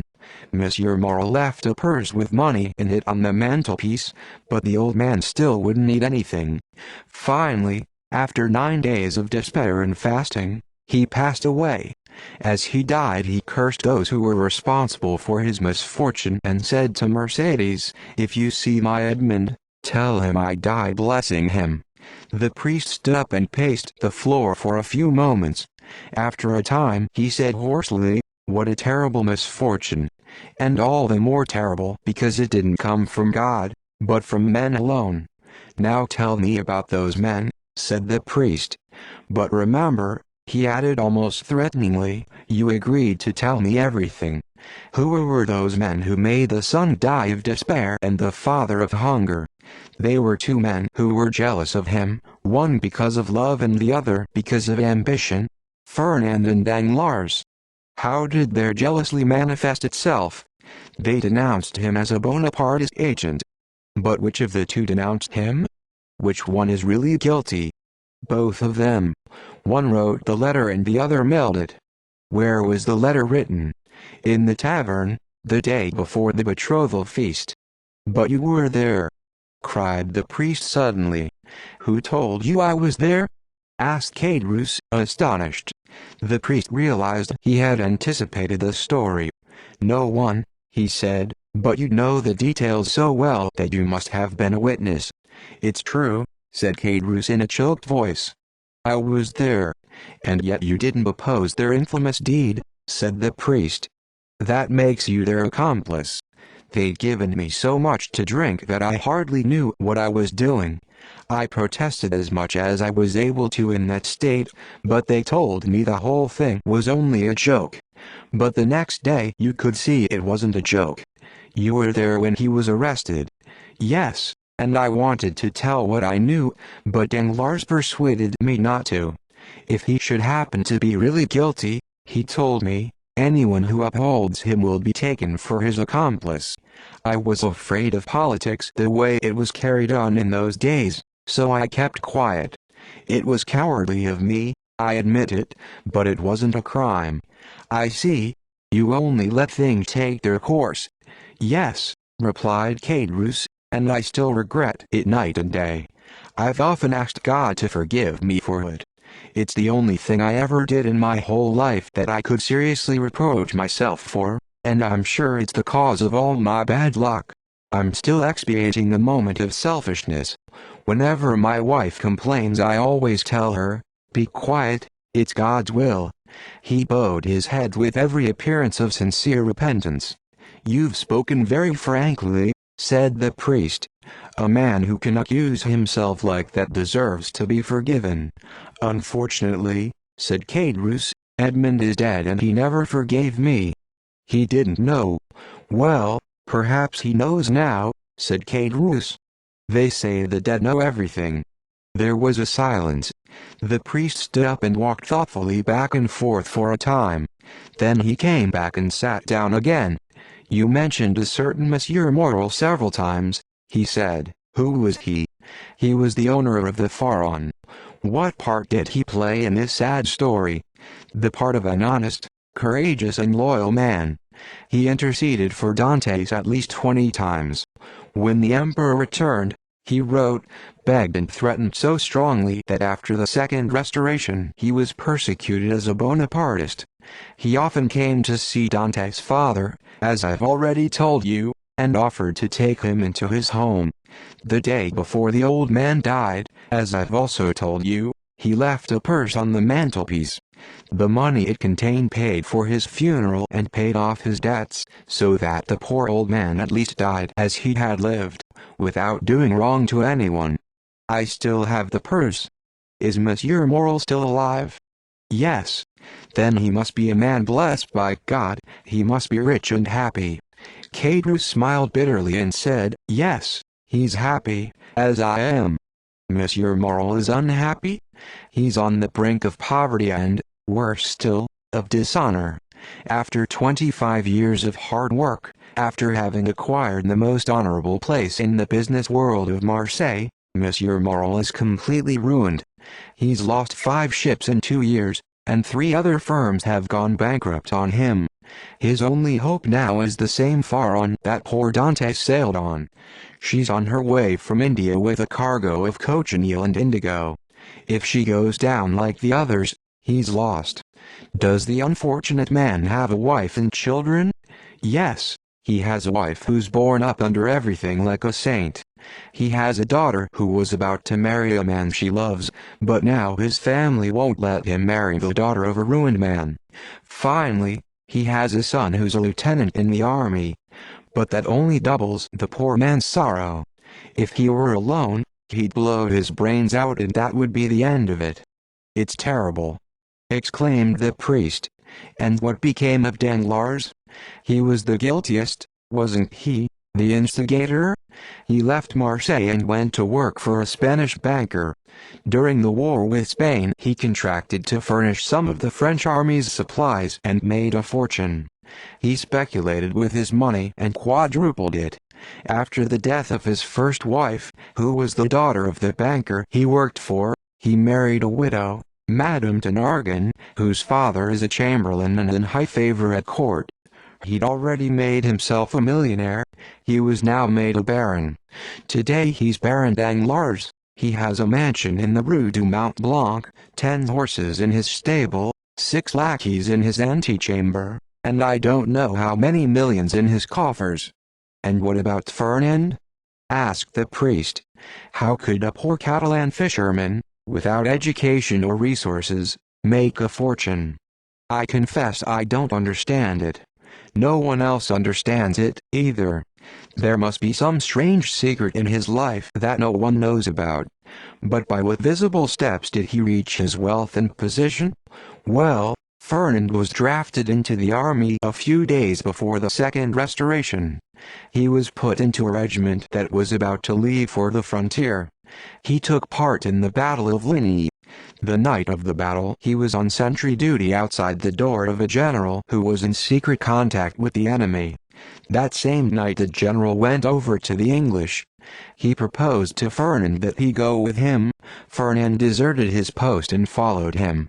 This would have meant a court-martial for Fernand if Napoleon had stayed in power, but it was a recommendation to the Bourbons when they took over the throne.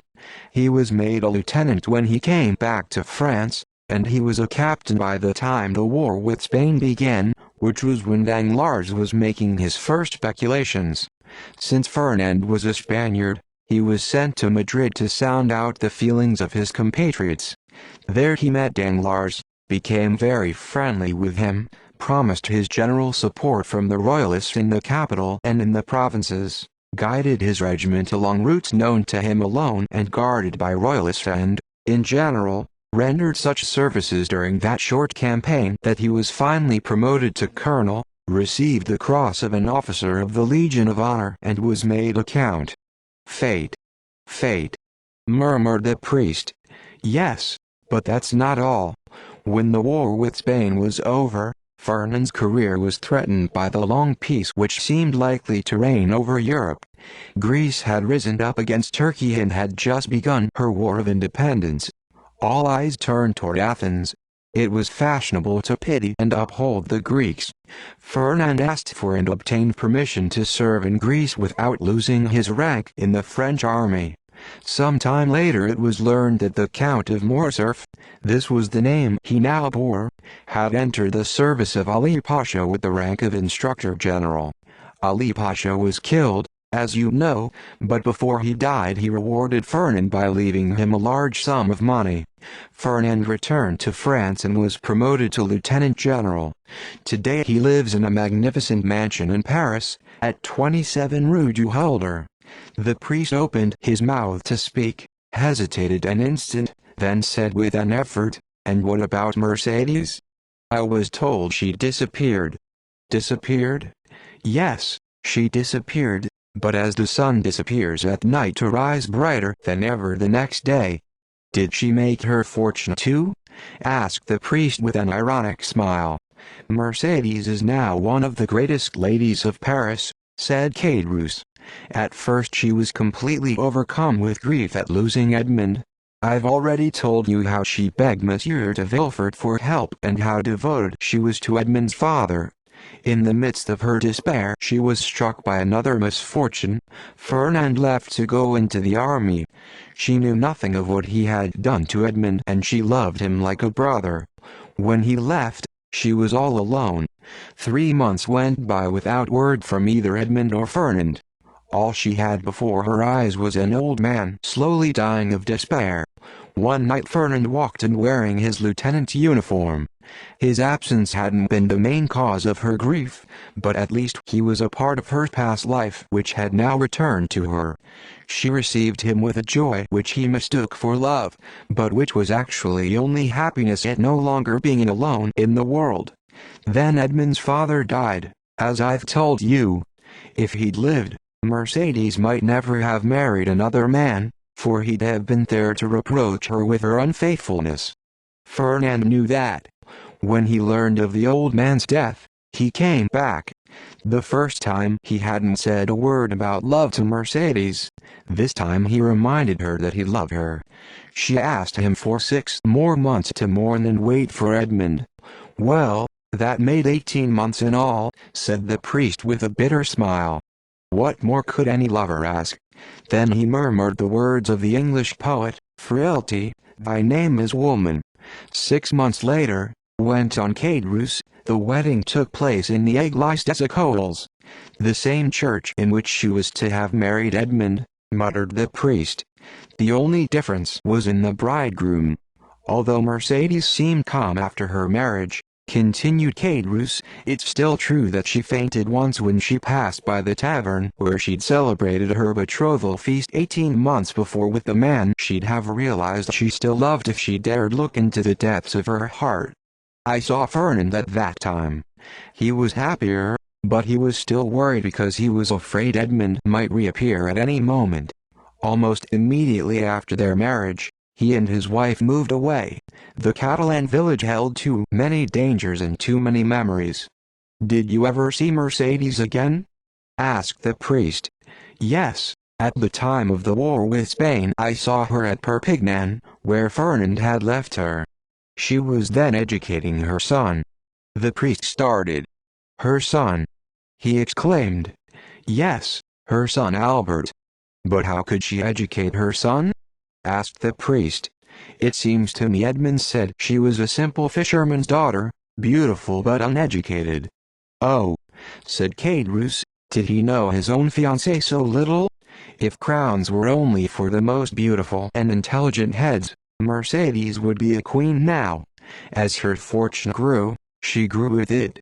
She learned drawing, she learned music, she learned everything. Between you and me, though, I think she learned all that only to distract herself.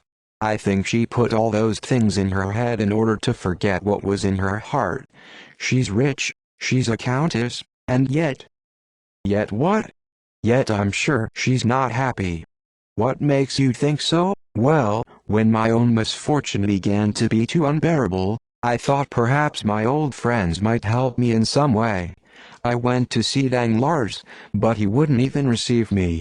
Fernand had one of his servants give me 100 francs. So you didn't see either one of them?" "No, but Madame de Morcerf saw me. As I was leaving, a purse fell at my feet. It contained 25 louis.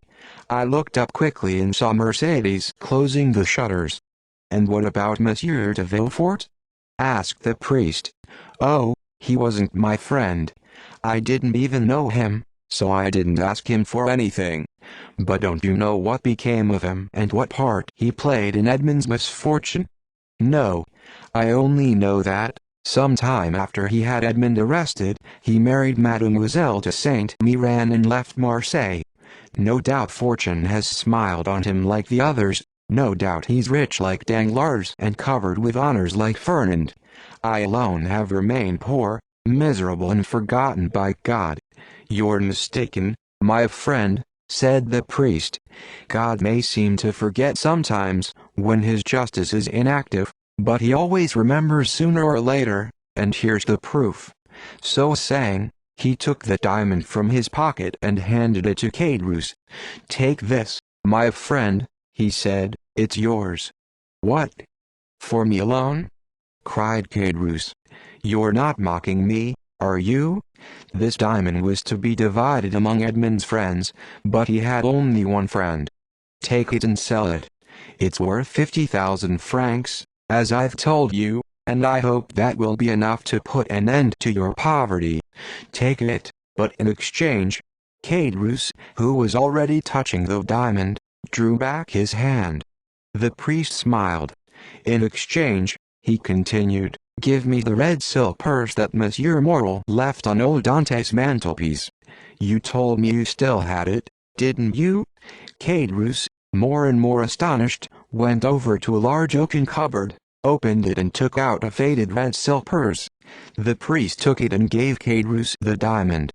Then, amid Cadrus's effusive declarations of gratitude, he walked out, mounted his horse, bade Cadrus farewell and rode off in the same direction from which he had come. When Caderousse turned around he saw his wife standing behind him, paler than ever. "Well," she said, "is what I heard true?" "What? That he gave us the whole diamond?" said Caderousse, almost mad with joy. "Yes. There's nothing truer. Here it is." His wife looked at it for a moment, then said in a dull voice, "What if it were only an imitation diamond?" Caderousse reeled. "Imitation?" he murmured. "Why should he have given me an imitation diamond? To learn your secret without paying you for it, idiot." Caderousse was dazed by the weight of this supposition. "Oh," he said after a silence, taking his hat and placing it over the red handkerchief he wore around his head. "We'll find out about that." "How?" "There's a fair at Beaucaire and there are jewelers from Paris there. I'm going to show the diamond to them. Take care of the inn. I'll be back in 2 hours." He rushed out the door and began to run down the road. 50,000 francs, said Madame Caderousse to herself. It's a lot of money, but it's not a fortune. Chapter 17. The day following the scene at Caderousse's inn, a man in his early 30s, with both the appearance and the accent of an Englishman, presented himself before the mayor of Marseille. "Monsieur," he said, "I am the head clerk of the firm of Thomson and French, of Rome. For the past 10 years we have been dealing with the firm of Morel and Son here in Marseille. Our dealings with them now involve approximately 100,000 francs, and we are somewhat uneasy about this money, for we have heard reports that the firm is threatened with bankruptcy. I have come from Rome expressly to ask you for information on the matter." "Monsieur," replied the mayor, "I know that Monsieur Morel has been dogged by misfortune for the last 4 or 5 years, but, although I myself am his creditor to the extent of 10,000 francs, I am not in a position to give you any information on the state of his finances. If you ask me my personal opinion of Monsieur Morel, I will tell you that he is an extremely honest man who has so far met all his obligations with scrupulous exactitude, but that's all I can tell you. If you wish to know more, I suggest that you see Monsieur de Beauville, the inspector of prisons. I believe he has 200,000 francs invested in the firm.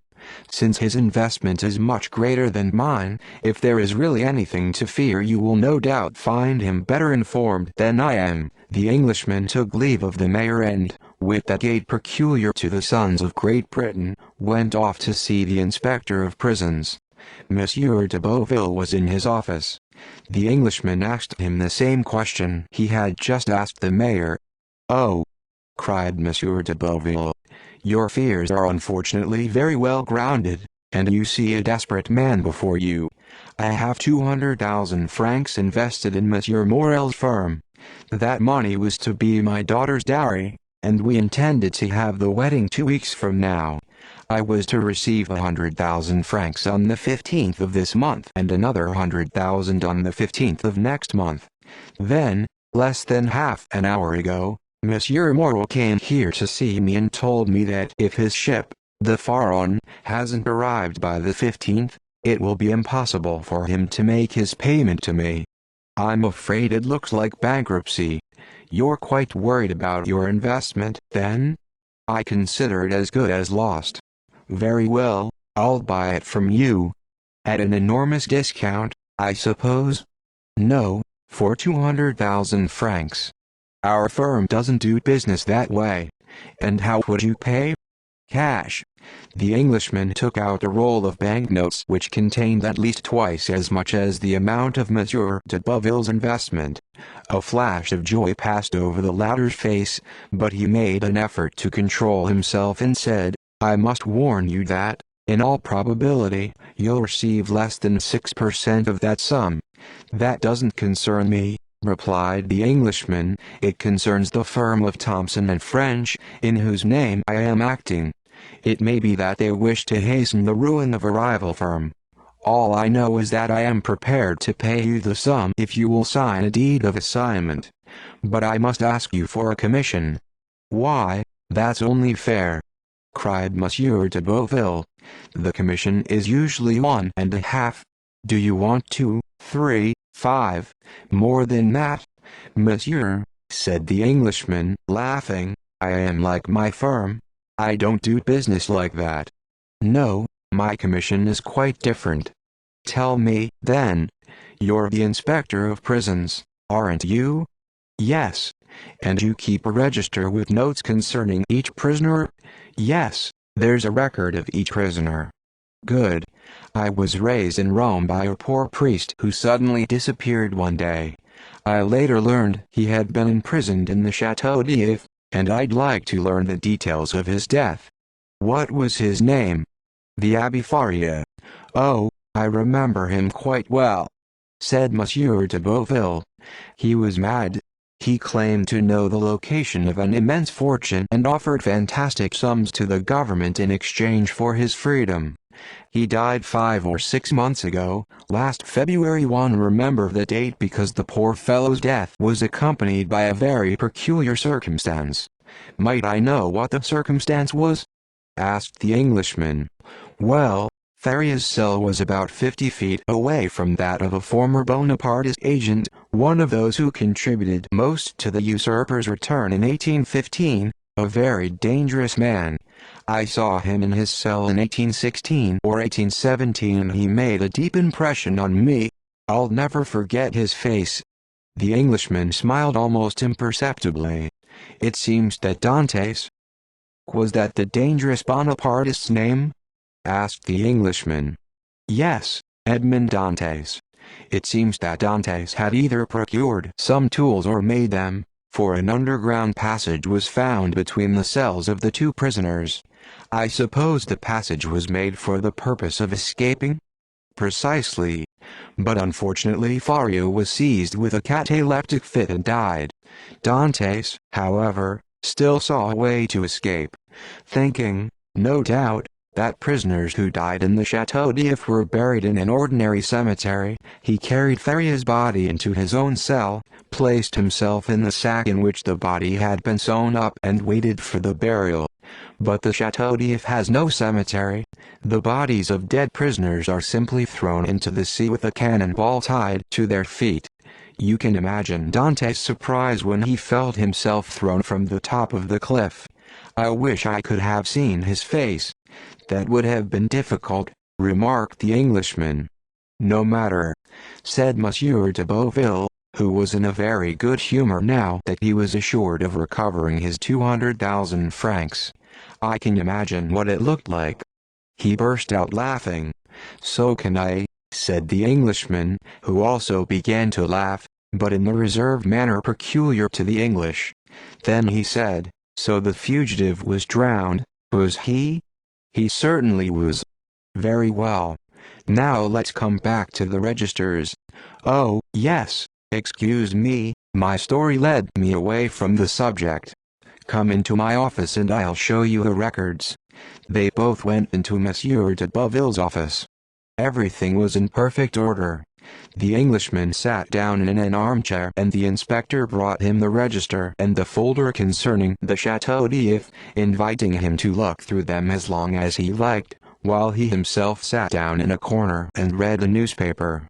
The Englishman quickly found the records relating to Abbé Faria, but the story told to him by Monsieur de Beauville had apparently interested him greatly, for, after perusing these documents, he continued to leaf through the records until he came to those concerning Edmond Dantes. Everything was there: the letter of denunciation, the examination, Morel's petition and Villefort's recommendations. He quietly folded the letter of denunciation and put it in his pocket. Then he read the examination, noted that the name of Noirtier was mentioned nowhere in it and looked over Morel's petition dated April 10, 1815, in which, since Napoleon was in power at that time, he exaggerated the services Dantes had rendered to the imperial cause. He now understood everything. During the Second Restoration that petition had become a terrible weapon in Villefort's hands. He was therefore not surprised when he saw the following words beside Dantes' name in the register: Edmond Dantes, ardent Bonapartist, took active part in return from Elba, to be kept in solitary confinement and under careful watch. He compared these notes with the certificate attached to Morel's petition and saw that the handwriting was the same. They had both been written by Vilford. "Thank you," said the Englishman, closing a register. "I have everything I need. And now it's my turn to keep my promise. Make out a deed of assignment and I'll give you the money." Monsieur de Boville hurriedly drew up the document while the Englishman counted out the banknote. Chapter 18. Anyone who had left Marseille a few years before, knowing the firm of Morel and Son, and then returned at the period of our story, would have found it greatly changed. Instead of that atmosphere of animation and well-being which radiates from a prosperous house, instead of the busy clerks hurrying through the corridors, instead of the courtyard filled with bales of merchandise and ringing with the shouts and laughter of the porters, what would have struck him immediately would have been the feeling of sadness and inertia. Of the numerous employees who had formerly peopled the offices, only two now remained. One was a young man of 23 or 24 named Emmanuel Herbaut, who was in love with Monsieur Morel's daughter and had stayed on with the firm despite all his family's efforts to make him resign. The other was an old one-eyed cashier named Cockles, a good, patient and devoted man, but absolutely inflexible when it came to arithmetic, the one point on which he would have stood his ground against the whole world, even against Monsieur Morel if necessary. He had been with the firm for 20 years and he saw no reason to alter his faith in it now. The payments due at the end of the previous month had been made promptly and in full. But since that victorious end of the month, Monsieur Morel had spent many cruel hours. He had had to unite all his resources in order to make those payments, fearing that word of his distress might leak out in Marseille if he were seen taking such extreme measures. He took a trip to the fair at Beaucaire to sell some of his wife's jewelry and part of their silverware. Thanks to this sacrifice, he had saved the honor of his firm, but his funds were now exhausted. The return of the Pharaon was his only hope of being able to meet a payment of 100,000 francs due to Monsieur de Boville on the 15th of that month and other payments totaling 300,000 francs due on the 15th of the following month. But another ship which had left Calcutta at the same time as the Pharaon had arrived in Marseille 2 weeks ago and there was still no news of the Pharaon. Such was the state of affairs when the representative of the firm of Thomson and French called on Monsieur Morel. He was received by Emmanuel, who instructed Cockles to take him to Monsieur Morel's office. On the staircase they met a beautiful young girl of 16 or 17, who looked at the stranger with anxiety. "Monsieur Morel is in his office, isn't he, Mademoiselle Julie?" asked the cashier.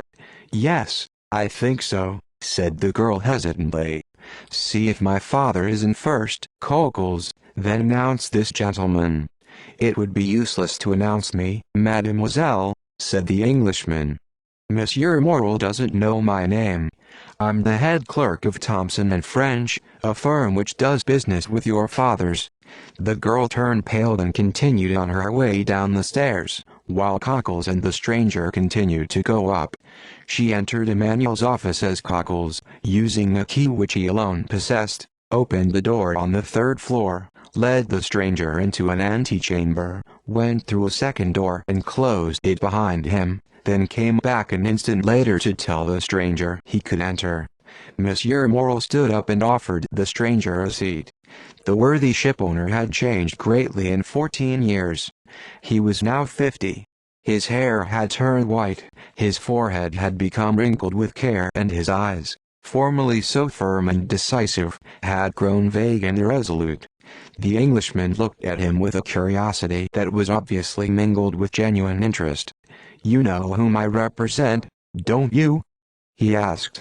"My cashier tells me you're the head clerk of Thomson and French." "That's correct. My firm has a number of payments to make in France this month and next. Knowing your rigorous exactitude, they have obtained as many bills with your signature on them as possible and have instructed me to collect the money from you as they fall due." Morel heaved a sigh and passed his hand over his forehead. "You have bills signed by me, then?" he asked. "Yes," said the Englishman, taking out the bundle of papers. "First of all, here's a deed of assignment for 200,000 francs made out to our firm by Monsieur de Beauville. Do you acknowledge this debt to Monsieur de Beauville?" "Yes. It's an investment he made in my firm at 4.5% nearly 5 years ago. Half of it is due on the 15th of this month and half on the 15th of next month." "That's right. Then here are various bills due at the end of this month and totaling 32,500 francs. "I acknowledge them," said Morel, flushing with shame at the thought that he was perhaps about to be unable to honor his own signature for the first time in his life. "Is that all?" "No, we also hold these bills due at the end of next month. Their total is 55,000 francs. In all, we hold bills for 287,500 francs. It would be impossible to describe Monsieur Morel's suffering during this enumeration. 287,500 francs, he repeated mechanically. "That's right," replied the Englishman. "Now," he continued, after a moment of silence, "I will not conceal from you, Monsieur Morel, that, despite your reputation of perfect integrity, there is a persistent rumor in Marseille that you are not in a position to meet your obligations." Morel paled markedly at this almost brutal frankness. "I took over this firm from my father," he said, "after he himself had managed it for 35 years. In all that time not a single bill signed by Morel and Son has ever been presented for payment without being honored." "Yes, I know that," replied the Englishman. "But as one man of honor to another, tell me frankly, will you pay these bills with the same exactitude?" "Such a frank question deserves a frank answer," said Morel. "Yes, I'll pay them if, as I hope, my ship arrives safely, for its arrival will restore the credit which my successive misfortunes have destroyed. But should the Pharaon, my last resource, fail to arrive, it's cruel to say, but I'm afraid I'll be forced to suspend my payments. As I was coming here," said the Englishman, "I saw a ship entering the harbor. I know it was coming from India also, but it's not mine," said Morel. Then he added softly, "This delay isn't natural. The Pharaon left Calcutta on the 5th of February. It ought to have been here a month ago." "What's that?" asked the Englishman, listening intently. "What's that noise?" "Oh, my God!" exclaimed Morel. "What can have happened now?" There was a great bustle of footsteps on the stairs. The two men also heard a cry of distress. Morel stood up to go over and open the door, but his strength failed him and he sank back into his chair. Then the noise stopped, but Morel still seemed to be expecting something. There was the sound of a key being turned in the lock of the outer door. "There are only two people who have a key to that door. Coquels and Julie," murmured Morel. Just then the second door opened and his daughter appeared, her cheeks bathed in tears. She threw herself in his arms and said, "Oh, father, father! Courage! The Pharaon has been lost, hasn't it?" asked Morel in a choked voice. The girl said nothing, but she nodded, pressing her head against her father's chest. "And the crew? They were all saved by the ship that just came into port." Morel looked up with an expression of sublime resignation and gratitude. "Thank you, dear God," he said, "at least you've struck no one but me." At this moment Madame Morel came in sobbing, followed by Emmanuel. Behind them, in the antechamber, were 7 or 8 half-naked sailors. The Englishman started when he saw these men and took a step toward them, but then he restrained himself and withdrew to the furthest corner of the room. "How did it happen?" asked Morel. "Come in, Penelon," said Emmanuel, "and tell us about it." An old suntan sailor stepped forward holding a battered hat in his hands. "Hello, Monsieur Morel," he said, as though he had left Marseille only the day before. "Hello, my friend," said the shipowner, who could not help smiling despite his tears. "Where's the captain?" "He's sick, Monsieur Morel, and he stayed at Palma, but God willing, he'll be here in a few days as healthy as I am. That's good. Now, Penelon, tell me about it. Penelon rolled his quid of tobacco from his right cheek to his left, wiped his lips, turned around and shot a long jet of blackish saliva into the antechamber. Then he took a step forward and began, "Well, sir, we were somewhere between Cape Blanc and Cape Boyaler, sailing along with a good south-southwesterly breeze, when Captain Galmert came up to me. I forgot to tell you I was at the helm, and said, 'Penelon, what do you think of those clouds coming up on the horizon over there?' I just happened to be looking at them myself right then.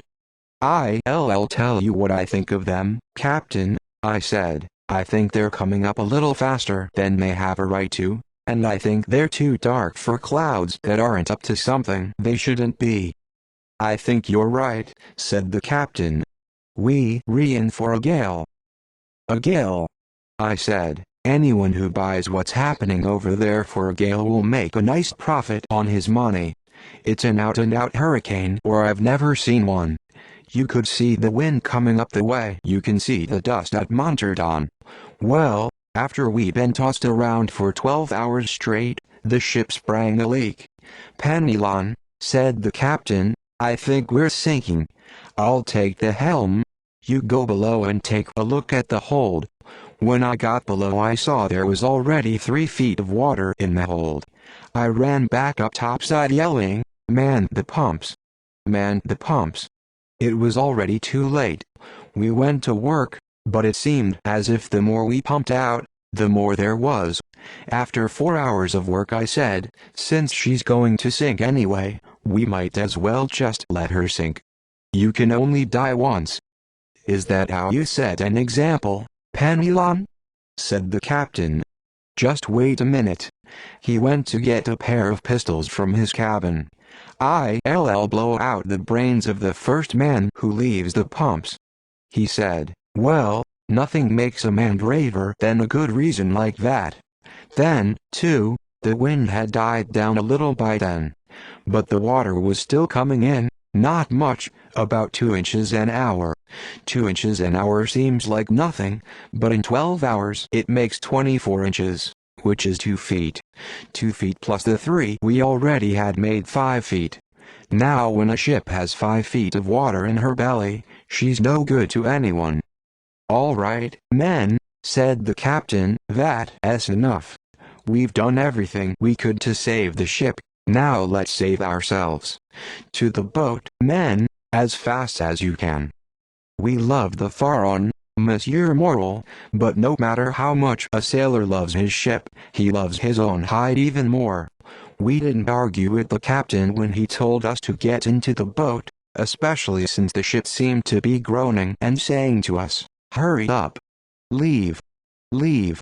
And she wasn't lying, poor Pharaon, because we could actually feel her sinking under us. We had the boat in the sea in less time than it takes to tell, with all 8 of us inside it. We weren't any too soon, either. Right after I jumped into the boat, the deck burst with a noise like the broadside of a man of war. 10 minutes later her bow plunged downward, then her stern, then she began to turn around like a dog chasing his tail, and then, no more Pharaon. As for us, we went for 3 days without eating or drinking, and we were already talking about drawing straws to see which one of us would feed the others when the Gironde picked us up and took us back to Marseille. And that's exactly how it happened, Monsieur Morel, on my word of honor as a sailor. Isn't that right, men?" There was a general murmur of assent. "You did well, my friends," said Monsieur Morel. "You're all fine men, and I knew in advance that I'd have nothing to blame but my own bad luck. It's the will of God, not the fault of men. Now, how much pay do I owe you?" "Oh, let's not talk about that, Monsieur Morel." "I insist on talking about it," said the shipowner with a sad smile. "Well, we've got 3 months' pay coming," said Penelon. "Cockles, give 200 francs to each one of these brave men. In other times I'd have added, and give each man 200 francs extra, but these are unfortunate times for me, my friends, and the little money I have left no longer belongs to me, so please excuse me and don't think any less of me because of it. Now take your money, and if you find another ship, sign on board. You're free now." The last part of his sentence produced a strong effect on the worthy sailors. They looked at one another in bewilderment. Penelon almost swallowed his quid of tobacco, but fortunately he put his hand to his throat in time. "What?" he exclaimed, choking. "Are you discharging us, Monsieur Morel? Are you dissatisfied with us?" "No, no, my friends," said Morel, "I'm not at all dissatisfied with you, quite the contrary. But what else can I do? I have no more ships, so I no longer need sailors, and I have no more money to build other ships with." "Well, if you don't have any more money, don't pay us. We'll get along all right without it."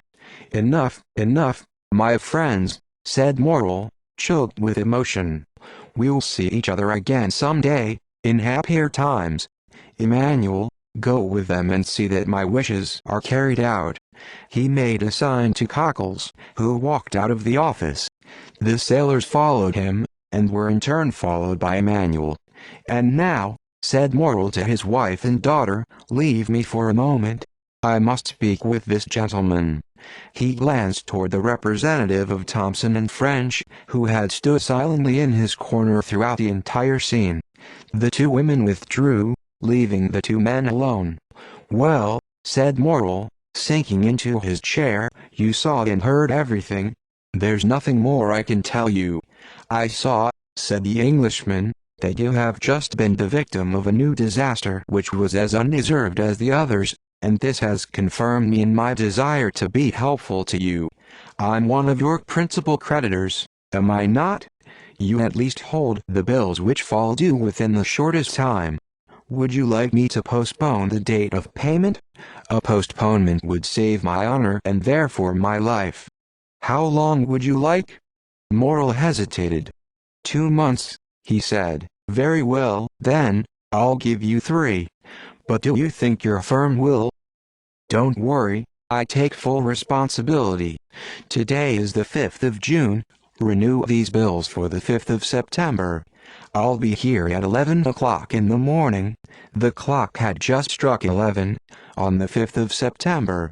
The new bills were made out, the old ones torn up, and the poor shipowner at least had 3 more months in which to assemble his last resources. The Englishman received Morel's thanks with his usual reserve, then bade him goodbye. On the stairs he met Julie. She pretended to be going down, but in reality she had been waiting for him. "Oh, monsieur," she began, clasping her hands. "Mademoiselle," said the stranger, "you will receive a letter signed, Sinbad the Sailor.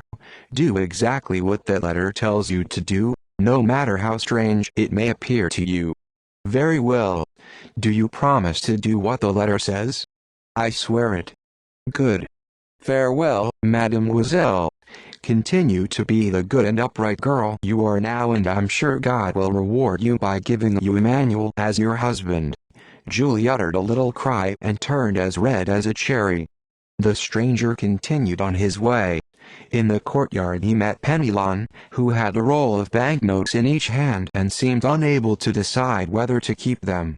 "Come with me, my friend," said the Englishman, "I want to talk to you." Chapter 19. The postponement so unexpectedly granted by the representative of Thompson and French seemed to Monsieur Morel like one of those returns of good fortune which announce to a man that fate has at last grown weary of attacking him.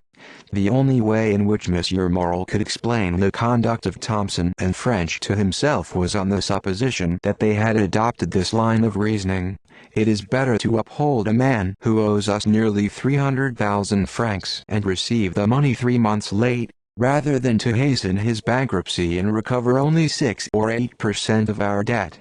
Unfortunately, however, Morel's other creditors did not follow this reasoning. Some of them, in fact, reached the opposite conclusion. Their bills were therefore presented for payment with scrupulous punctuality.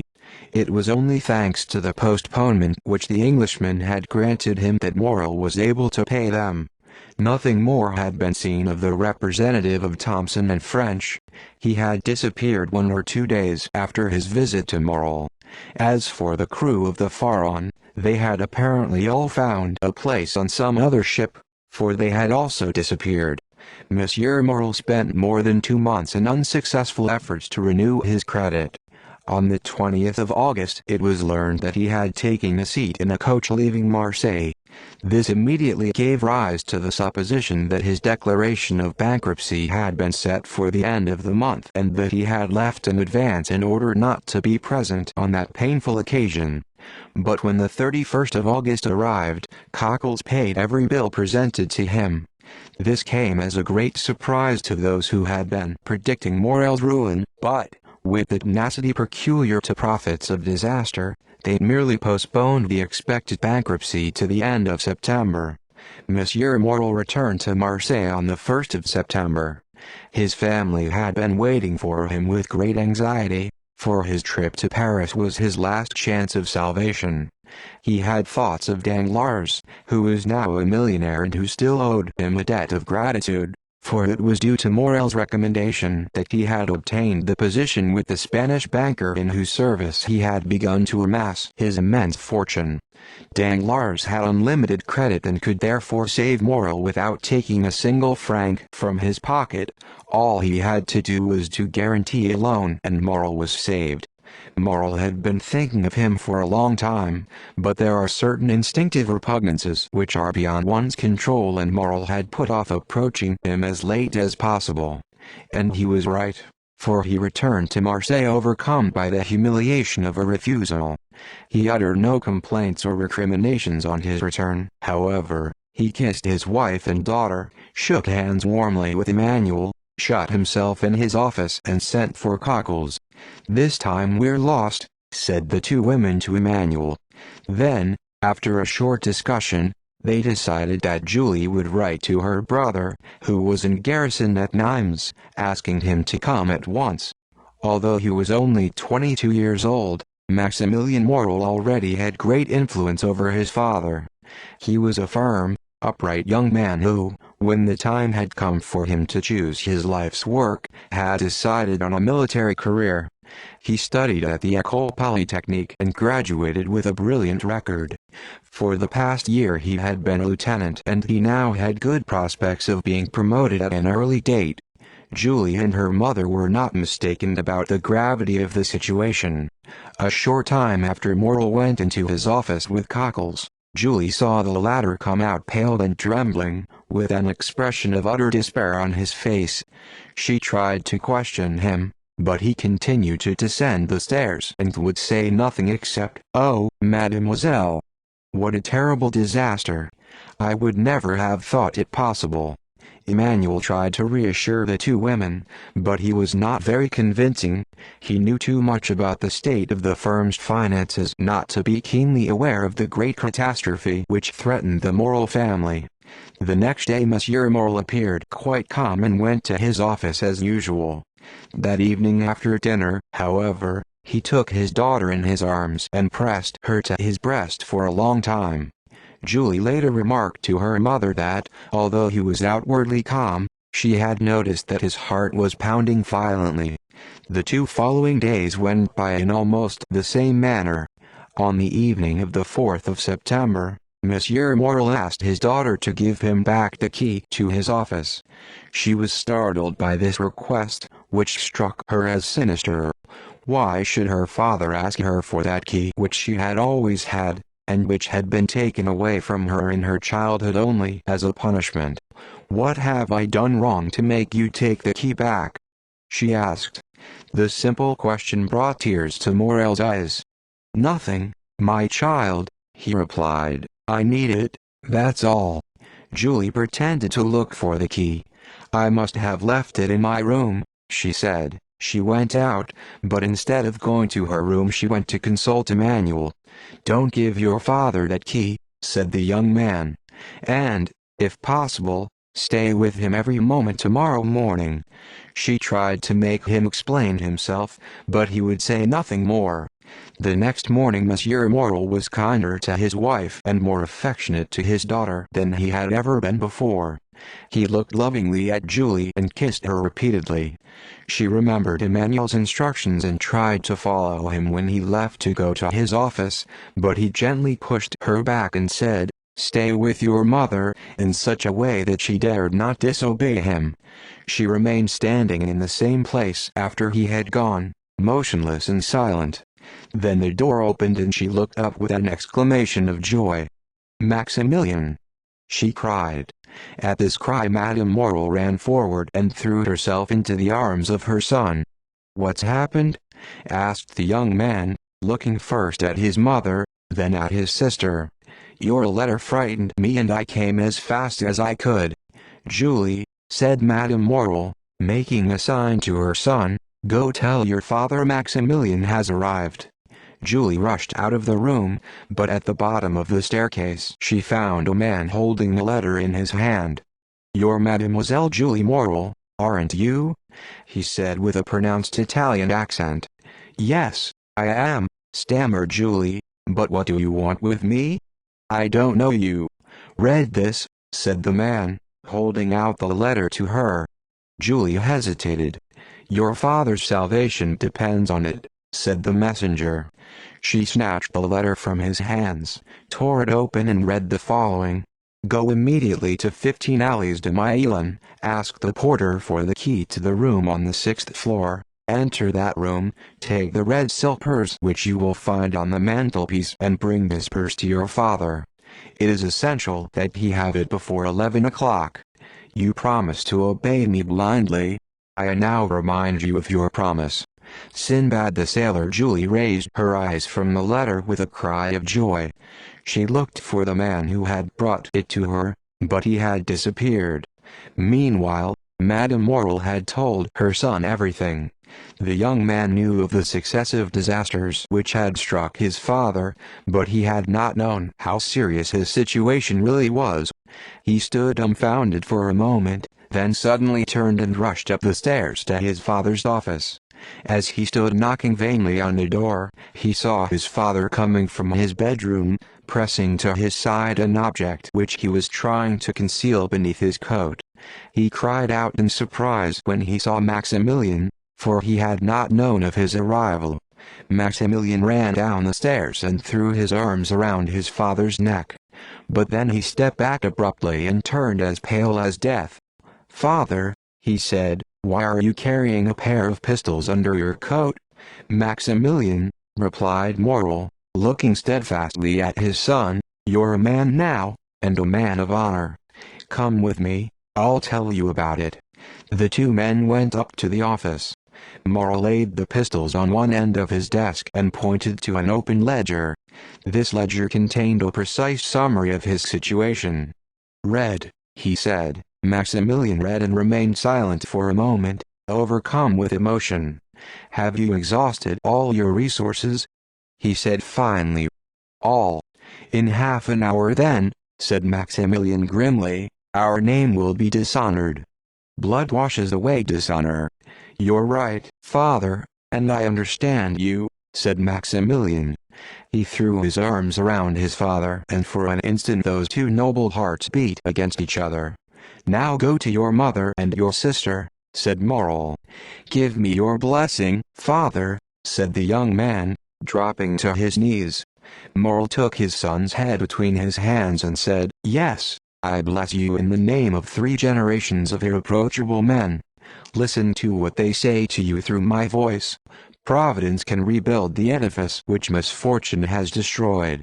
On seeing that I have died such a death, the most implacable man will take pity on you. Work, young man, struggle zealously and courageously, spend only what is necessary to keep yourself, your mother and your sister alive, in order that you may repay my debts, in order that one day, in this same office, you will be able to say, 'My father died because he was unable to do what I am doing today, but he died calmly and peacefully because he knew I would do it.'" "Oh, father, father!" cried the young man. "If only you could live. If I live, everything changes." I become only a man who did not honor his own word, who failed to meet his obligations. But if I die, my body will be that of an unfortunate but honorable man. If I live, you'll be ashamed to bear my name. If I die, you'll hold your head high and say, I am the son of a man who killed himself because he was unable to keep his word for the first time in his life. The young man groaned, but he appeared to be resigned. For the second time conviction entered, not his heart, but his mind. And now, farewell, said Morrel. I need to be alone. You'll find my will in my bedroom. Maximilian stood hesitantly for a moment, then pressed his father convulsively in his arms and rushed out of the room. After his son had gone, Morrel put out his hand and pulled the bell cord. Cockles appeared a moment later. My dear Cockles, said Morrel in a tone which would be impossible to describe, stay in the antechamber. When the representative of Thompson and French arrives, announce him to me. Cockles did not answer. He nodded, withdrew to the antechamber, sat down and waited. Morrel sank back into his chair and looked at the clock. He had only 7 more minutes. His pistols were loaded. He picked up one of them, murmuring his daughter's name. Then he put it down again, took his pen and wrote a few words of farewell to his daughter. He looked up at the clock again when he had finished. He now counted not by minutes, but by seconds. He picked up the pistol with his eyes fixed on the hands of the clock. He started at the noise he made when he cocked the weapon. Just then he heard the door of his office open. He did not turn around when he heard Cockles announce, the representative of the firm of Thompson and French. Morrel moved the pistol toward his mouth. Suddenly he heard a cry. It was his daughter's voice. He turned around and saw her. The pistol dropped from his hand. Father! Father! She cried, out of breath and wild with joy. Saved! You're saved! She held up a red silk purse. Look! Look! She said. Morrel took the purse, troubled by a vague feeling that he had seen it before. In one compartment of the purse was the bill for 287,500 francs. It was marked paid. In the other compartment was a diamond the size of a walnut, with these words written on a small piece of parchment, Julie's dowry. Morrel passed his hand over his forehead. He thought he must be dreaming. Just then the clock struck 11. Tell me, my child, said Morrel, where did you get this purse? In a house in the Alleys de Meilhan. But it doesn't belong to you. Julie showed him a letter she had received that same morning. Monsieur Morrel, cried a voice from the staircase. Then Emmanuel came in, his face beaming with joy and excitement.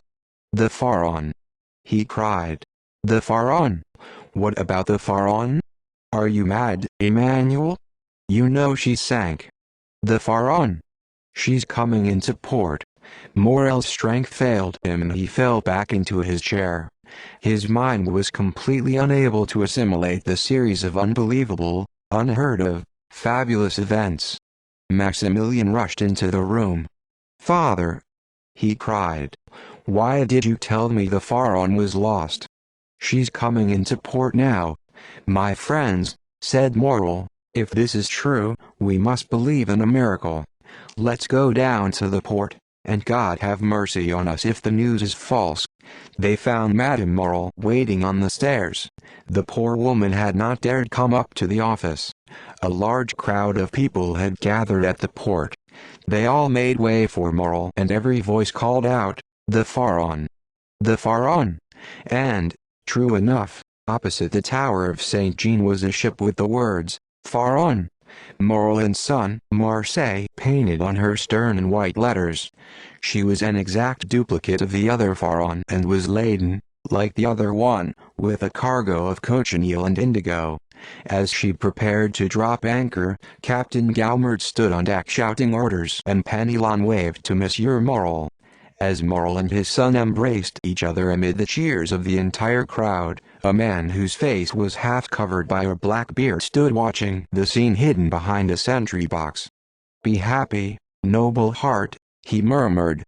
"God bless you for all you have done and all you will do." With a smile of satisfaction and happiness on his face, he left his hiding place, walked unnoticed to the water's edge and called out, "Jacopo! Jacopo!" A boat came alongside, received him and took him out to a beautifully rigged yacht. He leaped on board with the agility of a sailor. From there he took one last look at Monsieur Morel, who, weeping with joy, was shaking hands with everyone around him and looking vaguely for his unknown benefactor, for whom he seemed to be searching in the sky. "And now," said the man on the yacht, "farewell to kindness, humanity and gratitude. Farewell to all sentiments that gladden the heart. I have substituted myself for Providence in rewarding the good. May the God of vengeance now yield me his place to punish the wicked." With these words he made a signal and the yacht put out to sea. Chapter 20. Baron Franz d'Epinay and Viscount Albert de Morcerf, two young French gentlemen, had decided to go to Rome for the carnival, and had therefore reserved a suite in the Hotel de Londres. They found on their arrival that the suite consisted of two small bedrooms and a living room. The bedrooms overlooked the street, a fact which Signor Pastrini, the hotel keeper, stressed as though it added an incalculable value to the suite. All the other rooms on the floor were rented to a very rich personage who, according to Signor Pastrini, was either Sicilian or Maltese. "The rooms are satisfactory, Signor Pastrini," said Franz, "but now we'd like some supper. And we'll need a carriage for tomorrow and the days following." "You'll have the supper immediately," replied the hotel keeper, "but the carriage is another matter." "What do you mean, another matter?" cried Albert. "Let's be serious, Signor Pastrini. We need a carriage. We'll do everything we can to get you one, sir. That's all I can say." "And when will we have the answer?" asked Franz. "Tomorrow morning." "Look," said Albert, "we'll pay a little more, that's all. I know how it is in Paris. 25 francs for ordinary days, 30 or 35 francs for Sundays and holidays. I'm afraid you won't be able to find a carriage in Rome even for double that sum. Then we'll put horses on my carriage. It's slightly battered from the journey, but that doesn't matter." "There are no horses available." Albert looked at Franz with the expression of a man who has been given an incomprehensible answer. "Do you understand that, Franz? No horses. Well, then, we can have post horses, can't we? They were all rented over 2 weeks ago. The only ones left now are those which are absolutely necessary for the continuation of the service." "What do you say to that?" asked Franz. "I say that when the thing is beyond my comprehension, I stop thinking about it and pass on to something else. Is our supper ready, Signor Pastrini?" "Yes, Excellency." "Very well, let's have it. But what about the carriage and the horses?" said Franz. "Don't worry about them, my friend, they'll come all by themselves. It's only a question of price."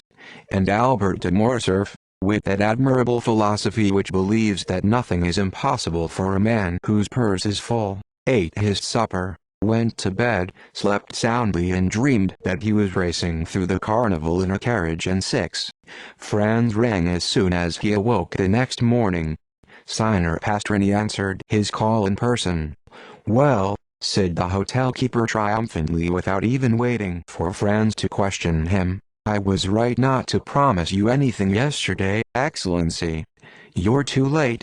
There's not a single carriage available in Rome for the last 3 days of the carnival, which, of course, are just the days when a carriage is absolutely necessary," remarked Franz. "Well, I don't think much of your eternal city," said Albert. "There are no carriages available from Sunday morning till Tuesday night, Excellency, but from now till Sunday you can have 50 if you like," said Pastrini, desirous of maintaining the dignity of the capital of the Christian world in the eyes of his guests. "Ah, that's something at least," said Albert. "Today is Thursday. Who knows what may happen between now and Sunday? Do you still wish to have a carriage till Sunday?" "Of course. exclaimed Albert. "Do you think we want to run around Rome on foot, like lawyers' clerks? When would you like the carriage?" "In an hour. It will be waiting for you at the door in an hour." Franz had several letters to write to France, so he let Albert have the carriage all day. At 5 o'clock Albert returned. He had delivered his letters of recommendation, procured invitations for all his evenings and seen the city of Rome. One day had been sufficient for him to do all that. "I have a surprise for you," he said to Franz. "What is it?" "It's impossible to get a carriage and horses for the carnival, isn't it?" "It certainly is. But we could get a cart, couldn't we?" "Perhaps." "And a pair of oxen?" "Probably." "Well, then, there you are. I'm going to have the cart decorated and we'll dress as Neapolitan harvesters." "By God!" exclaimed Franz. "For once you've had a good idea. Have you told anyone else about it?" "Yes, the hotel keeper. He assured me that nothing could be easier. I wanted to have the oxen's horns gilded, but he told me that would take 3 days, so we'll have to do without that little luxury." Just then the door opened and Signer Pastrini put in his head. "Well," said Albert, "have you found the cart and oxen?" "I've found something better than that," replied Pastrini with an extremely self-satisfied air. "What is it?" asked Franz. "I suppose you know that the Count of Monte Cristo lives on the same floor as you. Well, he has learned of your difficulty and would like to offer you 2 seats in his carriage and 2 seats before his window in the Palazzo Rospoli." Franz and Albert looked at each other. "Should we accept such an offer from a stranger?" asked Albert. "What kind of a man is this Count of Monte Cristo?" asked Franz. "He's a very great lord, either Sicilian or Maltese, I don't know which, but in any case he's as noble as a Borghese and as rich as a gold mine." "It seems to me," said Franz to Albert, "that if this man is as well-mannered as our host says he is, he ought to have conveyed his invitation in some other way, either by writing to us or—" At this moment there was a knock on the door. "Come in," said Franz. A servant wearing an extremely elegant livery appeared in the doorway. "From the Count of Monte Cristo, for Monsieur Franz d'Epinay and Monsieur Albert de Morcerf," he said, handing 2 cards to the hotel keeper, who in turn handed them to the 2 young men. "The Count of Monte Cristo," continued the servant, "requests the honor of calling on these gentlemen tomorrow morning and would like to know what hour is convenient for them." "Tell the Count," said Franz, "that, on the contrary, it is we who shall have the honor of calling on him tomorrow morning." The servant withdrew. "Now that's what I call overwhelming us with politeness," said Albert. "You're right, Signer Pastrini, your Count of Monte Cristo is a very noble gentleman. I take it you accept his offer?" said Pastrini. "Yes, of course," replied Albert. "However, I admit I regret the loss of our cart and harvesters, and if it weren't for the windows in the Palazzo Rospoli, I think I'd go back to my original idea." "What do you say, Franz?" "I say it's the windows in the Palazzo Rospoli that decide me too." The next morning Franz sent for Signer Pastrini, who presented himself with his usual obsequiousness. It was 9 o'clock. "Do you think we can call on the Count of Monte Cristo at this hour?" asked Franz. "Certainly," replied Pastrini. "The Count is a very early riser. I'm sure he's been up for over 2 hours. In that case, Albert, if you're ready, let's go thank our neighbor for his courtesy." "Let's go." Franz and Albert did not have far to go. Pastrini preceded them and rang the doorbell for them. A servant opened the door. "I Signore Francesi," said Pastrini. The servant bowed and motioned them to enter. They walked through 2 rooms furnished with an elegance they would not have thought possible in Signer Pastrini's hotel. Then they came into a drawing room of extraordinary elegance. An oriental rug covered the floor. On the walls hung magnificent paintings, interspersed with splendid weapons and trophies. Large tapestried curtains hung before each door. "If your excellencies will take a seat," said the servant, "I will inform the count that you are here." He disappeared through one of the doors. Franz and Albert exchanged a glance, then looked again at the furniture, the paintings and the weapons. It all seemed even more magnificent the second time they looked at it than the first. "Well, what do you think of this?" said Franz. "I think our neighbor must be either a stockbroker who made a very successful speculation or some prince traveling incognito. SSH. We will soon find out, because here he is." A door opened and a curtain was pushed aside to make way for the owner of all those riches. "Gentlemen," said the Count of Monte Cristo as he entered, "please accept my excuses for making you call for me, but I was afraid I might disturb you if I visited you at an earlier hour. Besides, you told me you were coming and I kept myself at your disposal." "Franz and I are very grateful to you, Count," said Albert. "You've solved a great problem for us. We were inventing all sorts of fantastic vehicles when your gracious invitation arrived. It's that idiot Pasrini's fault that I didn't come to your aid sooner," said the Count, motioning the two young men to sit down on a sofa. "He told me nothing about your problem. As soon as I learned I could be of use to you, I was glad of the opportunity to pay you my respects." The two young men bowed. "Also," continued the Count, "there's to be an execution at the Piazza del Popolo today. I told my steward yesterday to find me a window overlooking the scene, so perhaps I can also render you that service." He reached out his hand and pulled a bell cord. A moment later a man of 45 or 50 entered the room. "Monsieur Bertuccio," said the Count, "have you obtained a window overlooking the Piazza del Popolo, as I instructed you to do yesterday?" "Yes, Excellency," replied the steward, "but it was quite late." "What?" said the Count, frowning. "Didn't I tell you to get me a window?" "Yes, and your Excellency has one, but it had already been rented to Prince Lobaniev and I was obliged to pay 100. "That will do, Monsieur Bertuccio. Spare these gentlemen the details of your arrangement. You got the window, that's all we need to know. Give the address of the house to the coachman." The steward bowed and prepared to withdraw. "Just a moment," said the Count. "Ask Pastrini if he has received the program of the execution." "That won't be necessary," said Franz, taking a notebook from his pocket. "I saw the program and copied it down. Here it is." "Very well, then, Monsieur Bertuccio, you may withdraw. Notify us when lunch is ready. Will you gentlemen do me the honor of having lunch with me?"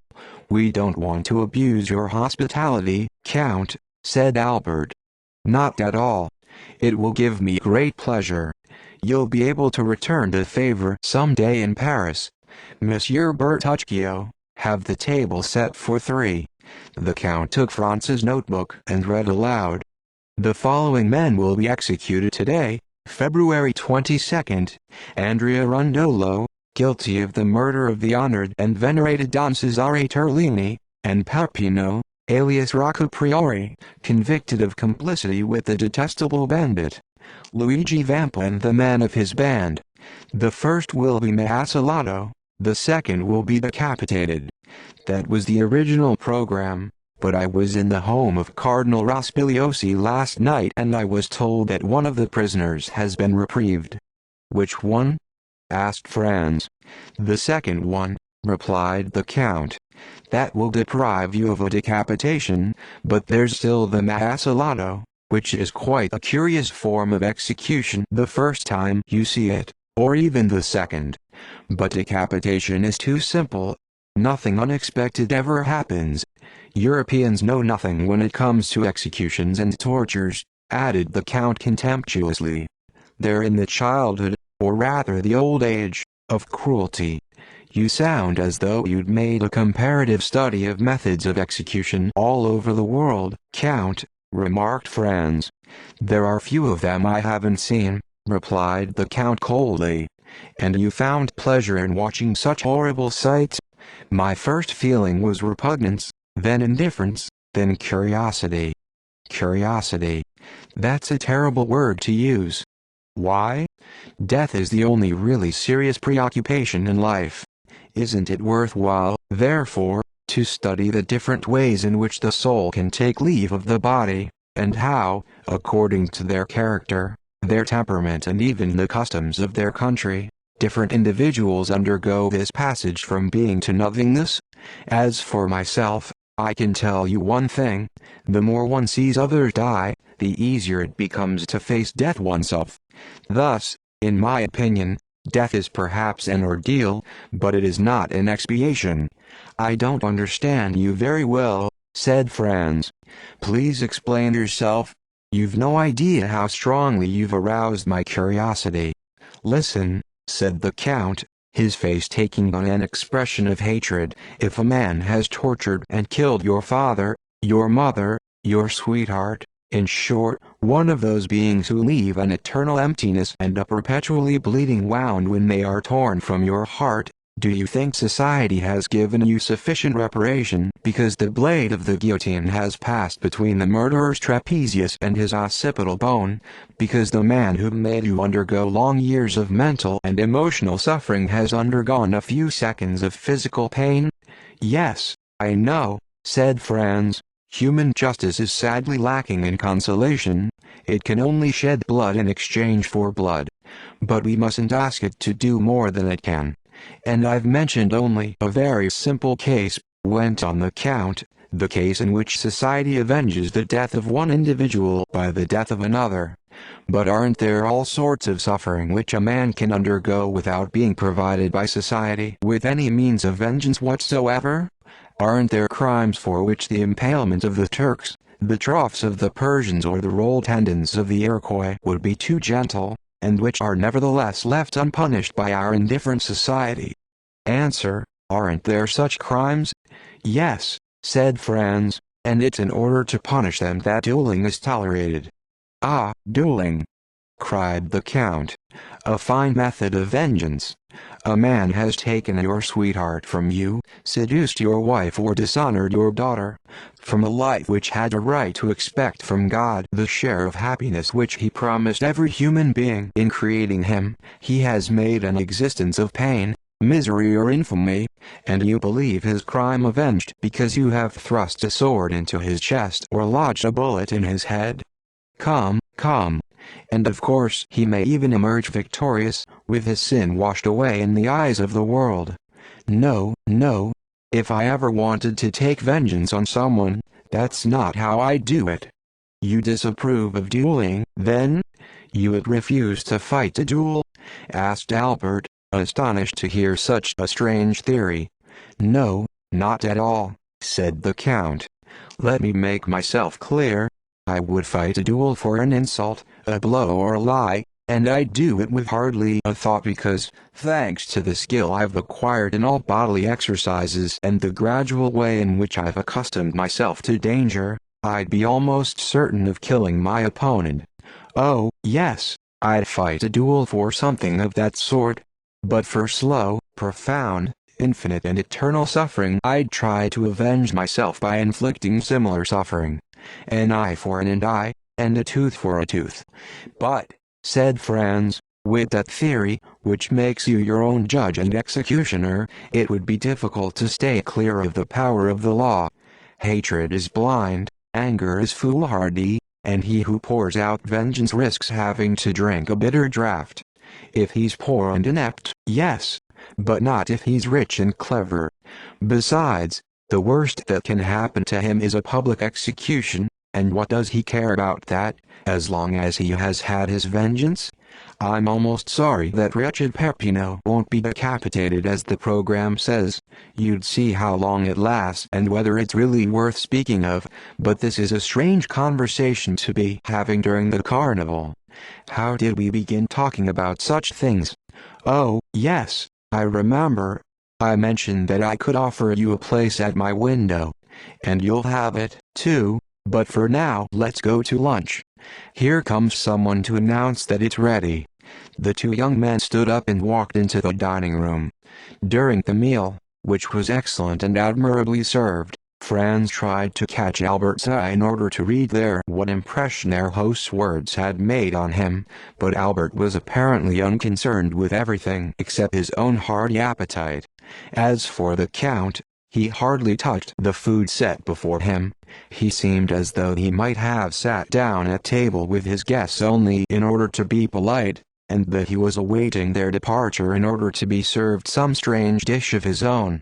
At the end of the meal Franz took out his watch and said, "Excuse us, Count, but we still have 1,000 things to do." "May I ask what they are?" "Some sort of costume is absolutely necessary for the carnival and we don't have any yet." "Don't worry about that. We have a private room at the Piazza del Popolo. I'll have costumes brought to us and we can change into them right there, after the execution. It's 12:30 now, gentlemen. We have no time to lose."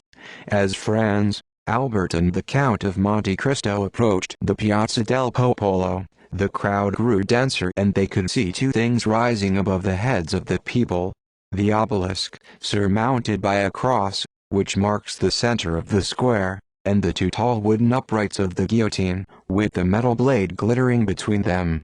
The window, which had been rented at such an exorbitant price, was on the third floor of a large mansion situated between the Via del Babuino and the Monte Pincio. It was in a sort of dressing room adjoining a bedroom. By closing the door between the two rooms, the occupants of the dressing room could enjoy the spectacle in privacy. Outside, the entire square seemed to have been transformed into a vast amphitheater. Every window and balcony was packed with spectators, and every projection on the front of a building which could support a man had its living statue. The Count was right. The most interesting sight in life is death. Suddenly the noise of the crowd died down as if by magic. The door of the church had opened. A group of penitents appeared first, each holding a lighted candle in his hand and wearing over his head a gray sack with eye holes cut into it. Behind the penitents came a tall man who was bare from the waist up. At his left side hung a large knife in a sheath. Over his shoulder he carried a large iron mace. This man was the executioner. Behind him walked, in the order in which they were to be executed, first Peppino and then Andrea, each accompanied by two priests. Andrea was being held up under each arm by a priest. From time to time both men kissed a crucifix which was held out to them by the confessor. At the sight alone Franz felt his legs go weak. He looked at Albert. He was as pale as his shirt. Only the Count appeared impassive. Meanwhile the two condemned men had come close enough for their features to be distinguished. Peppino was a handsome young man with sun-tanned skin and a wild, proud look in his eyes. Andrea was short and fat, and his face had a look of base cruelty. "I thought you said there was to be only one execution," said Franz to the Count. "I told you the truth," replied Monte Cristo coldly. "But there are two prisoners." "Yes, but one of them is about to die and the other still has long years of life ahead of him. It seems to me that if his reprieve is going to come, there's no time to be lost. Here it comes now." "Look," said the Count. True enough, just as Peppino arrived at the foot of the guillotine, a penitent burst through the ranks of the soldiers, who made no effort to stop him, ran up to the leader of the penitents and handed him a piece of paper. The leader of the penitents read the paper, raised his hand and cried out, "Praises be to God and to His Holiness the Pope. Peppino, alias Rocco Priori, has been pardoned." Loud cheers arose from the crowd. "Peppino pardoned!" shouted Andrea, completely awakened from the torpor into which he seemed to have fallen. "Why pardon for him and not for me? We were to die together. They promised me he'd die before I did. They don't have the right to make me die alone. I won't die alone. I won't die alone." He tore himself away from the two priests, writhing, shrieking and making frenzied efforts to break the cords which bound his hands together. The executioner motioned to two of his assistants, who leaped down from the platform of the guillotine and seized the condemned man. "What's happening?" asked Franz, for, Since the entire scene had taken place in Roman dialect, he had not understood very clearly. "What's happening?" said the Count. "Don't you understand? That human being who's going to die down there is furious because his fellow man isn't going to die with him. If he had his choice, he'd tear the other man to pieces with his teeth and nails rather than let him go on enjoying life while he himself is about to be deprived of it. Oh, mankind, race of crocodiles! How well I recognize you down there, and how worthy you are of yourselves." As Andrea struggled with the two executioner's assistants, he cried out, "He must die. I want him to die. They don't have the right to kill me alone." The struggle was frightful to see, but the two assistants finally carried Andrea to the top of the platform. The entire crowd had turned against him by now, and 20,000 voices were shrieking, "Kill him! Kill him!" Franz stepped back, but the Count seized his arm and held him in place. "What's the matter?" said the Count. "If you're feeling pity, it's very badly placed. If you saw a mad dog in the street, you'd shoot it without pity, even though the poor animal's only crime was to have been bitten by another dog. Yet here you are taking pity on a man who was bitten by no other man, but who nevertheless killed his benefactor and who now, no longer able to kill because his hands are tied, wants to bring on the death of his companion in captivity, his comrade in misfortune. No, no, look, look." The recommendation had become needless, for Franz was fascinated by the horrible spectacle. The two assistants had carried the condemned man to the top of the platform and there, despite his struggling, biting and shrieking, had forced him to kneel. The executioner raised his mace and the two assistants stepped back. The condemned man tried to stand up, but the mace crashed down on his left temple, making a dull, heavy sound. The man fell face downward like an ox, then rolled over on his back. The executioner dropped his mace, drew his knife and slit open the man's throat. Then he stood up on the man's stomach and began to knead it with his feet. Each time he pressed down with his foot, a jet of blood spurted from the man's throat. Franz started backward and sank half-fainting into a chair.